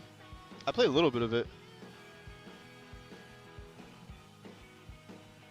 You could look at any existing socialist country, if you don't want to call them socialist, call them whatever you want, post-capitalist, whatever, I don't care, call them camels, window shades, doesn't matter, as long as you know the countries we're talking about. You can look at any one of those countries, and you can evaluate them in several ways. One, comparing them to what they had before. And that, to me, is what's very compelling. That's what's so compelling about Cuba, for instance. When I was in Cuba, I was up in the Escambray, which is like the Appalachia of Cuba, very rugged mountains. Isn't it kind of crazy that, like, bro, people don't think about it, but like, when the Soviet Union formed, they caught up to the U.S. in a couple decades, like a complete industrial superpower in just a couple decades, when it took the U.S. like fucking, what, like 200 years, bro? People very and it just caught up in a couple decades. Poor they were. It's crazy. And all housing and feeding. I said to this campesino, I said, "Do you like Fidel?" And he said, "Sí, with all our soul." I remember his gesture, with all our soul. I said, "Why?" And he pointed to this clinic right up there on the hill, which we had visited. He said, "Look at that." He said, "Before the revolution, We never saw a doctor. If someone was seriously ill, it would take 20 people to carry that person, because you'd go day and night. It would take 2 days to get to the hospital. First, because it was far away, and second, because you couldn't go straight. You couldn't cross the latifundio lands. The boss would kill you. So you had to go like this. And often when we got to the hospital, the person might be dead by the time we got there. Now we have this clinic up here with a full-time doctor. And today, a doctor in Cuba, when you become a doctor, you've got to spend 2 years out in the country. That's your dedication to the people. And a dentist who comes 1 day a week. And for more serious things, we're not more than 20 minutes away from a larger hospital. That's in the Escambray. He said, that's freedom. We're freer today. We have more life. And I talked to a guy in Havana who says to me, before, all I used to see here in Havana, you call this drab and dull. We see it as a cleaner city. It's true, you got the paint is peeling off the walls, but you don't see kids begging in the streets anymore, and you don't see prostitutes. All we used to have was prostitutes. Prostitution used to be one of the biggest industries. And today, this man is going to night school. He said, I can read. I can read. Do you know what it means to be able to read? Do you know what it means to be able not to read?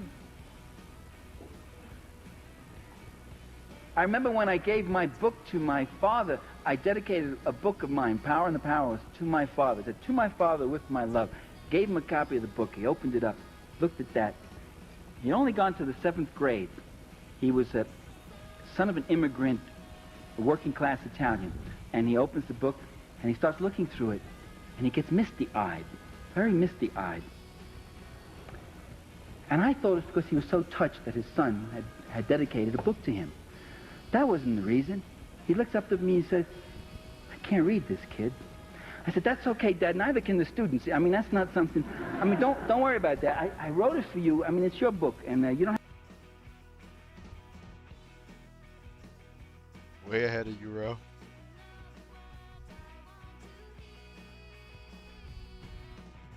Intente apoderarse de Cuba, recogerá el polvo de su suelo, anegado en sangre, si no perece en la contienda.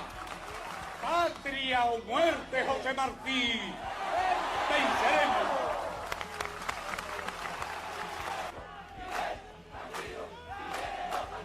It's crazy because they're trying so, bro, the US is trying so fucking hard to artificially produce like poverty level fucking conditions that would have naturally been happening if they were capitalist. Don't you think that's fucking insane? They're trying to artificially create the conditions that they were in when the US was in control of Cuba before the 1950s.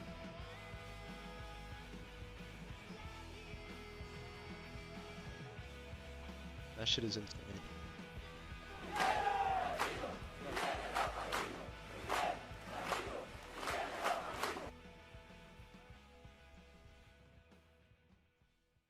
Have to read it. You know, it's a very complicated book, academic book. He says, yeah, I can't read this book. And the defeat that man felt. That's what illiteracy is about. That's what the joy of literacy programs is. That's why in Nicaragua you got people walking proud now for the first time. They were animals before. They weren't allowed to read. They weren't taught to read. So you compare a country to what it came from with all its imperfections, and those who demand instant perfection. The day after the revolution, they get up and say, are there civil liberties for the fascists? Are they going to be allowed to have their newspapers and their radio program? Are they going to be able to keep all their farms? The passion. And if not, then they'll call them like an authoritarian dictatorship and all that shit. Like, it's crazy, bro. It really all is in response to the US. It's like... Some of our liberals feel the day after the revolution, the passion and concern they feel for the fascists, the civil rights and civil liberties of those... I'm pretty sure France literally just did an assassination attempt on Ibrahim Traoré of Burkina Faso like a couple months ago. Fascists who were dumping and destroying and murdering people before. Now the revolution has got to be perfect. It's got to be flawless. Well, that Bro, isn't... Castro had over 600 assassination attempts on him. They literally had Operation Northwoods, where the CIA literally wanted to kill U.S. citizens and fake a terrorist attack and blame it on Cuba so they had a reason to invade. They literally tried so hard. Military coups, fucking Bay of Pigs invasion, all that shit. And then you want to point the finger at them and be like, oh, they're authoritarian, oh, they're repressive, oh, they're dictatorships, we gotta stop. Like, it's like, bro. Shit, bro, if I was in charge, I'd get nukes and I'd be authoritarian My too, criteria bro. is what happens to those people who couldn't Have some read. authority around here. What happens to those babies that... And then they killed him in Black Ops 1 because they couldn't in real life. Yeah, bro. The propaganda.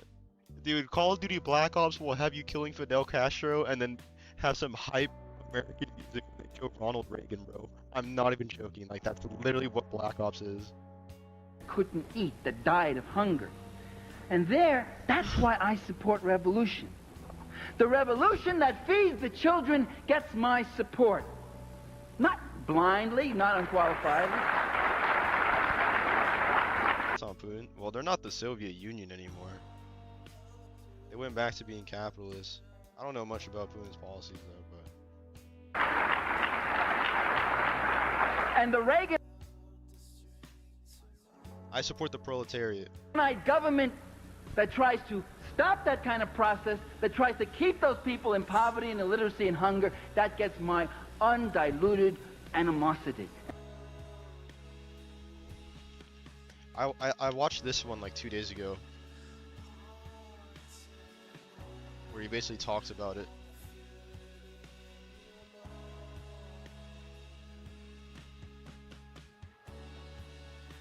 Mercenary armies, destruction of the productive facilities of the society, more invasion, more sabotage, economic boycott, economic embargo, monetary embargo, technological embargo, which have distorting effects upon a society. In May of 1921, Lenin got up before the Bolshevik Party convention and he said, "We've had enough with the workers' opposition. Let's get rid of them." Now, the workers' opposition were loyal Bolsheviks. They were communists. They were in the Bolshevik Party. They were in the Communist Party. When the Kronstadt Rebellion came, the workers' opposition did not side with the Kronstadt sailors. They sided with the party.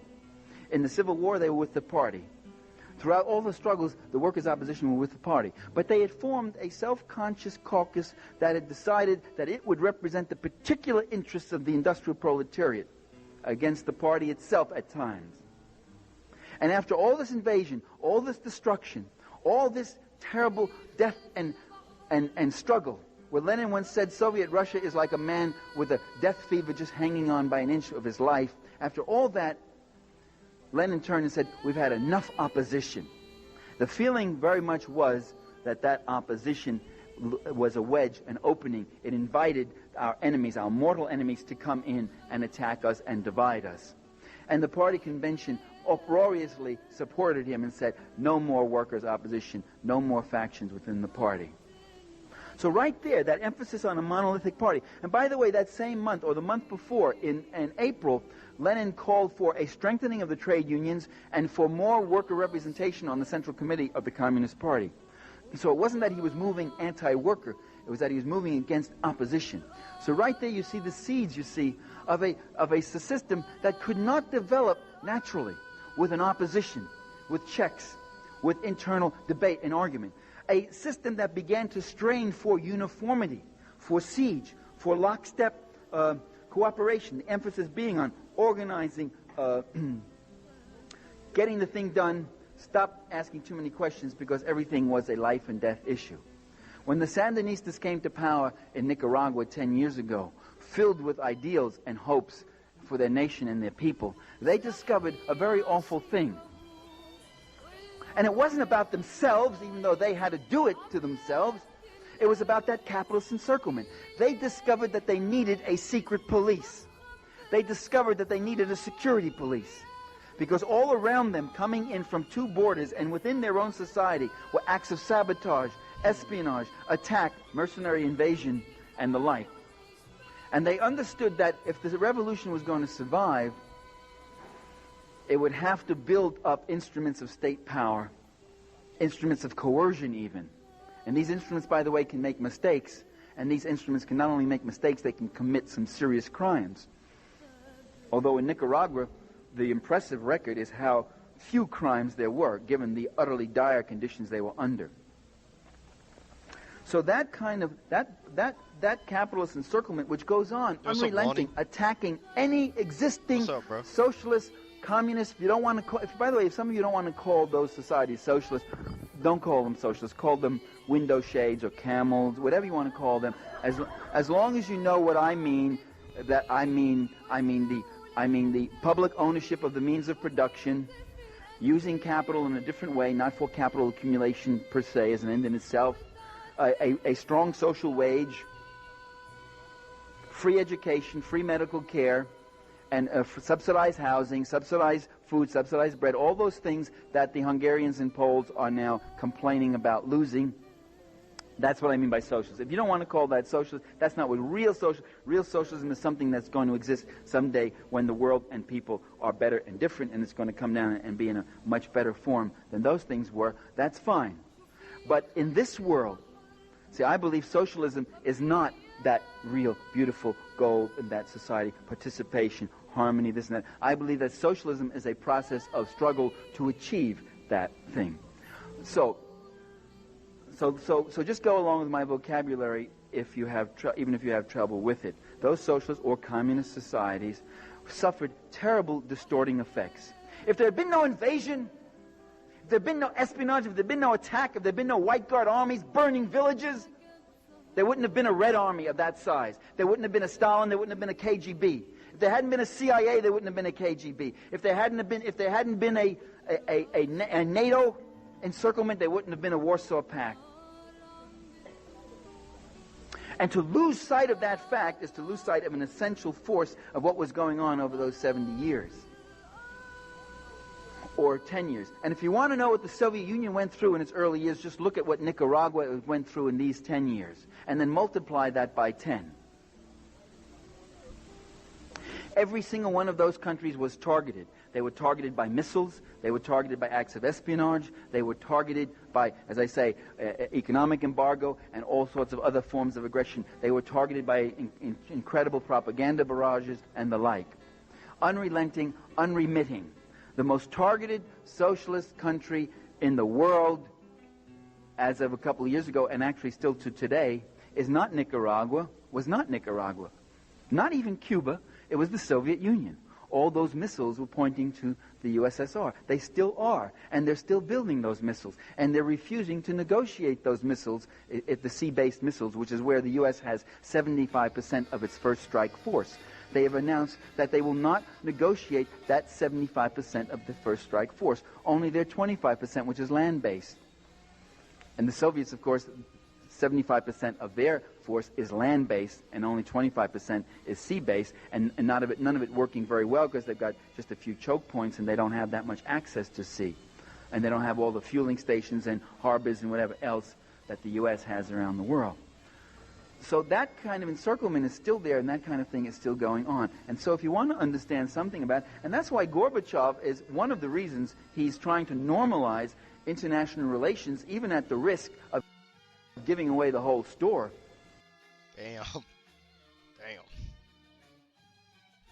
Wonder when this interview was.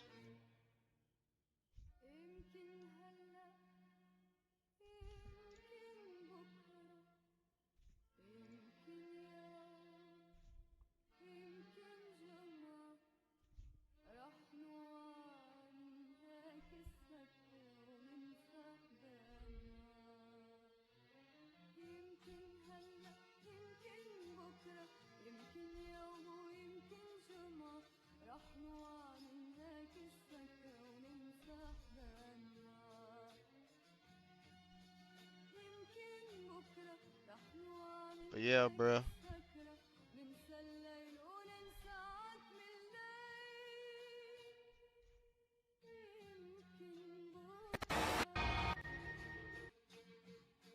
Wait, what is this?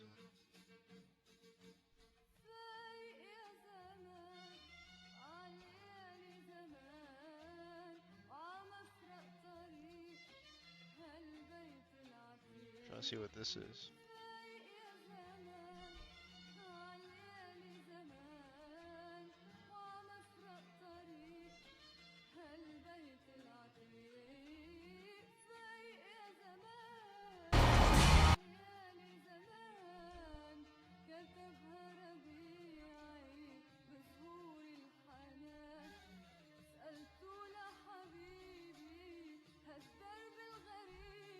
Hell yeah, all that shit.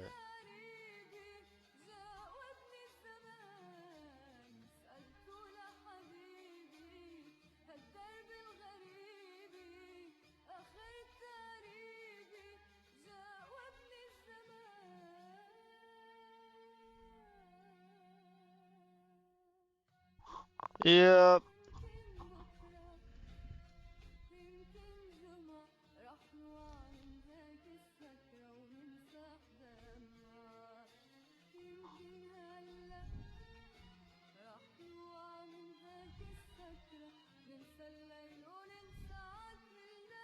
From the fact that Donald Trump is in the Epstein files thousands and thousands of times.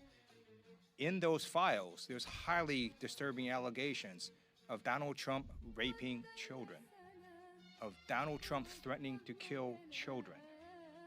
So I encourage the press to go look at these allegations, and I'm highly disturbed that Deputy Attorney General Tyler... Holy shit.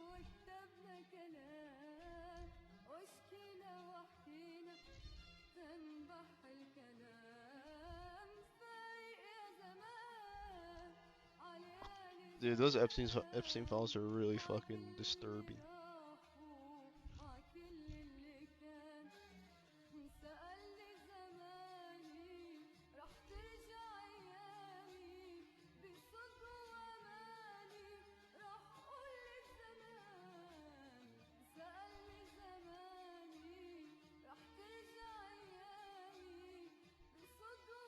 Yeah.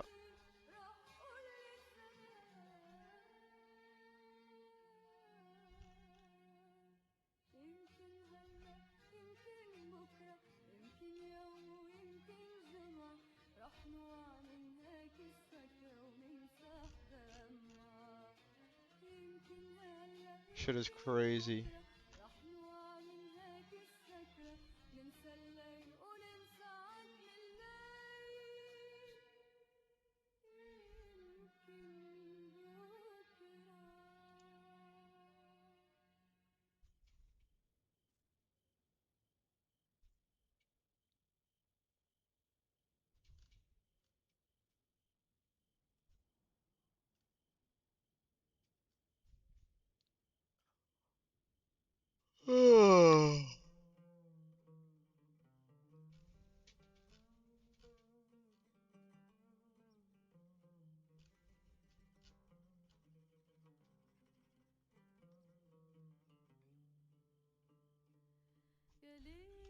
Holy shit.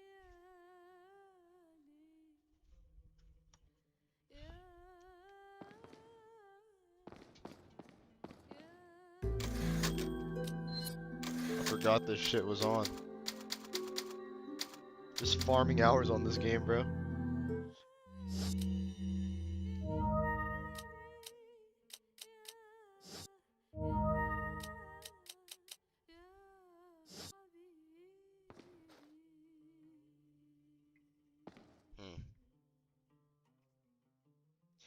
But yeah, bro, I'm on like chapter 4 of Black Shirts and Reds. I need to lock in and actually like read it though. But it's kind of crazy what people's like legacy is gonna be. Like, isn't it crazy that like they just want to get richer and richer and richer and richer, and it's just like, bro,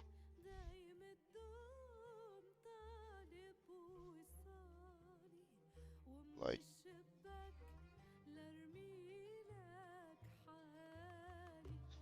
it's like you're the type of person that like in the future people will just spit on your graves, bro.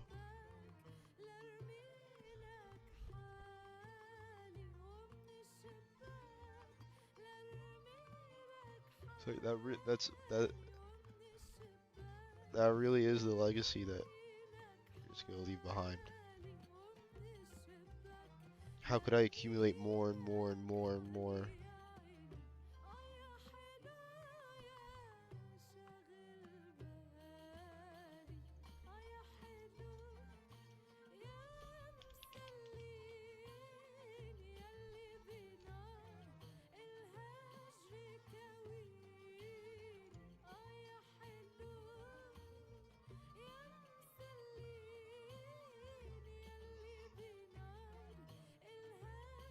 Ugh.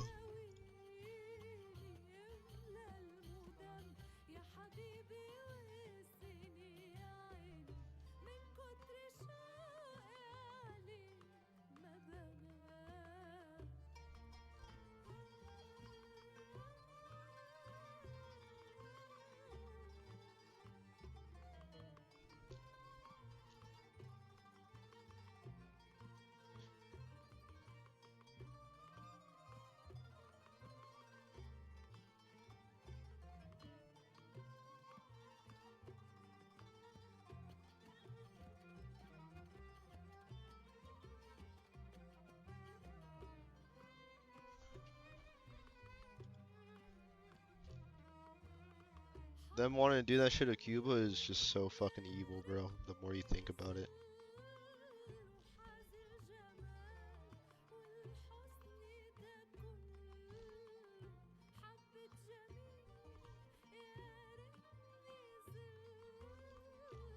But yeah.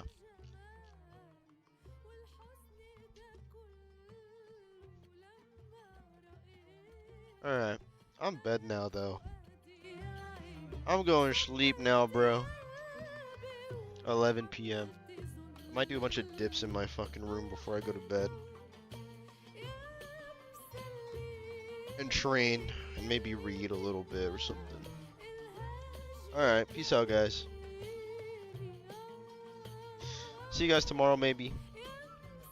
And yeah. Bye.